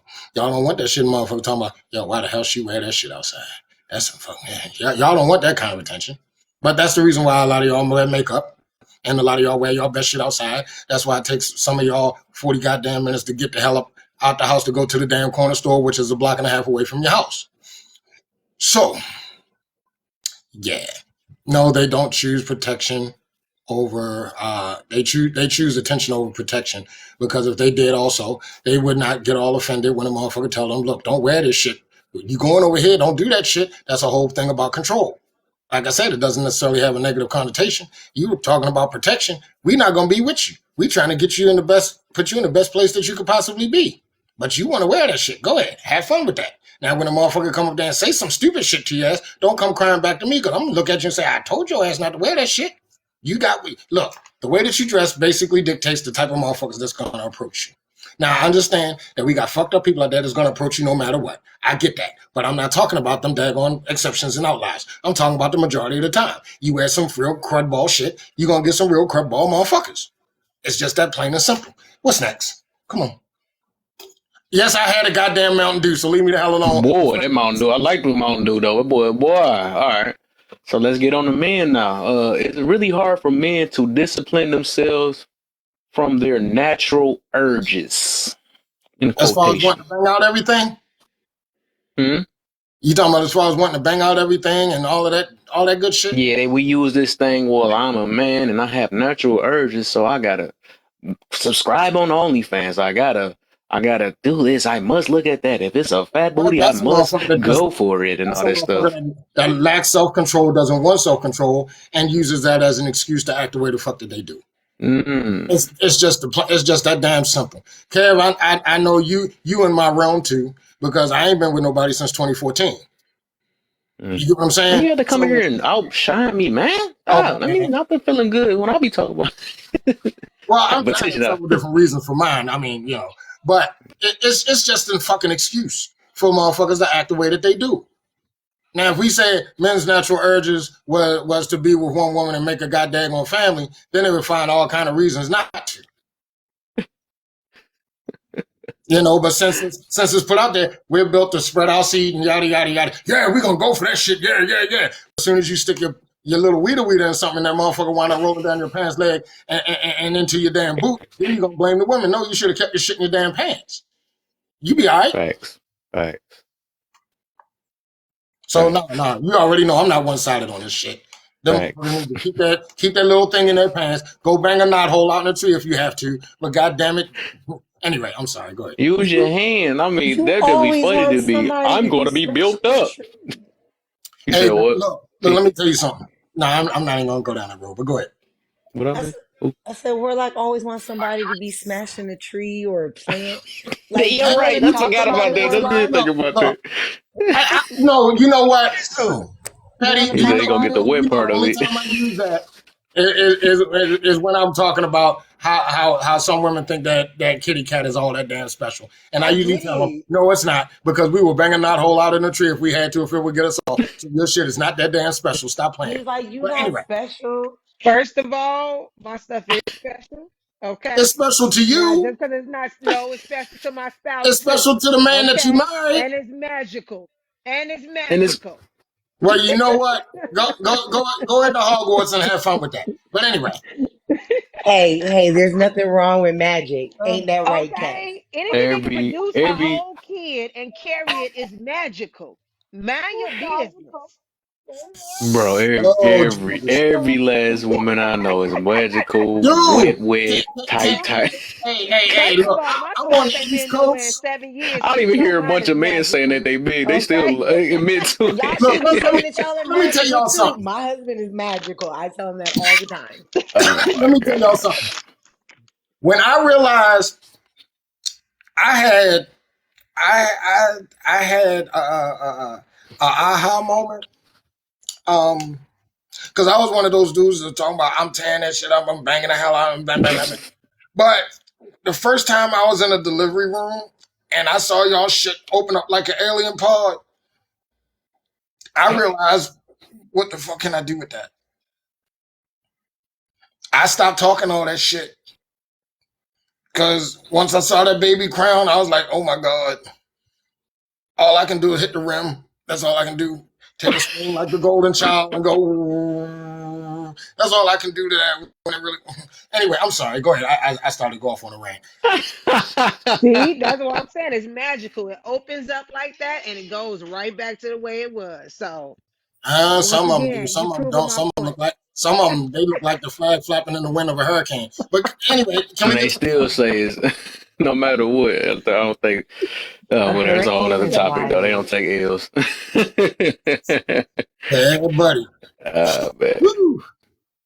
All right. So did I cover the second one? Yeah, you got all three of them actually. So yeah. So the third one. What was the third one? The third one was about the men. You did that. Oh, too. That was the man. Oh yeah. Yep. You did the control, the attention. You went through all of them. You just went through it quick. Men need to stop that bullshit. Because here's the thing. Here's the thing that I always stand by, right? And a lot of women think I'm trying to take away the responsibility from the men. But at the same token, I'm like this. Unless a guy either rapes you or essays you, right? Ladies, if y'all want us to keep control, y'all can force the issue. Don't give it to nobody. Oop. That's you want to stop men from being the bad guys outside of raping. That's Not it. You rewarding know, them. you got some motherfuckers that just ain't gonna be able to control themselves, and they need to be buried up under jail and castrated and all that good shit for stupid shit. But if you really want to look, you know the old saying about a lock.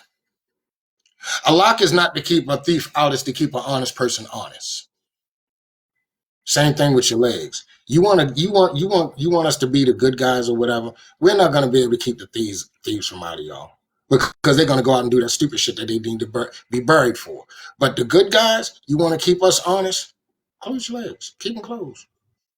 We're not going to come out there and try to take it from you and all of that shit. We're not going to do that. We're going to be like, okay, what do I have to do? And you can't be foolish and fall for the bullshit you're talking. You can't. Stop feeling as though that just because a guy says certain shit to you and treats you a certain way for a short period of time that he deserves your shit. He doesn't. I always tell motherfuckers this. If you really want a kitty cat, marry her. If you don't want to marry her, leave her the fuck alone. And if she don't want to marry you, leave each other the fuck alone. But until we get to the point where both of us can get to that point where as though we can say, okay, we're not going to do this shit until we get married or whatever, this, that, and the other. We're going to continue to have these freaking conversations about men ain't shit because they can't control themselves. Well, ladies, close your freaking legs. Hey, Warlock. Yes. I had that same. My friend he runs this post called on Facebook called "The Bottom Line Is Love," and in this he had what was pillow talk. So he had a bunch of us get together at some hookah bars, and I asked, and my question was, what happened to the ladies? You know, because I grew up in a day and age where the women made you wait at least a couple of months. You know, a maximum a month.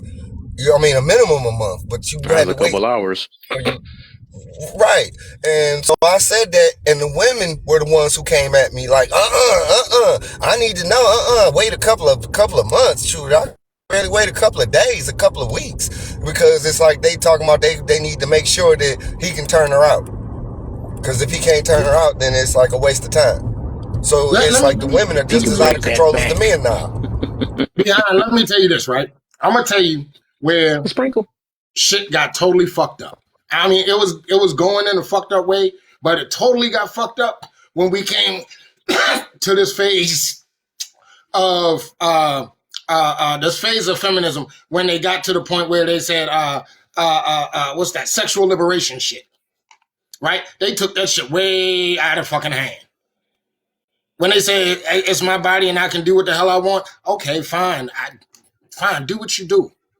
But then you started getting all these guys that started getting poo-poo from the motherfuckers that really, all these women getting penis from a place that they didn't want, right? Now you got women to the point where as though they have all of these fucking standards that they have, but yet they get these fucking standards after they done had fucking kids.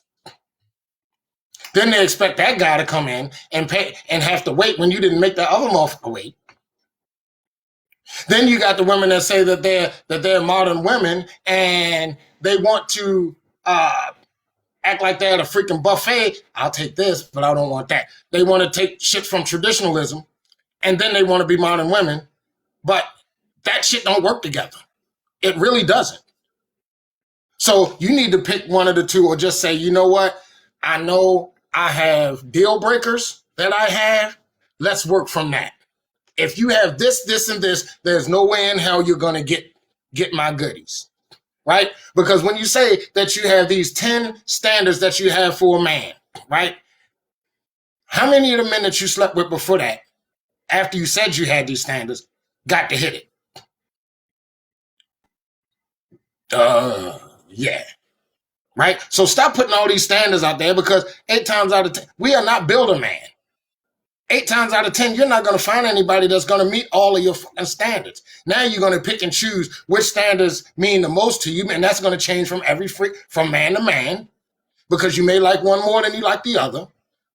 So are they really fucking standards or are they just guidelines? Because I always use this one phrase, this one little talking point from The Dark Knight. When the Joker was in the damn hospital room with Harvey Dent, aka Two-Face. And he said, do I look like a man with a plan? I'm like a dog chasing a car. I wouldn't know what to do with it if I caught it. That's y'all, and that's men as well. Don't get it twisted. Motherfuckers do that shit too. They say they want this, but 8 times out of 10, if they ever do marry somebody, they probably don't meet half of the standards that they said that they want. So don't do that shit, because if you get it, you probably wouldn't know what to do with it if you got it, or then you'll realize, oh shit, this was some fuck shit. That's not what I really wanted, because he's giving me the shit, and no, I don't like this type dude. Go with your deal breakers, the ones that you will not compromise on, and then you work from there and get to know the person. That's all I got for right now. Hey, Kev, you know who remind me? Warlock remind me of my uncle, right? Who got the best advice and doing the cookouts and stuff. He the one that's working the fish fry that's on the side of the house by himself with his beer and his cigarette. And you come around and you be like, hey, and give me the best piece of advice. Oh, it's a real song. Look, let me tell y'all something. I was in the live earlier today, right? And they was arguing over, and y'all not gonna like this shit even, but they was arguing over who should pay for the first date and all of that shit. Now, Ms. Millie, I know you probably heard me say this, but my first question is, what is the purpose of a first date, a second date, a third date, a fourth date, however many dates? Then you tell me that, then I say, okay, how many dates on average, because everybody has a different number, does it take for you to realize that, hey, this is the person that I really want to get to know better? Or this is the person that I really can't fuck with? You take that number, whatever it may be, 1, 2, 3, or 4, 5, whatever. Go Dutch until you figure it out. Nobody, because we always hear guys talking about, well, I spent X amount of money and she didn't even want to give me a kiss, or she didn't want to give me the box, or she winds up ghosting you. Then on the lady side, well, why he think he should be entitled to my body after he spent this, that, and the other, and I didn't want to go here anyway. This motherfucker want to take me this. Okay. That way, you can both pick a place that you like. Nobody has to worry about losing any goddamn money if you get ghosted. Guys, you don't have to worry about a woman feeling obligated to give you shit. Women, you don't have to worry about the guy feeling obligated that he should have shit.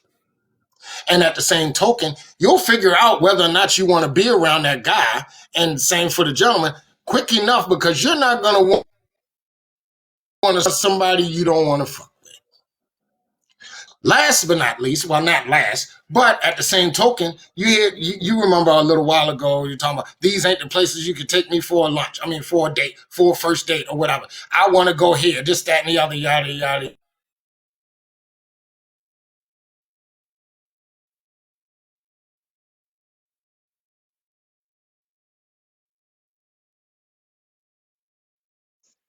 Did he cut out on my answer?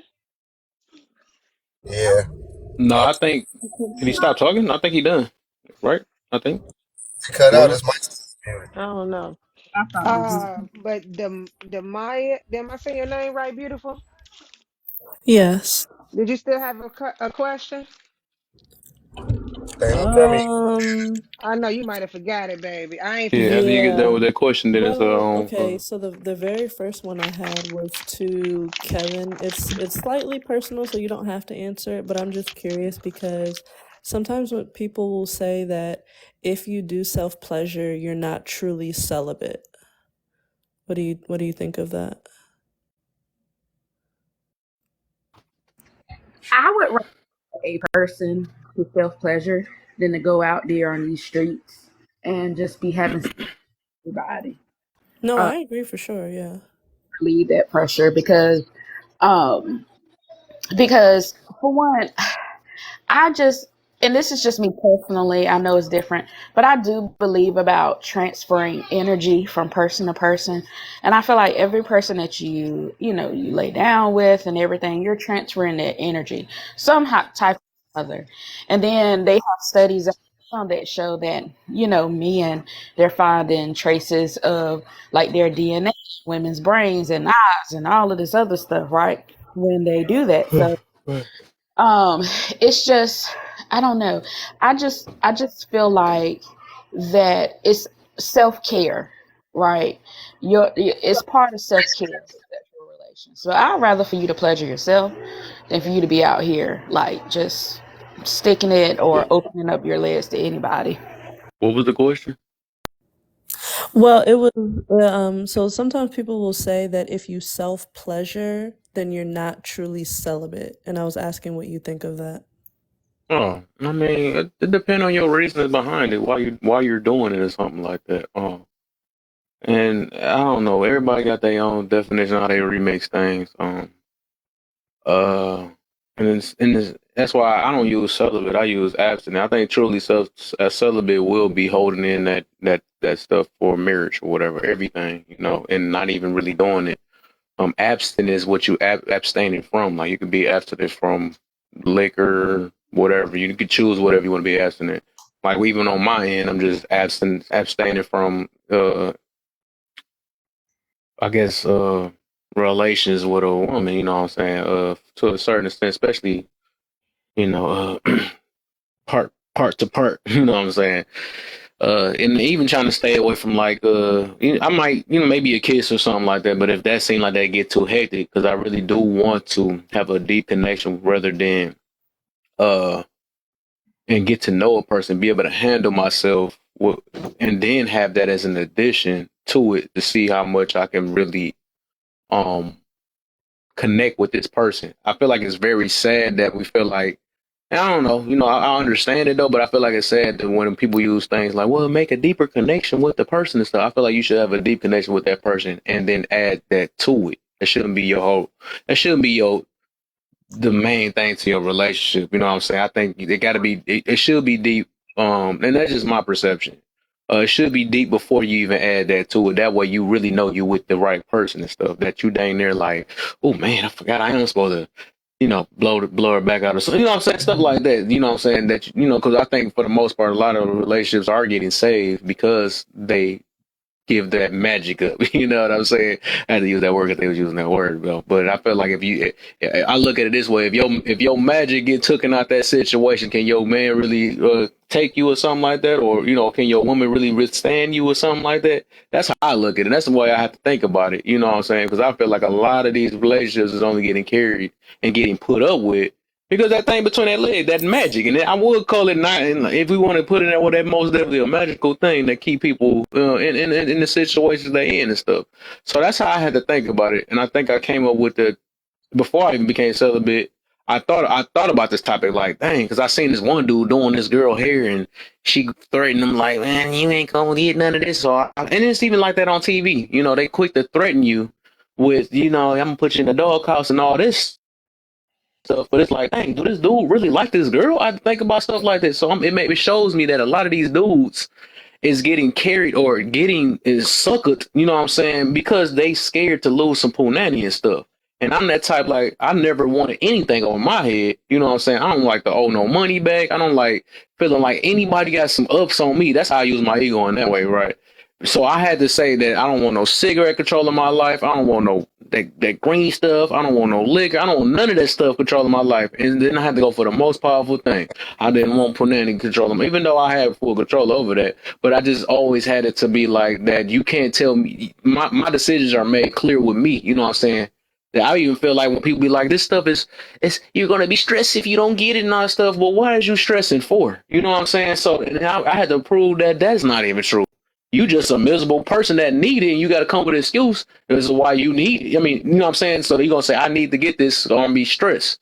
And I think that's some crazy false stuff that people put out. No, it's just some miserable people, and they didn't find no other coping way or no other ways to escape whatever traumatic things they got within them. So they got to use things like this, sex and jacuzzis and all this stuff. Like, bro, you really stressing that much in your life, you know what I'm saying, that you don't know how to just sit here and meditate. That don't cost no money. You don't know how to, all these things, and it don't take another person either. So that's how I found peace within myself. That was one of the main things I had to put to the side, though. But that's, like I said, that's my point of view. And I also, like I said, I just look at it that, and I might be telling the magic and stuff, or putting people on the spot, whoever it is, I feel like everybody probably, I don't know, everybody got their ways and stuff, but it's just my observation. You know what I'm saying? So this is just me putting it out there. Like, yes, if it seemed like that a person, if you without sex, and that's why people get mad at me, without it, can you really withstand your relationship? You know what I'm saying? Because that's the thing that holds it down. That's literally a band-aid, and they also, that's why I've been putting I've been putting that topic up about how important is sex, and it tell me a lot about a person, how they answer and stuff. Well, it's a must. It must happen this way, and it might get destroyed. But why would it get destroyed? You know what I'm saying? Why is you kicking it with a person to where if you don't get to break that back out a good day, that you are scared that you're going to lose your relationship, or they're going to cheat and stuff? That's another thing I had to look at it like. They don't. My girl ain't got to worry about me have to cheat and stuff, because I sit here, I held myself against her. You see what I'm saying? Like, I rejected her and told her, like, no, we about to wait. You know what I'm saying? We waiting. Because this is when I'm putting my foot down there. We waiting a few months so I can get to know you. You know what I'm saying? You don't have to, you all that dancing and stuff in front of me or whatever you're trying to seduce me. I know how to control that. You know what I'm saying? I've controlled myself that much. But I ain't gonna say it's not hard. It is most definitely a hard thing. But I think once that's in control, you got control of your life too. You know what I'm saying? A little bit more, just because that's such a powerful thing nowadays. So that's why I'm saying, for the most part, a lot of people think that they're really the ish and all that stuff or whatever, but it's just they only like that because of whatever, you know what I'm saying, that stuff though. But until a man wake up and realize that I got, I'm only getting manipulated because of this and all that, because it's so powerful. And I would take it that it is, and just beside them two saying about the magic thing, but a lot of women do look at it as magic, and it is magic to a certain extent, especially to a guy that don't have control of themselves, which goes to tie to number two, because they don't know how to, they want it so dang on bad, they paying for this stuff, they dang near unaliving for this stuff or whatever, because they don't have no self-control. You see what I'm saying? That's why they can't find the right relationship. That's why they putting up with these bad these bad attitude type chicks and stuff. These traumatized ones that's looking for healing and all this stuff or whatever. And then all men and all this stuff and the panderers and all this stuff that's out here. That's why they putting up with all this stuff, because they lack control. That's one of the things that's kind of running this world. I would say that's the second worst thing in this world besides money that's got full control of this thing is money, and then it's that, because they very powerful things. Those things are powerful in this world. Let me say this. There's a saying, an old saying. If man could conquer the good, he could be king in a day, right? You go back through history and look at anybody that has accrued serious power. Most of them were either they like men, or they didn't deal with them. Think about it. Now, that even goes so true as for today, not to that extreme. But you got to remember, most of the guys that have accrued any kind of status, sex was not a focal point of their life. It wasn't a real big focal point for them until after they've achieved that status and that wealth and things of that nature. It never was. Yep. So when you look at it that way, it's like, ladies, understand, if a guy is on his shit and he says, "No, babe, we good," you should run towards that, because he has a plan. He has a plan. He's on his purpose, and he's not going to let you or any other woman distract him from that purpose. Don't wait at the finish line for him to be done and already in his shit, and now he's got this status, and expect him to be loyal to you. There are some that are. But your best bet is to hop on that train when that motherfucker's leaving the first station and ride it out with him. Now, I know somebody's going to bring up a fucking outlier. well, this guy was with this girl before and she paid for him to do this and this, that, and the other. And when he got this, he left her.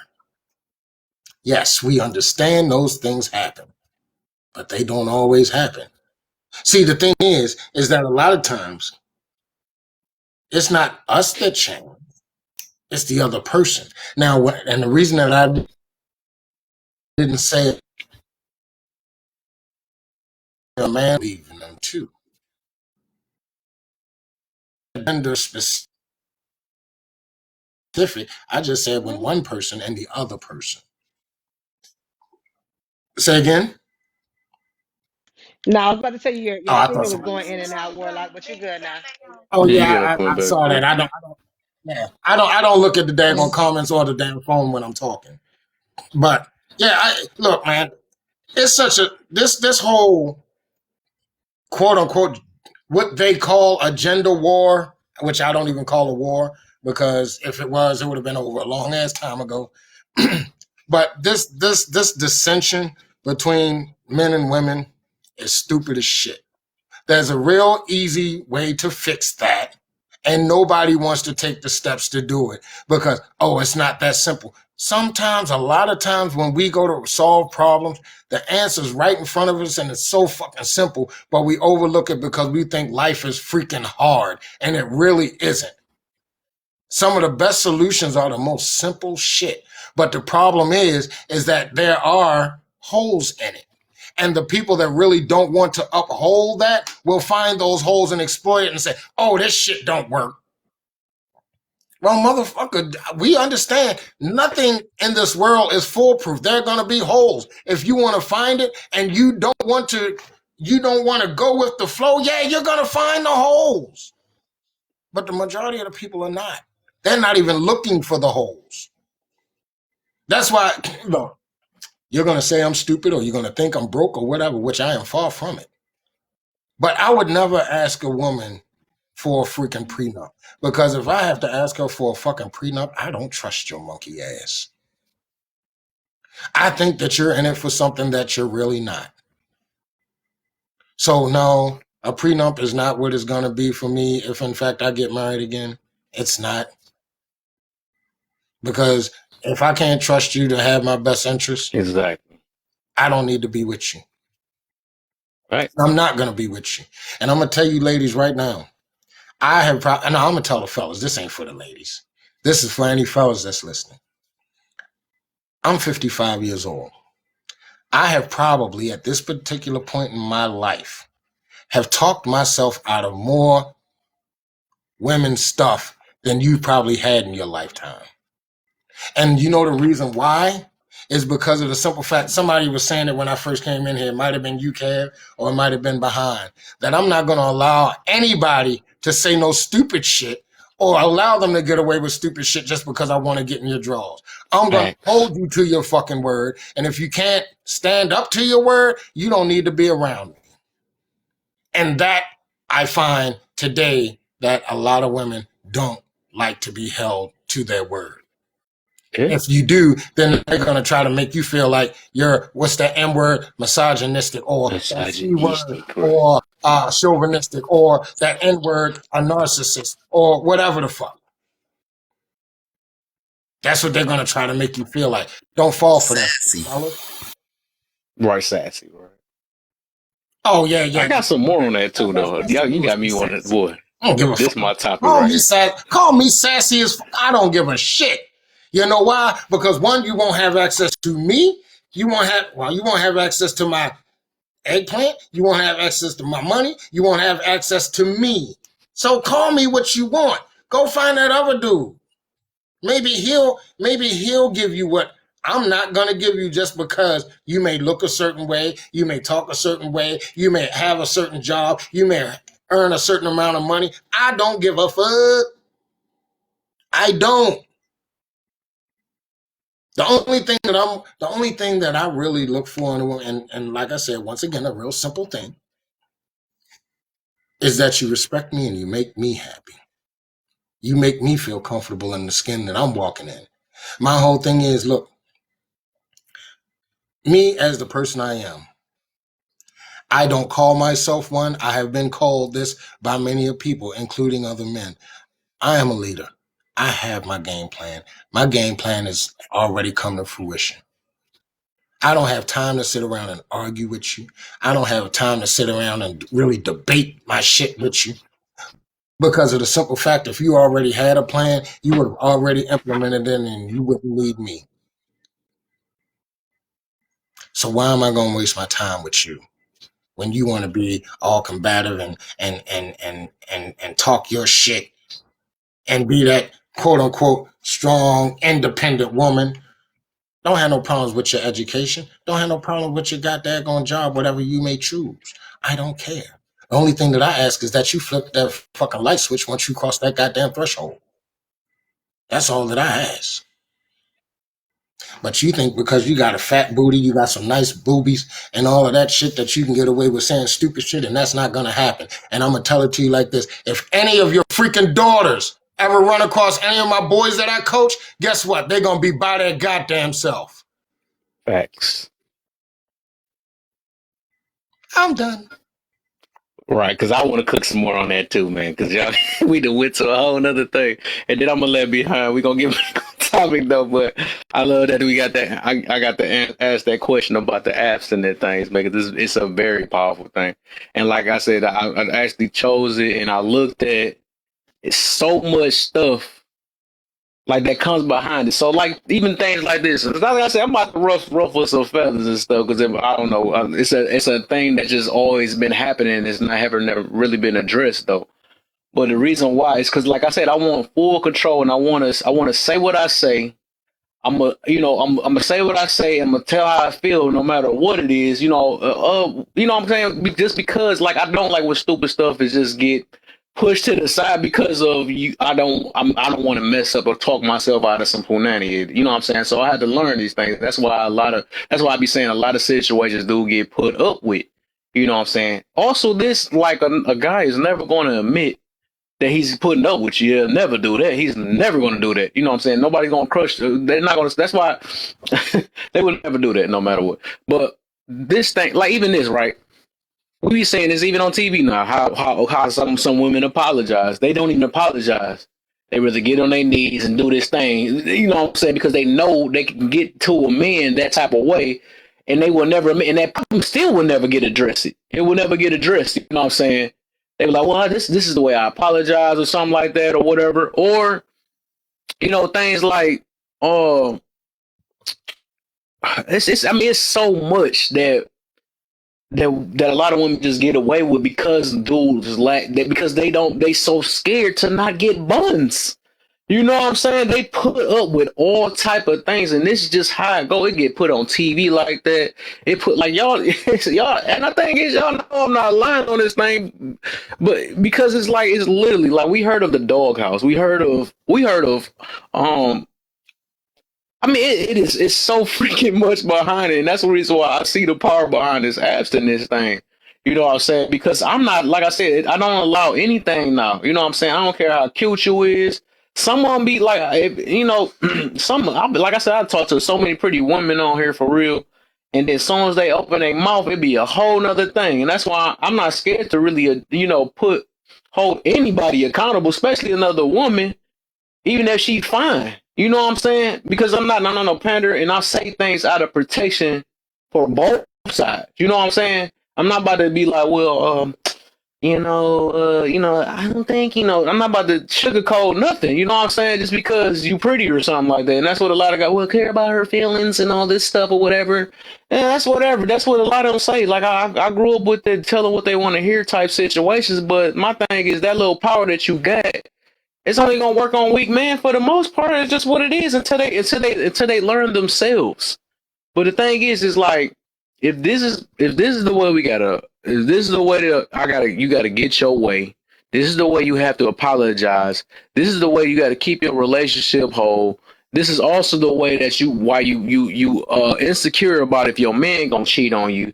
This is also the reason why that you worried about somebody else looking better than you and stuff, because this is your main thing that you count on to keep your relationship alive, or you know, to even, you know, boyfriend, situationship, whatever you want to call it. This is what they use to keep it alive, because it's such a powerful thing. It is a powerful thing too, if you make it right. But that's what majority, because a lot of it's just weak men that's out here. That's why they can't control themselves. They rather than control themselves or call themselves weak, they rather be like, well, this is how a man is like. Like I said, it's tied to that number 2, right? That's what they rather say. But like I said, it's so much stuff getting put to the side or put up with just because they lack self-control. I mean, that's what it is, and I had to realize that. So that's what like I said, I'm gonna stick with that. If you can't deal with a person without having sex, you can't deal with them. That's just what it is. And and for the most part, you just getting put up with, and you know, you're not gonna. People is not gonna admit it though. It's gonna be the denial thing too, because that's everybody's special power or go to. Just like a dude that have to sit here and use his money just to keep a woman around. You know what I'm saying? That's this only point of game. But otherwise, he just weak. You know what I'm saying? He has nothing else to put up with, because I mean, to get you, because it's the money. It's just freaking money. You know what I'm saying? So this is how he's stringing you along and all that stuff because of that. So that's like on both things though. It's the punani for the women. It's the money for the men. Otherwise they nothing. Otherwise you're gonna put up with them because that's what the interest is on both ends. So my thing is, you got to come with more than just that. And if you can deal with a person, just like I was saying, if she can deal with you without the money part, she actually can deal with you. If a dude can deal with the woman without the punani part, they can deal with it. But for the most part, we just see that we all rather say, oh, these are important things and stuff.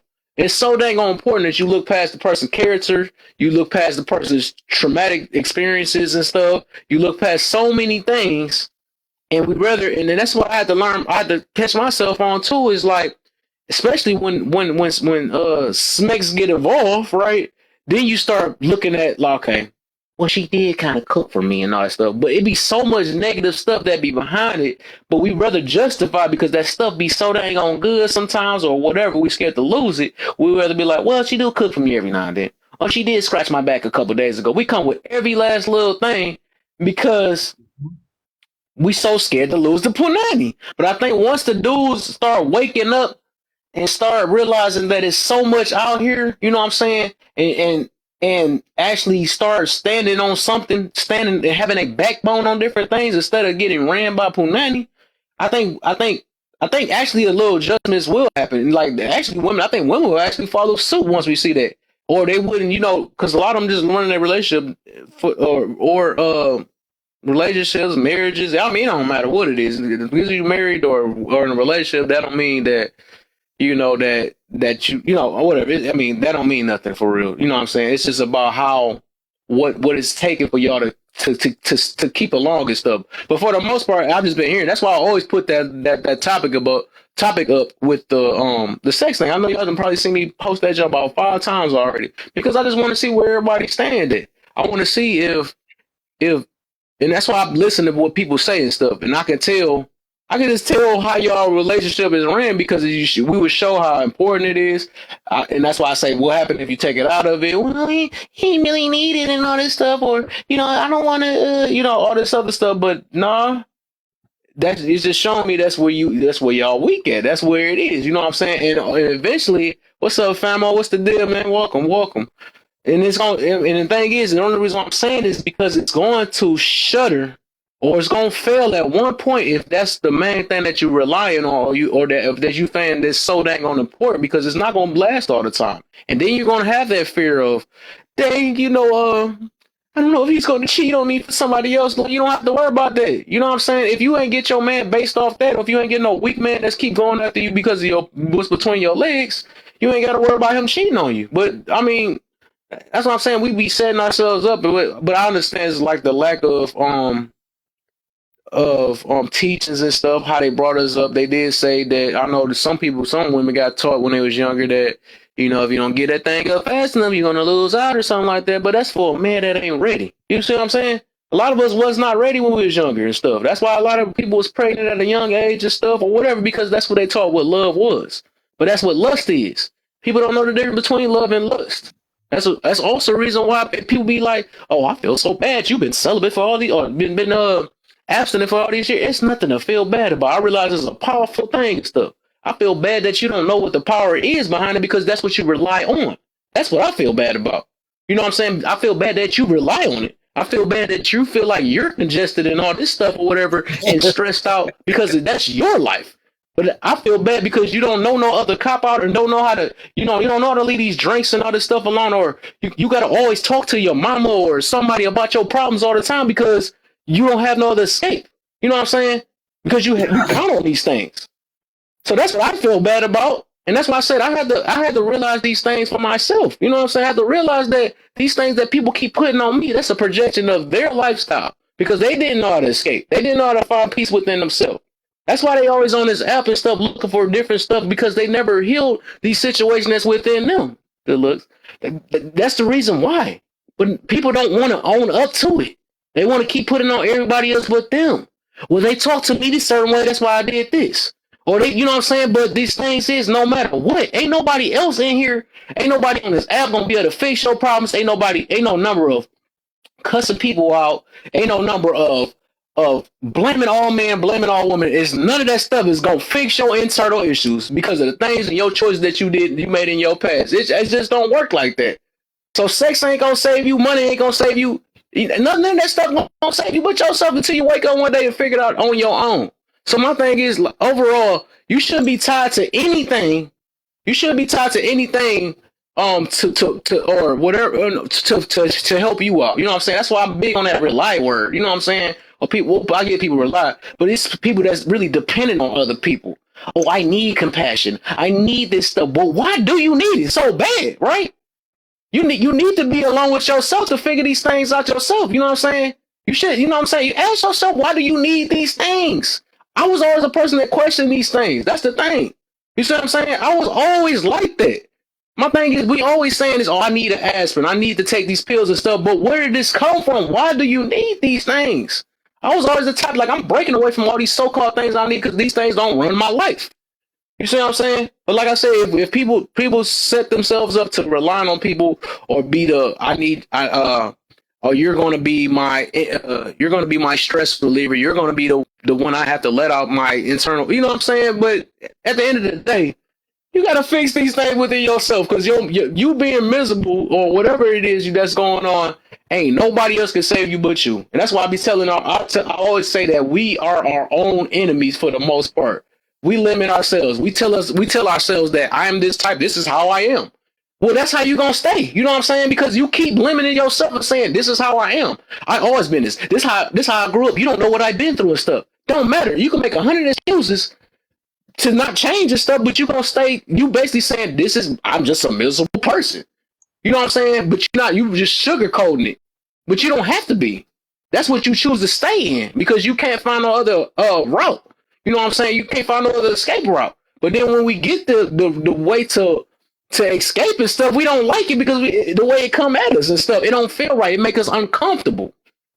But you can't be comfortable to make better changes. That's what I had to learn. But it takes putting your ego and pride to the side, which I talk about all the time. But people are scared to do that stuff too because it makes me feel like a punk. It made me feel less than. It made me feel like that's you know what I'm saying. That's what it is.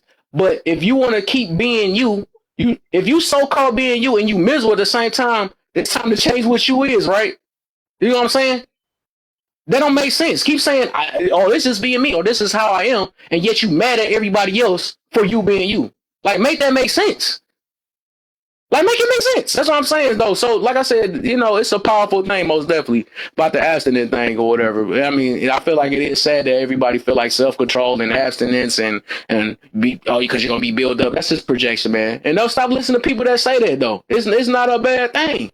It's not. It's just them because they don't have no other escape route. Stop listening to people that saying that because they're going to end up getting you to sleeping with the wrong person and catching diseases and all this other stuff. That's what they're going to do. You know what I'm saying? Because they can't find nothing else. They need somebody. You know what I'm saying? So stop letting everybody push that stuff on. That's why I remember they had that before. They was doing that before when I was at Oh, you super strong and stuff because they whatever. But I live weights and stuff or whatever. You know that had nothing to do with me. Oh, you know what I'm saying? But people come with the stupidest stuff so they can continue doing the stupid things they do. You know what I'm saying? So stop listening to other people and stuff and do what you got to do what's best for your life. And if it take another person for you to be happy or be better or be at peace, you got to look at yourself then. Because at the end of the day, you came in his life maybe with two people, but you're going to end his life by yourself, even when you got a partner. Because what's the chance of both of y'all being in the grave holding each other's hand and stuff like, okay, we get to die together. You're going to still die alone no matter what. It's just how it is. Or it's just a slim chance that y'all both going to unalive together. So stop with that fairy tale. But yeah, let me stop. I got y'all. But I was getting to the part. Yeah, you was in your bag. You was in your bag. Okay, so but that abstinence stuff, that junk is real. They make me think about a whole nother thing though. But go ahead. Since they always talk about me and my mask, I'm just gonna say smoking. It's so nice to hear just the men just talk about this. Like y'all are in y'all element right now. I love to hear it. And it's a lot of young men that need to hear like the word that y'all have, because that's some real stuff right there. That's some real stuff. Yeah, buddy. I think I need to go get me another Mountain Dew. I need to match your energy. I need another Mountain Dew, damn it. Man. But you were definitely right on a whole bunch of those points, Kev, man. Look, I always say the bottom line to why we do things is because we want to. There isn't any force making us do anything. We do things because we want to. We do things, we make a choice out of the choices that we have, and we make it, most of the times, we make it thinking that it's the best choice to make from what we have available. And when we realize eventually that we've made a bad choice, most people just wallow in that choice, hoping that it can get better, right? Not understanding, after you make one choice, there's another choice to be made. Stay in it or make a choice to try to get out of it. A lot of us hear these things here said on TikTok and say, yeah, that's it. That's what makes me feel good. That makes me feel good about how I'm acting and the way that I am. And it takes away the simple fact of the motherfuckers understanding, dude, there is another choice. I don't care about that. This is what makes me feel good. And I think that's what gets us in a whole lot of fucking trouble, because we are so focused on what makes us feel good, and none of us like to be uncomfortable. Sometimes I know you heard the saying, sometimes you have to be comfortable being uncomfortable. And in a lot of those instances comes an epiphany. It comes something that you wouldn't have thought that would have come to you before. But the fear of being uncomfortable is what keeps us in a fucked up state of mind. And that is not where, look, I love being uncomfortable as a motherfucker. I ain't even gonna lie to you. Because it keeps me sharp. It keeps me focused. It lets me understand that there are things outside of my own little bubble. Somebody in the comments says something about find out what your purpose is and put blinders on. No, you find out what your purpose is. You don't need freaking blinders, because you're going to miss everything around you that may be coming at you. And it may smack the living shit out you and knock you off your freaking purpose. So no, you don't need to put blinders on. You just need to be disciplined enough to focus on your freaking purpose. I'm done, man. I ain't even gonna try to keep up with you, dude, because I don't have no more damn Mountain Dews. Yeah, you know how it's that 5-hour energy shit. Once it's gone, it's gone. Hey, Big Mama Comic got me crying, man. That's funny, dog. Look, I am not messing with his. Nope. I'm going on mute now. But yeah, let's get to the topic, man. I just had to, man. She made me think about it. That one question she asked me, I had to think about that though, for real. Which question? Yeah, because it's so funny. But go ahead, Mirror. I'll keep saying that. My brother Mirror. Hey, which question was it? why do people hate control? It's the topic itself. So how you feel about that? What's up, Alex? I think it's not that so much people hate control. I think that people have just learned to be triggered by words and not really even know the meaning of the word or have a true understanding of it. They just hear the word, hear what they think that they've been taught that it means or what everybody else is saying or whatever, and they run with that. And so you hear control. That's a man want to control me. A man want to, and it's like ain't nobody getting up in the day wanting to control you. Some days I don't want to control myself. But the last thing I want to do is have to sit up and spend my day trying to control you too. But we need to be able to work together and be able to cooperate with one another in order to get through this day, to get to the plan, like to get to the mission. Like Bunny said, you don't have a problem with the control all throughout the day, but the one place that you shouldn't have the least amount of issue with it is in your own home, where you should be coming to peace and understanding with one another. It's not always necessarily about control as much about what we need to do to complete this purpose that we're trying to get to meet our goal. And if you're so worried about outside entities, because more than not, that's usually where it comes from. Or the other space is, we always talking about this bad man.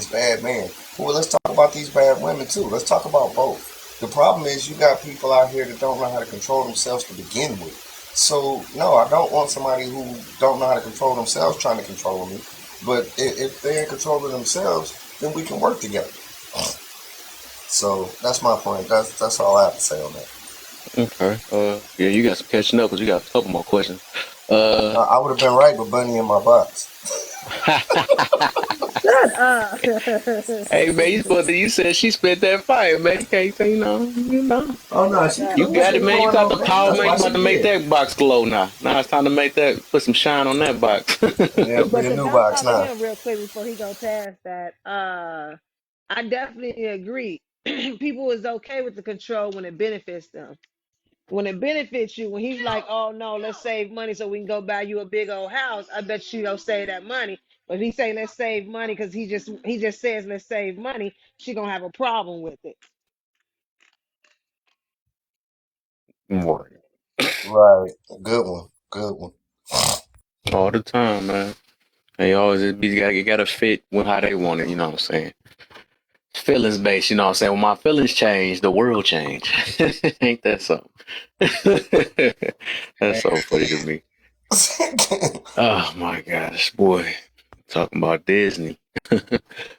Do women so the first question, do women really choose attention over protection nowadays?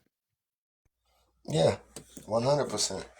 I mean, and then argue and make excuses for it. But yeah, you got a choice in going out, and yes, you still gonna get attention, but it's still the type of attention. It's the way. There's more to that attention than the way you dress. I heard the lady talking earlier, and she was saying no matter what she wears, she's still gonna get attention. But some of that is not just what you're wearing. Some of it is your energy. Some of it is your attitude. Mm. And see, people don't want to acknowledge that Oh my. what's happening to them. They want to just say that this is just people doing this to me, and I had nothing to do with it. But you knew that you kind of glanced at that guy a certain way, and he saw it. So now he's curious because now he's like, is she looking at me, or is when he was paying attention to you anyway? It cracks me up because I love when women come on here like Bunny who will tell you the truth. She can dress in a certain way and men still gonna treat her right because the way she carries herself and the respect that she commands. Whereas these other women who say, well, I could wear a jogging suit, I could put on a snowsuit and men will still come. But it's like you're not looking at the energy that you letting out. Are you putting out sexual energy like that that's drawing it back? Are you always digging and trying to get that attention? We so reflective on what's going or so outward where we can see all the problems and everything going on, and yet we think we know what's going on within when the truth is you really don't. That's why I said I call myself the mirror check, because a lot of times we really do not see what we are doing. We don't. That's right. So to say if they choose protection or choose attention over protection? Yes, you definitely choose attention over protection. When you posting these pictures and you got your house and stuff in the background and you didn't use a filter to cover it. When you out posting where you at on vacation and all this other stuff and posting the food, it's like you doing it for the attention. If it wasn't about the attention, why can't it wait till you get back? If it wasn't about the attention, why do you gotta post it? Why you gotta tell somebody? Why it's gotta be everybody else's business? A lot of the reasons why we having the problems we having in relationships is not because of you can't find a good man. You can't find a good man to impress your girlfriend.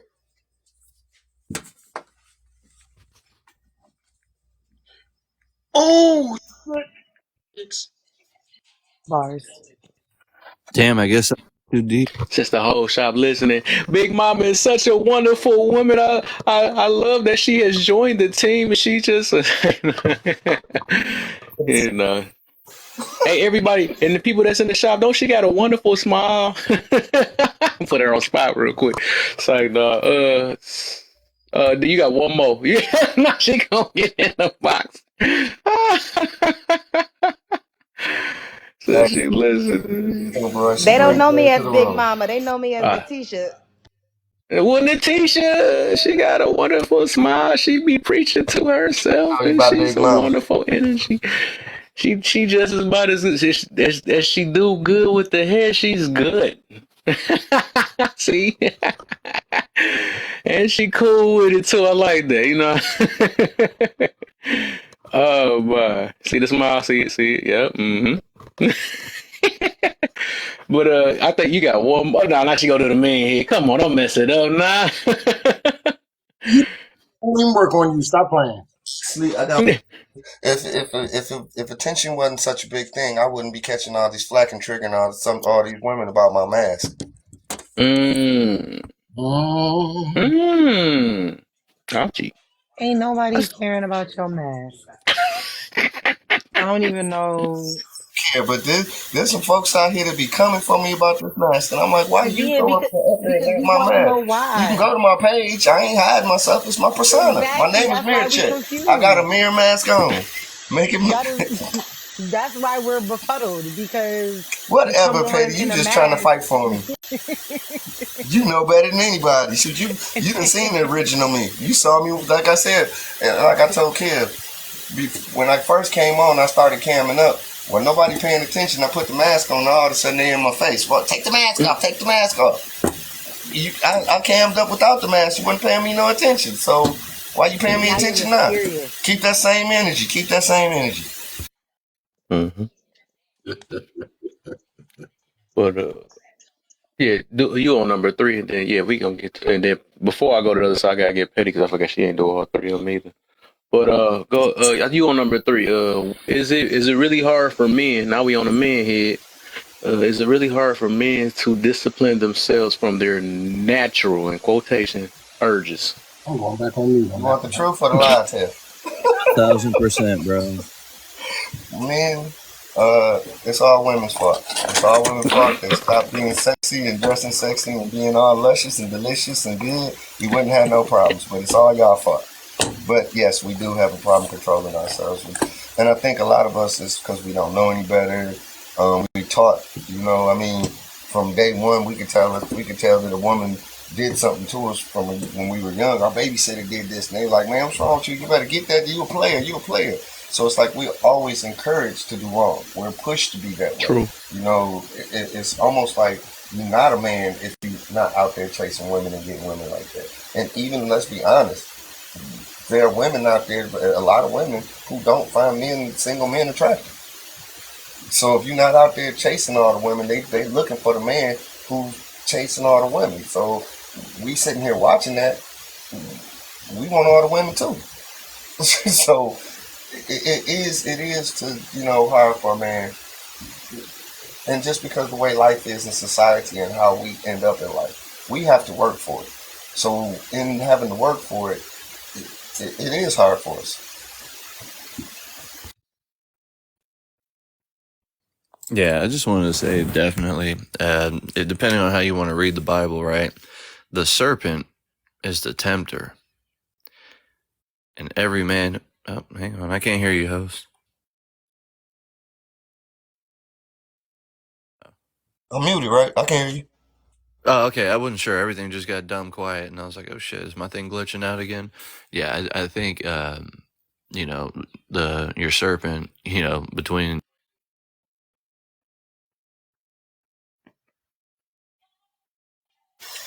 It wasn't What? your turn, but I'm gonna just let you rock, sir. Go ahead. Hey, y'all, I mute think my he mic for wanted. me. I can't mute it. It's muted.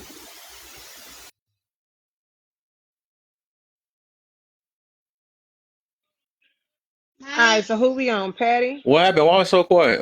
You already done? Call it. Nah, what you Mary? call it? It cut in for a second. I was No, gonna go let him ahead. Go rock, but ahead. it looked You like he good? dropped You out. good? But yeah, Alex? it's. Go ahead. But yeah, I can finish up. But yeah, for as far as me go, it's it's just a part of life that we have to learn. We are taught from a young age. We're impulsive. Most kids are, and until we learn to not be impulsive, until we learn to control ourselves,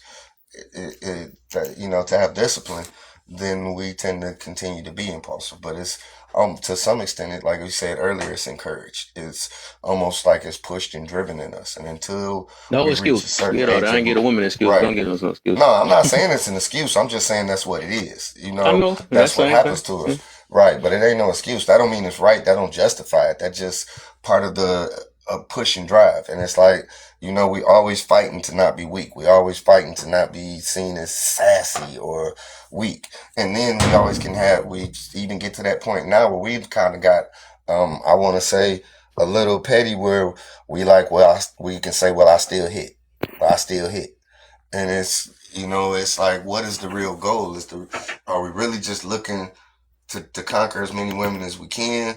Is we trying to feel every single woman we can feel? What is the real purpose in you wanting to be driven like that? And at the end of the day, we can't really come up with an honest justification for it, but we still do it because it's our nature. That's my excuse, and I'm sticking to it. Yeah. Good one. That's Patty. You. It's on you.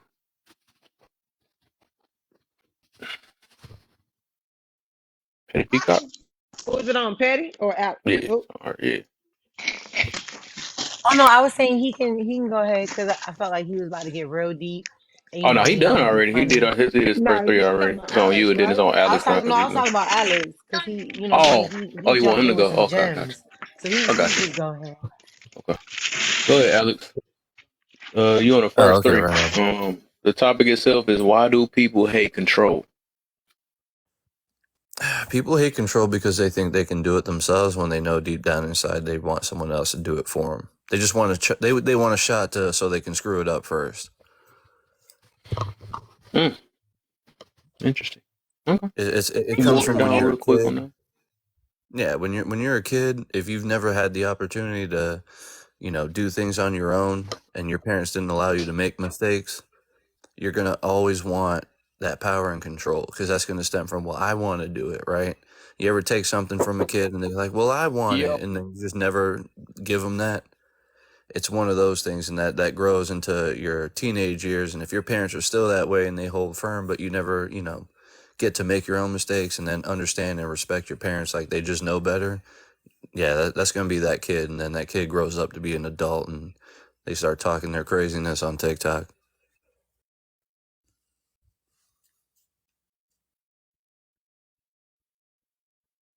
That's just crazy. So you Some think people that never grow only up. He's like not wrong. childhood, you think only like trauma from being controlled in childhood contributes to people not liking control? No. So real quick, my BA is in psychology, so I'm not gonna say that, but I'm saying it definitely plays a role. It depends on what their situation specifically is. Like, but in general, everyone can have that affect them if it's something that happened to them.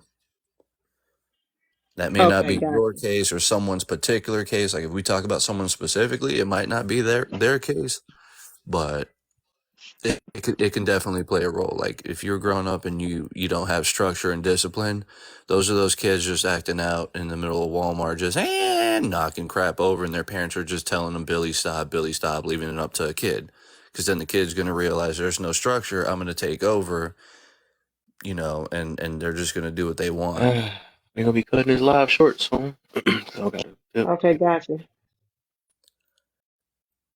But what was Why the you trying to second cut it question, short? host? Where you trying to go Probably today? about an hour or something because I'm doing something today. About to go out with my fam and stuff. That's why I started this thing early. I can But take where you left over off at, my afterwards, though. bad. Yeah, I can take over and we can run after. I don't know how to use your Oh topic, yeah, for though. sure. Yeah, you say you gonna go live? Yeah, I can go live Oh, afterwards. cool. Yeah. But yeah, y'all In follow me about because yeah, another we hour or so. About an hour, hour and a half. probably an hour. Yeah, hour and a yep. Yeah, I can Yeah, do it if then. y'all. Yeah, I can take over. Are we doing karaoke? One city at a time. We can. You gonna do some karaoke? If I'm home by then, yeah, we can. Okay. Even if you want to do the little thing that Ray's be doing without they screenshot me and put me as a background, you can do that too if you want. If you wanted to What was your carry second over. question, host? He did to me. You said what? I didn't even hear what you said, Mirror. What did you say?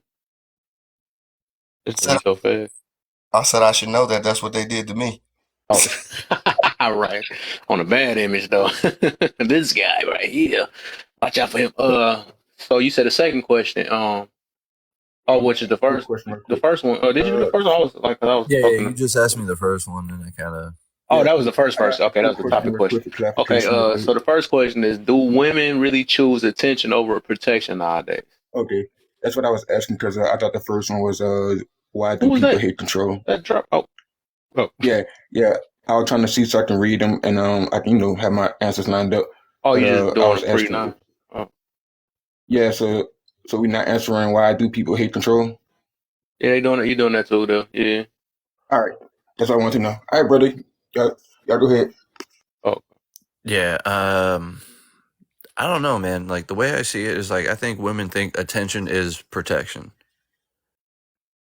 Interesting. Hear me out. Yeah, it's because right, girls will think because they have a lot of people surrounding them that someone will come and save them in their time of need, right? So women are social creatures, right? So they'll try to amass like all these people around them. That way, whenever they have a problem, they can just kind of comb through the crowd and see who can help them out. Whereas men understand that that's dangerous because you can't trust each and every person. We kind of cut that crowd in half, and like you have a small circle, like 1, 2, 3, 4, 5 people that you just count on. But the way we rely on those people is like going through trials and error. And women are just like, instead of that, they just have a different approach. They just try to get as much people around and be as likable as possible so they can survive and have a good likelihood of surviving. That way, if I run into a problem, I have my guy for food. I have my guy who pays my bills. I have my guy who, like they compartmentalize in a crowd. Not the fool guy. We compartmentalize the crowd for these small traits and find that one person. Say again? The fool guy, the gas money guy, Right, yeah. Like it's crazy. Uber Eats. Well, it's wild, bro. The ventilator. The ventilator. Like, bro, like you can, and the thing is they tell on themselves, like, oh, I know a friend mechanic. He'll come check out your car. Like, you ever have a problem around a girl who's a very like social girl? Tell her you got a problem, and she'll tell you how many men she got that can help you with it. That's the tall tale. Like she'll, I got a guy for this. Oh, I got a guy for that. I'm just like, how many fucking people you know, bro? And she has all their numbers. Not just like she you about to knows trigger them, some stuff tonight. Don't trigger no stuff before I get in. Yeah, you bring all the energy to be. It's gonna be on Mirror's Live when they carry over. That ain't your motherfucker. Back. Don't trigger too bad. They're gonna be after that. They're gonna be like, "What color are you?" And that's when they deflect me. Like, what the heck they gotta do with what he said? Bro. Like, correct me if I'm wrong. I don't claim to know it all. It's just what I've observed, and I like to think I'm an speak on observant this. person. I'll be laughing at this app. I'll be paying attention to so much stuff, dog. If people do anything to deflect or to what they call that word, pivot, to discount somebody or something, or discount opinions. Discredit the messenger. Yeah, because You brothers discredit, discredit the yeah. That's message. what They they like to do. Oh, you discredit the young. message. Oh, you're a different color. Oh, you're. People be so funny to me. Oh, Have you you're lived it? young. You Have you can't speak on experienced that it? What do topic. you know? Even though it sounds true, but what do you know? Right. Are you an Welcome expert? to the world, man. Yeah, that's what I think, man. I think women think attention is protection, bro, and to some degrees they could be right, but as men we know not everyone's friendly and not everyone who's friendly is, a friend. So that's kind of why we comb through. We're a little more discerning as to who we allow. Yeah. Women just they're social butterflies, bro. Okay. So for the last one, let's get on the man here. Is it really hard for men to discipline themselves? It's What's that arguably noise? the hardest thing, bro. There's literally like religions around that. Like how to conquer your urges, bro, cuz like testosterone's a motherfucker, you know? It All right, really peace is, out. bro. It's Hey, she women want to don't leave songs. understand. I'm about to get on. Y'all about to say you next. I know, but I know the hubby. Bro, your Gotta dick get would the be the worst motivational speaker. He'll never tell you no. He'll who just that. be like, bro, if there's a line of dudes waiting to do something, just do it. Do it. Everything, just do it. Yeah. You walk to Home Depot, you see that one worker, she's just got a really fat, you know what I mean? Fat little peach, and you know you got a girl, you just got with her, it's been like 3 months, and you're just like, damn, I probably could. I should probably get her number. Like that's how your dick talks to you, bro. It'll never tell you no. No, you probably could bag her, bro. Go do that. All right. That's facts, though. All right. So since I guess Peacock dropped, so Change now that I way gotta of thought. find Huh? Go ahead, drop. It seemed like you want to go. Go ahead, my brother. You next. Nah, I ain't ready yet. I was just saying he's saying that his dingaling, thinks for him or whatever. I'm like, nah, you might want to change that way of thought, bro. Is it? But I ain't ready yet. I'm still trying to. No. I was saying like basically like I was about to say, what did he hear? I'm about to say what Alex said was right. For the most part, a lot of men is like that. Especially when you're younger. When you get older, your testosterone drops a little bit. That voice isn't so loud, and it's easier to manage. Like lack self-discipline. That's a fact. Bro, you ever didn't say it like that, then my bad. I misheard you. But yeah. Oh yeah, you must have most definitely misheard it. Yeah, I was gonna say, I don't know if you remember being 16, just waking up in the middle of the morning, just going, bro, what do you want from me? He's just yeah, it woke up before you sometimes. A lot of times. 15? Like, Nick, Nah. what you doing But here, at bro? like 12, 13, 14? Yeah. Like, bro, it's bad, especially when it all hits you at once, bro, and you're just waking up like, bro, what the fuck? Like, let me live, bro. Just Yeah, random. at one time it got so bad. So I ain't worried about you, bro. I ain't worried about you. Every morning, just for like 2 years straight. Look. I could deal with the every morning. Let's keep it 100. All of us fellas, let's keep it 100. I could deal with the every morning. It's when I'm sitting in school, minding my business, and the teacher, he knew the teacher from the class. Yes. It's like, oh, the teacher from the car, let me raise my hand. Ain't nobody talking to you. Nah, bro. The worst is like the last look, 10 did you go minutes you had that fine and girl it in your hits you, classroom too. that bell rings. And We you want know attention you too. can't That's what it's stand like up. down there. I want attention too. Bro, the last 10 minutes of class, the bell rings, and you know you can't get up and walk to the next class because he's just got his own agenda. Shit, that's why I wore tights. I played football, so I wore tights. I'm gonna put that thing down the side of my leg. All right, boy, we gotta go walk now. Bro, that's the day you learn the tuck up. You tuck Yep. it up right between your belt line, and you throw your shirt over No, there and just no, hit. That's when you find out, not bro. tuck up, tuck down. Tuck down's a little harder. Nah, that gotta go down my leg, man. I can't. It could be on my belly button. Well, that's the point. You can Well, the hide it reason in your why I shirt. can't go up because it'll be come out my shirt. You know what I'm saying? I don't want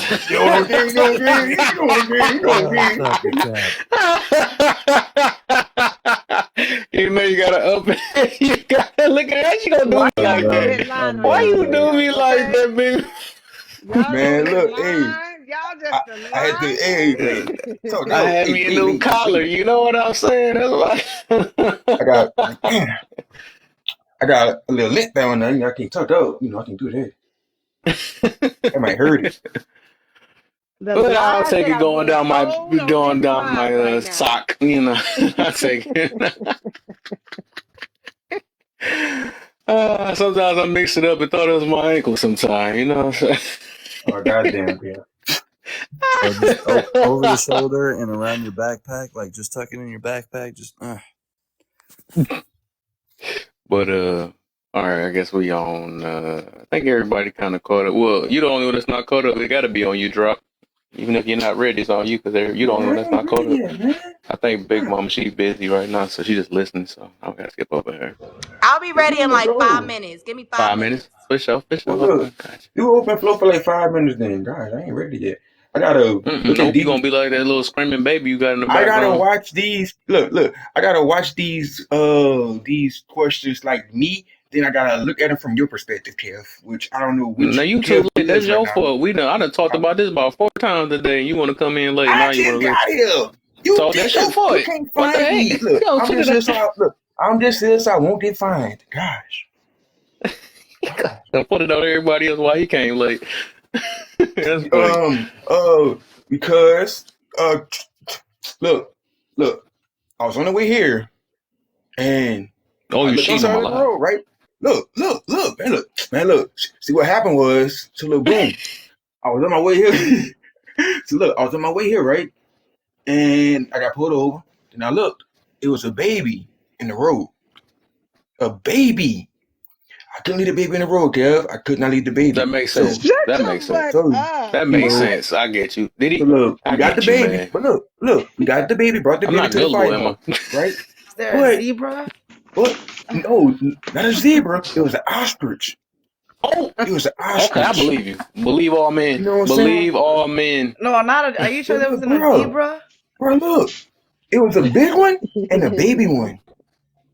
It was a big one and a baby So it one. was a baby, a big one, and a baby one. Okay. But look, So It was picture a this. babies. baby, an ostrich, The a baby, mama hold ostrich, and a on. Look, baby ostrich. the adult was the baby one. The baby was the big one. Mm. Yeah, they born big and they shrink.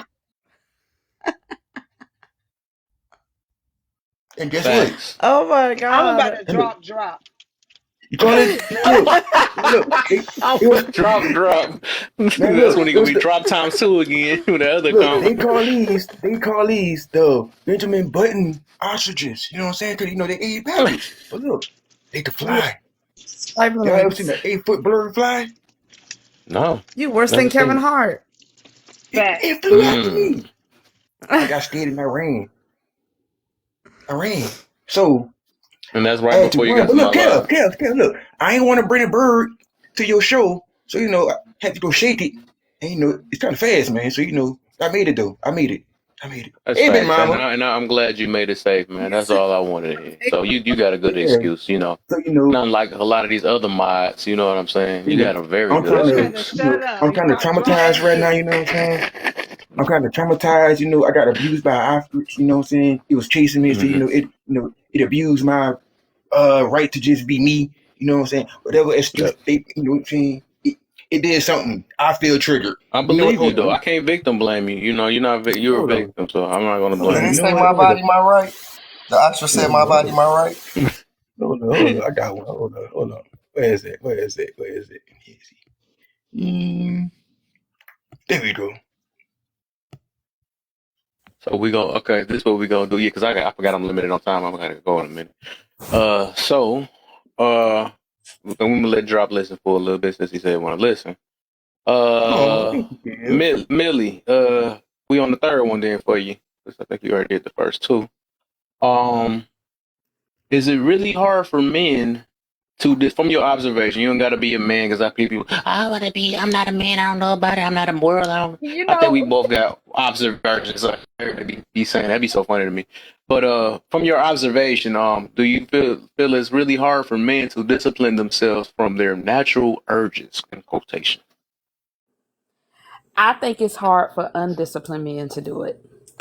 Um, and I think men like you, Kev, are like a minority, you know. So for the majority of men, I think it is that way. Um, I feel like that's why we have the industries that we do, because men have a hard time, with that. So, I think I think men that are able to self-regulate themselves and self-discipline, they are like a gem in this world. But yes, I do think that is a very hard thing for men too. But can I throw in there this too? Biology wise, men's cycles are daily, right? Their cycles restart every day. Whereas women's hours is like every 28 days or so. So women always have this time period within those 28 days where they are the most, they want to be active, right? It's that urge becomes strong for them too. Whereas men go through that like on a daily basis because their cycle through that every day. But I feel like if women had a cycle just like men, we may just be just as, just like them when it comes to that. But I would say that I do feel like most men, they do have a hard time with that. Mm-hmm. Yeah, discipline is the problem. What you got for us, sis? I got pushback. Oh, Oh, now you I got think, something. I was just about to say, now he want to talk when I want to talk. I should have dropped him right soon he said I got pushback. hey, are you on the game? Gosh, I just, and Cal probably know where I'm going with this. How can you say that a man goes through a cycle every day if you're not a man? Can I just say to answer the question and not say, "Well, I'm not a man." That's What was actual this question? I biology. missed it. I Like, took my earpiece off. How can she Kat, say that a you man just goes told through you a just cycle told every day and she's Millie not a man? Like she can't experience what it's like to be a man to see what it's like to be a because man. Kev just Or told her to answer the question like that. yeah, he already knew what I was going to ask, but what the answer to your question drop, you could go to any biology textbook, right. and you could see, and they have studies and they actually did the science on it. Like, I'm not just making it up in my head. Men's cycles are every day. That's why you guys, your sperm, you develop that every day. You don't never, when you deposit it, you make that every day. You guys' cycles are every day, whereas women's are every 28 to 32 days. And that's when we have our time of the month. We shed the lining, but that's all science. I didn't make that up. I think men Yes, you guys are ready to mate every release. single day. We going to our mating, like she said, in that certain time. So that's why we are only aroused or sexually frustrated and our hormones go crazy around the time that it's come down to our period, which is our ovulation period. Because that's the Yes, only and time that we also, really are like, we really want to get it at that point. I Yeah, think it's men You ejaculate triggered. about. I think if I'm not correct, y'all can correct me. Either 50 billion or 500 billion. When they ejaculate sperms per ejaculation. So you gotta remake that. it's somewhere between 250,000 up to 480,000, depending on your count. It's definitely over thousands. Definitely over the 1,000. Yeah, I said 100,000s. No, I said over. I think it's more than millions. I think it's in the billions. It really don't matter. But anyways, Real quick, that's why I'm gonna men go to the can argument that repopulate all the on ladies island. go through. How you go tell me how my body works? So you're not ready to mate every single day? You don't want to have some every day if you could? No. You know what? Okay, well, ain't No, nobody your talking body about was your trigger solid. behind. Just like that. No. And I I'm not had just some another object. brother in here. I had another brother in here as you were speaking disagree as well. So Right. I'm not just some object. You Even I'm though I sorry. like Can to be we used treat as you an like a object, piece you of know what I'm meat? saying? They don't mean I'm an object. I'm just saying. All right, I'm we not can mess with y'all. objectifying. I gotta Ejaculate. It says finish There looking you at go, these Yasmin. I AI ain't drunk. You ain't questions. gotta be so triggered. 300. It says There's men your I'm trigger, triggered. ejaculate Yasmin. 300 million I'm hurt. sperms. It's more than that. I don't even know what the fuck this number's called, but they have it up here. Well, I said billions first, so. She said, "Let me get right before you throw it up here, real quick." Well, I already said billions, but I don't know why it's saying. Okay, continuous sperm cells that produce $5 million. in general. So pretty much about 20. Produce between 2 20 million. So What about 40 million. So about 40 million. About 40 million sperm. Shit. Hurt. Ew, ladies. They say women are when y'all let a life-givers. man Yeah, do so that I inside said of y'all, y'all got all them babies in 300 y'all. million sperm cells. So that's a lot. So even Bro, when I just said think billions, about, that's a lot. So you gotta bro, remake that. think So about you are the, no, reproducing sperm cells every See, single day. y'all men look, need to stop wasting it on these women who but want to men don't swallow it. They ejaculate just every want day to though. take your But look, this is energy, what I'm bro. thinking about right What's now. on? Out of all of them sperms, you was the lucky one to make it. What if one of I those tell people sperms, that. was, Winners. We're all winners here. I tell people that. I said people be crying bruh, about. what if the next one who was behind you could have cured cancer like 50 years ago? Well, But he was too oh slow. no, I'm not being in this box. Oh hell no. I'm not being in number 3. Hell no. Hell no. Hell no. They lucky that one of y'all was not the booty, a booty baby. So Oh man. Oh man, y'all got Oh so my lucky, boy. goodness. And that's why I always say, Okay, like, so I men looked are it up. the real life It said givers. You know what I online that mean? 51% of men, What? I think she 51% got a of phone call. men, yeah, my spouse texted me at the same time. 51% of men would like to have intercourse every day compared to 7% of women. Why? Because we do not get that urge. Sometimes Because it's we an do not get that uncontrollable urge. urge. That's why they tell you to try to avoid or use some type of contraceptive during the time of our ovulation, because that's when you're pregnant. Trust me, I know I'm pregnant with baby number 2. We do the ovulation.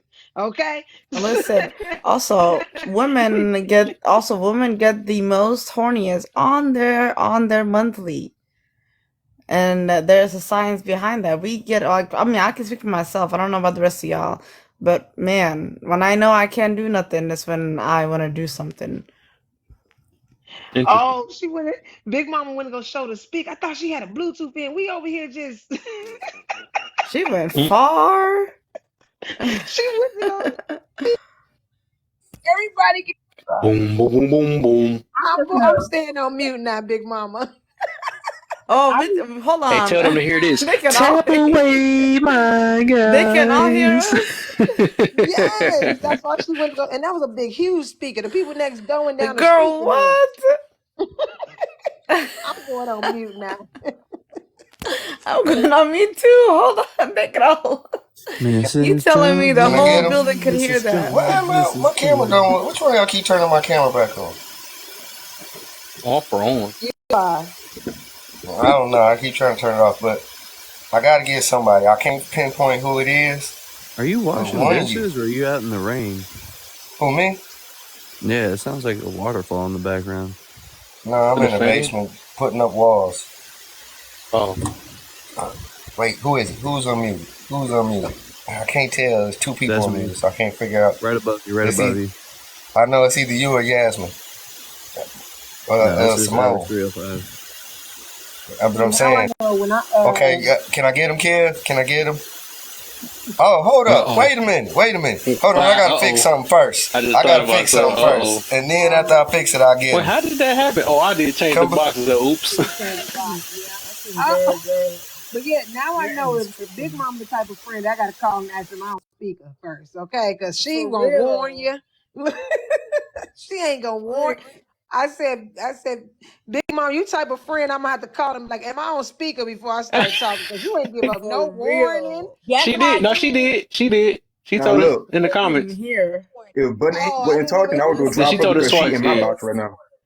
Goodness. I was over here, I'm over here folding up clothes and hanging up clothes for the baby. So I did not hear her, see her put that in the comments. But now I know. I'm gonna have to be like, Big Mama. She said, I warned y'all. Don't come for me. I know, right? Twice. Remember, she had made that comment like when she was talking about the whole her whole thing was listening to me Yeah, so you. much. I thought you replied to that. I thought a couple of y'all I replied to do that. remember About to that work, but actually. real quick, I don't know who it is, but you know who you are. You've been ignoring that beat. That beat does not mean your smoke detector is working. Uh-oh. That means the battery needs to You be say you know who changed. you are. And whoever you are, if you can't reach it, Listen, you you can get call off your of me. local. You can listen. You can Listen, call your I don't. local fire department, It and they will is. come and change it I for am you for so free. used to it. I don't know where it's coming from. Get off me. I don't make other people Call the fire notice. I don't know department. where it's coming from. And guess what? It's coming I from don't the even room that's on care. fire. It's coming from the room that's burning. This guy, bro. You better leave me alone, cause I don't hear nothing. Get him. I'm gonna leave you I alone, don't but hear nothing. Like that smoke maybe it's like inhalation a ain't It's gonna room. not leave in you my alone. room. It's not in my room. I don't know. First of all, you got some supersonic hearing because what?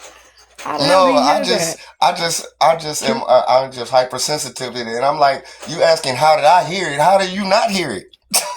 How do you That's hear what it? I'm I don't get saying. annoyed Okay. easy. You obviously you got a very sensitive hearing.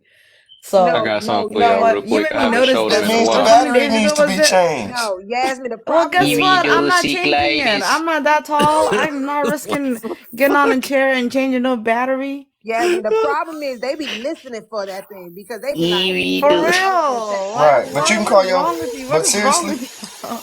That's what really you can runs call me your local IRL. fire Hey, department, and hey, they'll get come that out and picture. change it for Get that free. picture down. They don't need to see how I look. That was a bad hair day. Stop That's how putting my you picture when up that there. thing be beeping and you don't. Listen, that's how I look when I'm going to sleep. And get off me. Oh my! Evie does speak like Who's gonna defend this. me? Y'all, Kev is bullying me. Hey, Kev, I I'm have not. I'm gonna go alopecia. back. Stop. Okay. Thank you. Thank you. Don't put that picture up there no more. I don't know how you got that picture of me, but I'm My gonna need you to bad. delete that. I I don't know got how you. you got that. Delete it. Oh I had to shit. find that one day you had took the wig off, so I was like, all right, man. Yo. Oh, we gotta make fun of each other. Hey, where's your picture? You put up your picture real quick. Let me see if I can find it real quick. I got you right now. Can I find it? Oh, here we go. Can't hear the smoke detector, but I could definitely hear the baby crying in the background. No, That is that's not loud. you, Kev. That's not you. That was somebody else. Yes, when That's I'm on probably steady Alex. mode. I think that was Alex. No, who was? No, I that was got not you. you. You It's know me. exactly which one I'm talking about. Yep, there you go. Mm-hmm. Our little I am Nigerian Captain Ready Ship prince. now. Yes, yes. No. That's when I get my gear on. That is the Nigerian prince. When I get You should have my a picture gear of on. everybody. You should have a picture of all your mods on there, so you can make fun of everybody, not the Let's guests. So see you if should get me off there. Let me see if I got it then. Let me see. See if I got a picture of my mod. Oops. Ah, yeah. Put it. See, I'm listening for it. I still don't hear it. Who is that? John. Okay. Oh baby, you Got what I need. Who is that? Beetlejuice. Yep. He looks like Who's the dude who keeps Beetlejuice? trying to clean the headlights and goes, bro, if you let me wipe No. the Who windshield." is that though? Which one of your mods is that? You know that that real person lives about 15 minutes from this shop? Bruh. Shut up. I lie to you not. Wow. Oh my god. Town that's maybe 15, 20 minutes from this All right, shop. we're friends now. That's That man got, ironic, I don't ain't want it? to talk That's bad crazy about how it somebody happened. that's alive or dead. This is a real I was picture of gonna me talk when about what I I was seeing. graduated. Hey. Oh, look at you. Picture of Little Adorable. innocent picture when I looking was a little chunky. Kev. Looking like a little baby. I mean, you still kind of look like a little baby. Kev knows I'm attracted to roaches, so I said he's too good looking. Oh my. Oh, I forgot you did say that one day. I remember that. You said you like them like this.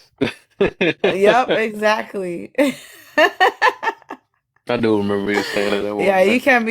you cannot be better looking than me. This is me. Someone caught me at karaoke night one day. Oh, hey, I What think do I say I've this seen you picture? before. I think I've seen you. Hey, remove that. Why you keep putting that up there? Never gonna give you up.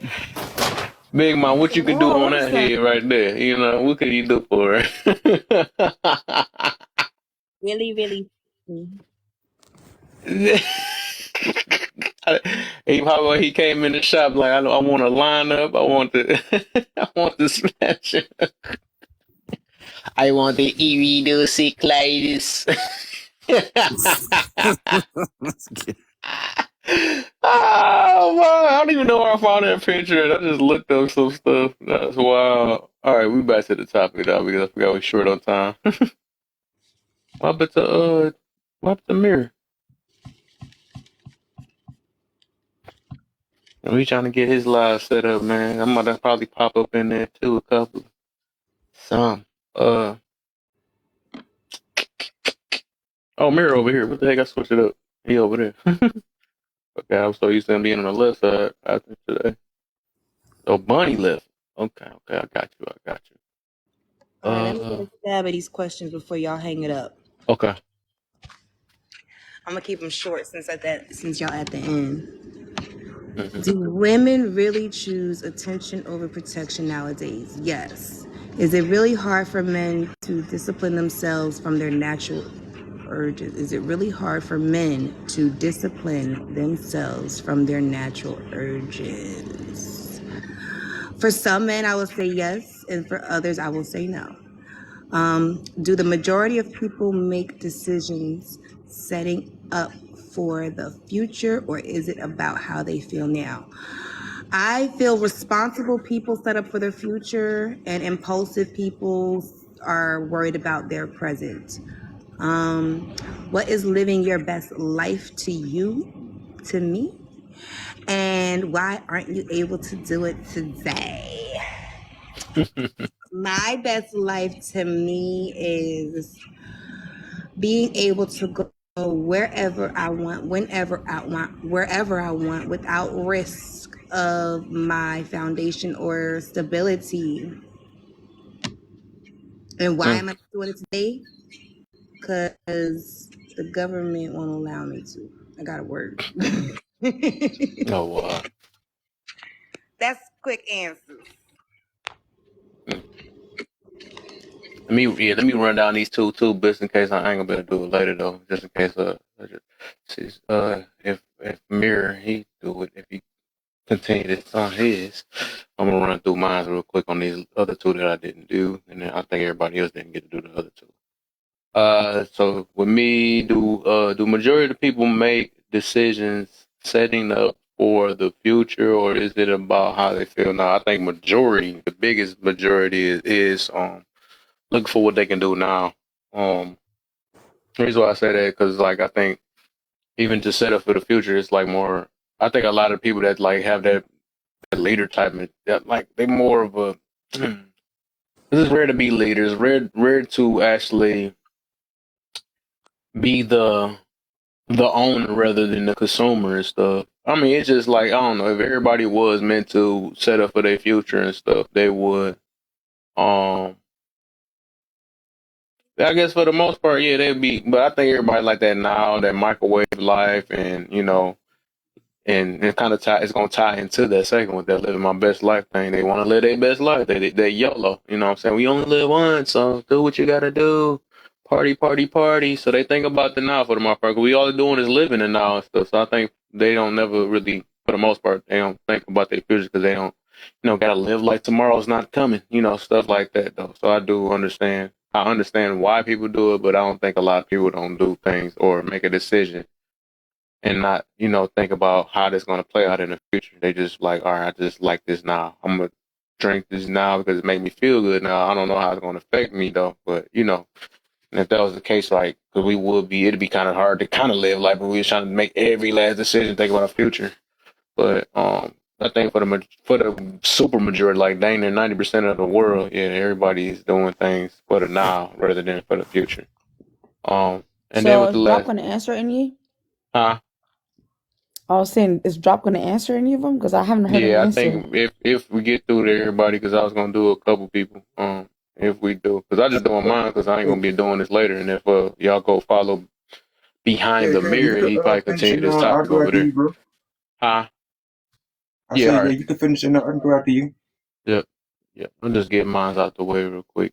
All right. But and then last one, what is living your best life to you, and why ain't I'm doing it today? Why isn't I'm doing it today? Living my best life to me, and I kind of changed it, man. It's not about the materialistic things. It's not about the money, a person, another person, or what I can do so much or whatever. Living my best life to me is being able to make the best out of my day every day I wake up and stuff, or every moment and stuff, or actually enjoying it.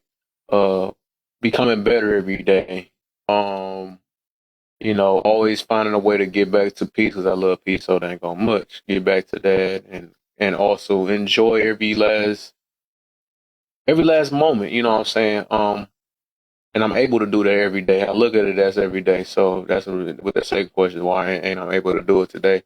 Because I don't wait to live my best life because I feel like I'm miserable until that time. You know what I'm saying? Because like I don't even believe in this is my best or those are my best years and all that stuff. I stopped talking like that. I realized our talking points. Like, dang, you said if those your best years, that mean it can't get no better. You see what I'm saying? So, oh man, those are my best times and all that stuff. So then can it get any better? You know what I'm saying? I think we do always want to try our best every day, but we should try to better ourselves every day too. So yeah, I don't think, every day of my living, I'm living the best way I can and still thinking about, how this is going to play out on the field. I don't want to make, horrible decisions, but I know life is a risk, but I don't want to make stupid risks. I do still want to enjoy life, but I still want to think about how much it's going to affect my future with the things I do in my life too. So yes, living my best life, I'll try to do that every day. I wake up and stuff, and it's nothing that's stopping me from that, because I work with what I got and not worry about what I don't have and stuff. I work with it every day. Because even the stuff that we wait on and all that stuff, that's gonna be a quick feeling for that moment. But like after that, what I'm gonna do after that? I'm gonna say that's my best and only moment. You know what I'm saying? Like it's gonna change. So I think, that's my whole focus. I'm trying to, I'm trying to do what's best for my life and live right. You know what I'm saying? Living right is what's best for me. You know what I'm saying? Trying to do that instead of feeling right all the time, living right, and actually helps me. You know what I'm saying? Just the simple fact of just enjoying living. That's all it is for real. That's me living my best life and just enjoying waking up. So yeah. So let me see. You all Ooh, deep. huh? My turn. You all deep. That's what she said.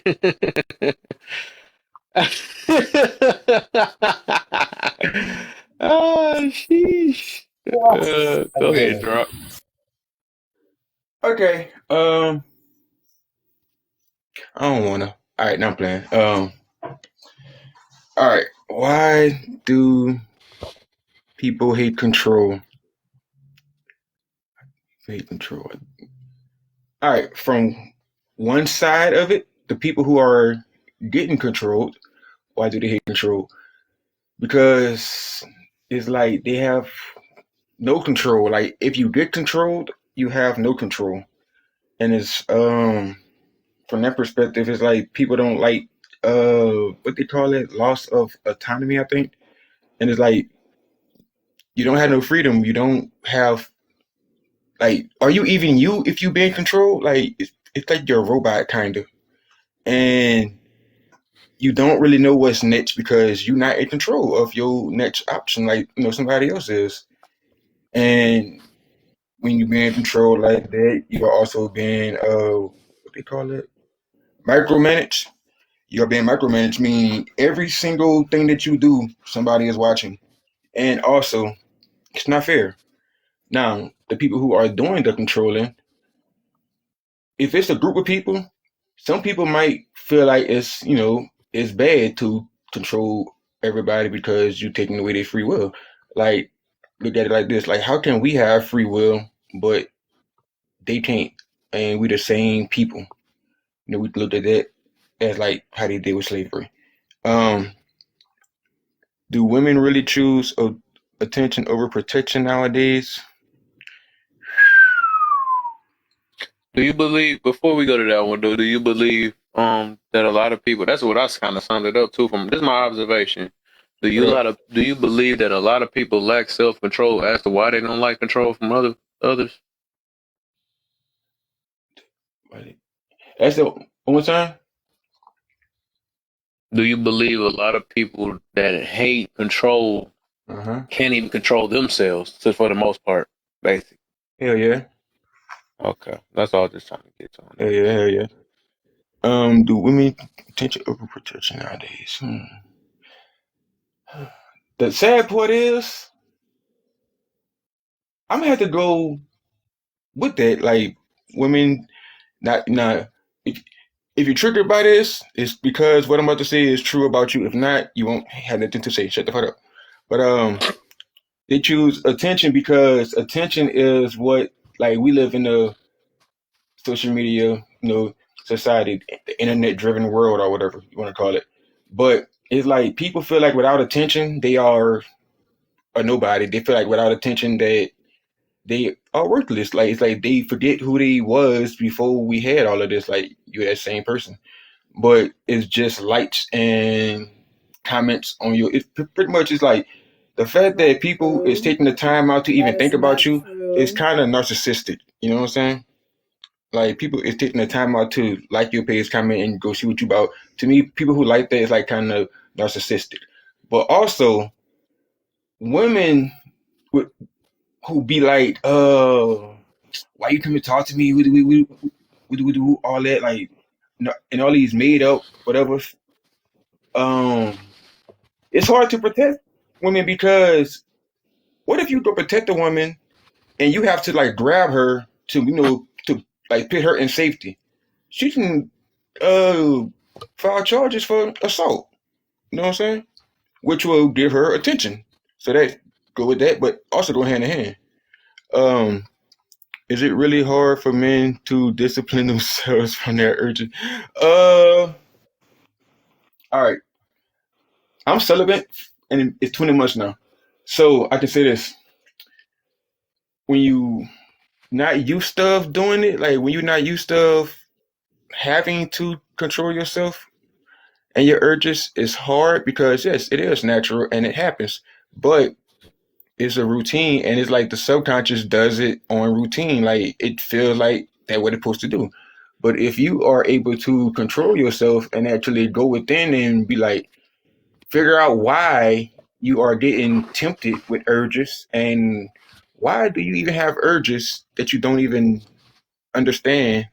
You know what I'm saying? Like if you know, like if you get what's the word? If you get turned on by something and you don't know why you get turned on by it, I think that's a problem.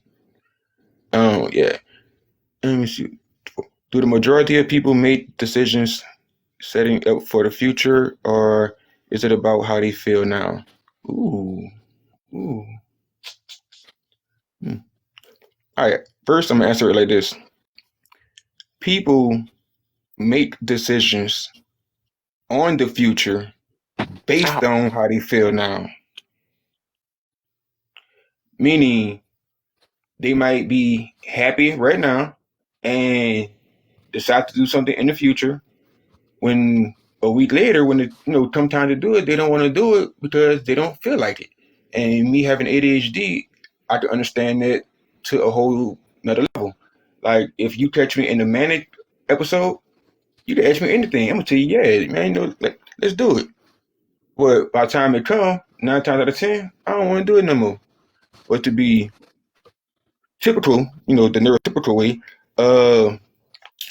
do the majority of people setting up for the future?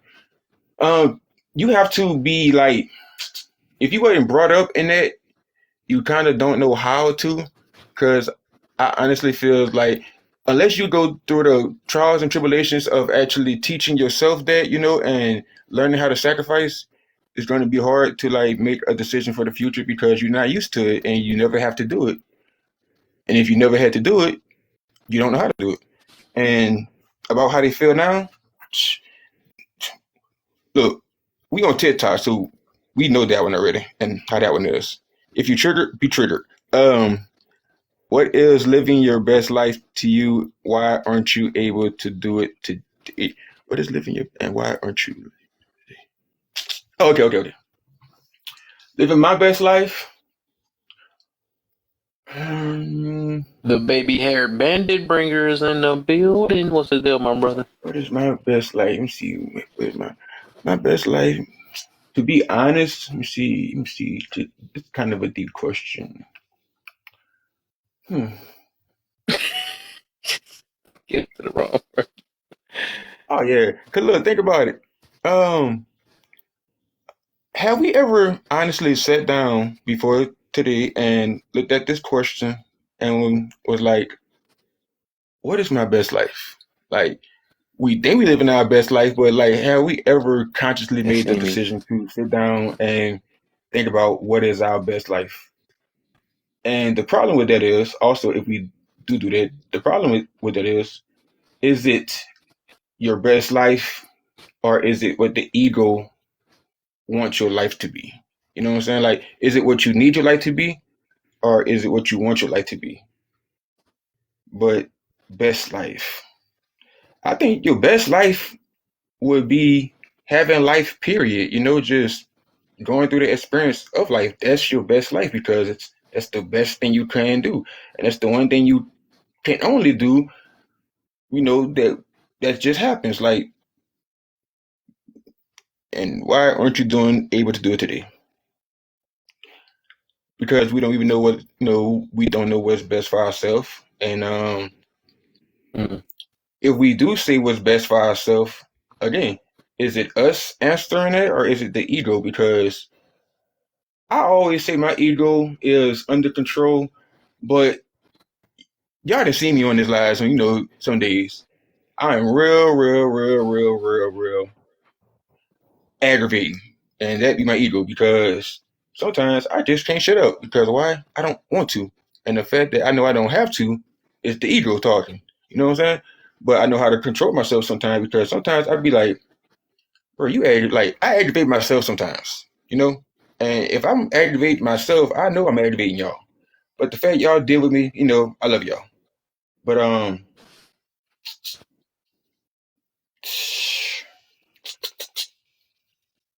in all, like to say how I live right now, I can honestly say this. I'm living my best life as what I choose it to be because I'm at peace.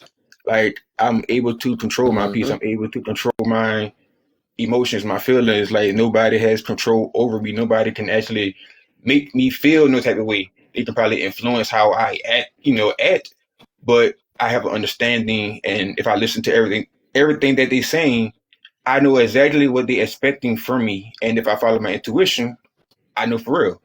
But the fact that I'm just at peace and nothing really bothers me because I understand what bothers me is a conscious choice that I made to let it bother me. It's like I really walk through this world, you know, with my head up in my own little world. Like I'm really in my own little world within this big old world. And to me personally, from my reality, from my perspective, that is living your best life. Right. Oh, and y'all, guess what? I like turtles. Rolls. All right, give me a minute and I'll start setting up. So just give me a minute. I was just about to say, because I'm about to get off by 8 minutes. Get there. Forget it. Everybody following behind the mirror. That's what we about to shift over. What you say, Big Mama? I forgot that first control question. I'm surprised I let that one slip my eyes. What you got for us? What's up, Big Mama? Hey, Conscious. How you doing, baby? I'm good. They messed with my page again, so you know I'm in the process of making 2 new ones. It's all good. Do what you gotta do. I feel control is an illusion. There's no such thing as control. And if you think you have a form of control, or if you think you're being controlled, you're delusional. Right. The only thing that you can control is your own mother effing self. Exactly. And that's all I got to say about that. Facts. I like that. And I like how she held it.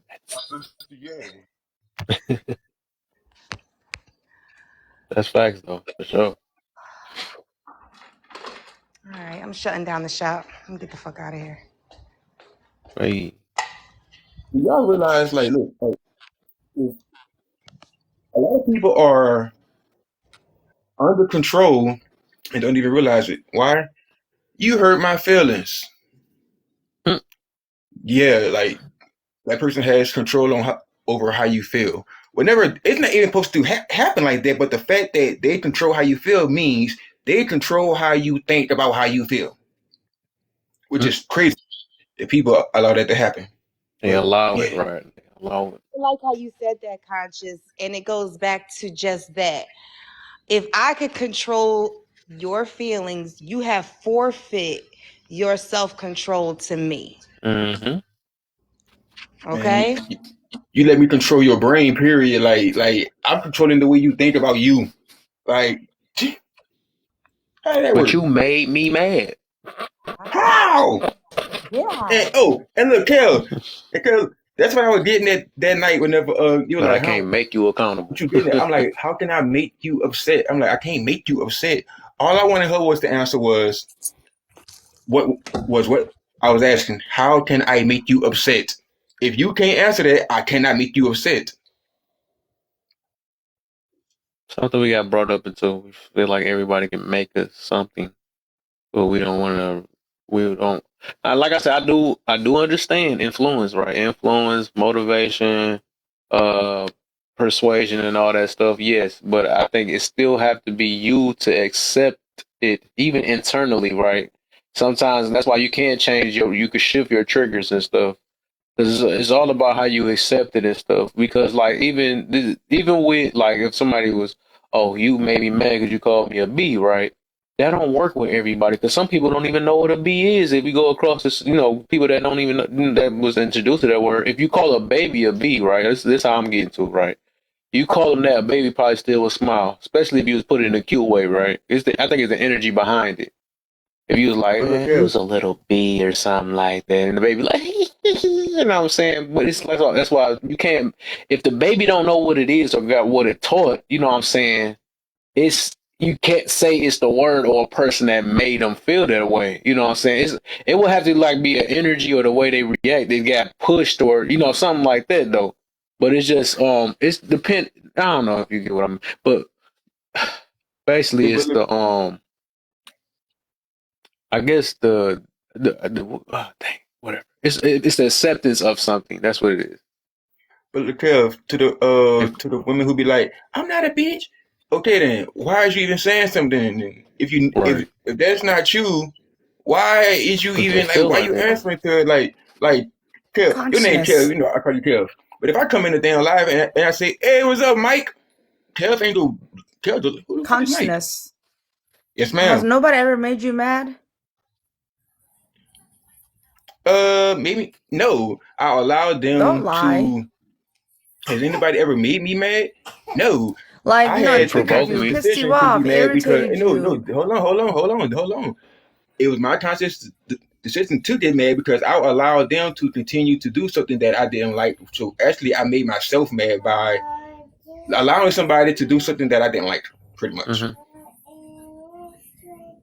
But nobody can make nobody do anything. If I can, yes. You can't make nobody like in reality. You can't. We say these things, but that's not real. You know what I'm saying? We just You say it a lot, allowed and we somebody never to got control addressed your it about it. emotion. Huh? You allow somebody to control your emotion. Yes, No, that's for the most part. They can influence it. Yeah. Well, I mean, if you went from happy to upset because they said something to you, you allow them to. Influence, control. That's part of control. You were able to, guide somebody's emotion. Yeah, I get what you're saying. You talk about influence, yeah. We can. I think as a human, we can't say that. We get influenced by certain things. We get motivated sometimes. And it just but still take acceptance at the end though or trying to. Look to the influence thing. And look, yes, you're actually right. To not that much to say it like this, you're actually right. Influence. You still have to make that conscious choice to do it. You know what I'm saying? Like, you still have to decide, okay, I agree with this, so I'm gonna go with this. That's still a conscious choice. Like, everything that we do is a conscious choice. Like this We always have a morning, choice. Hey y'all, I I consciously gotta shut it. It's about that Man, time. fit you, Kev. Yeah, I Come on, gotta baby. go. Mama well, already. we're going to Have Mirror's fun, live man. We going to now. Mirror. Yeah, I gotta go. I'm But not. I'm Mirror, gonna catch y'all later though. make me a mod when I come over there. Come and show my ass.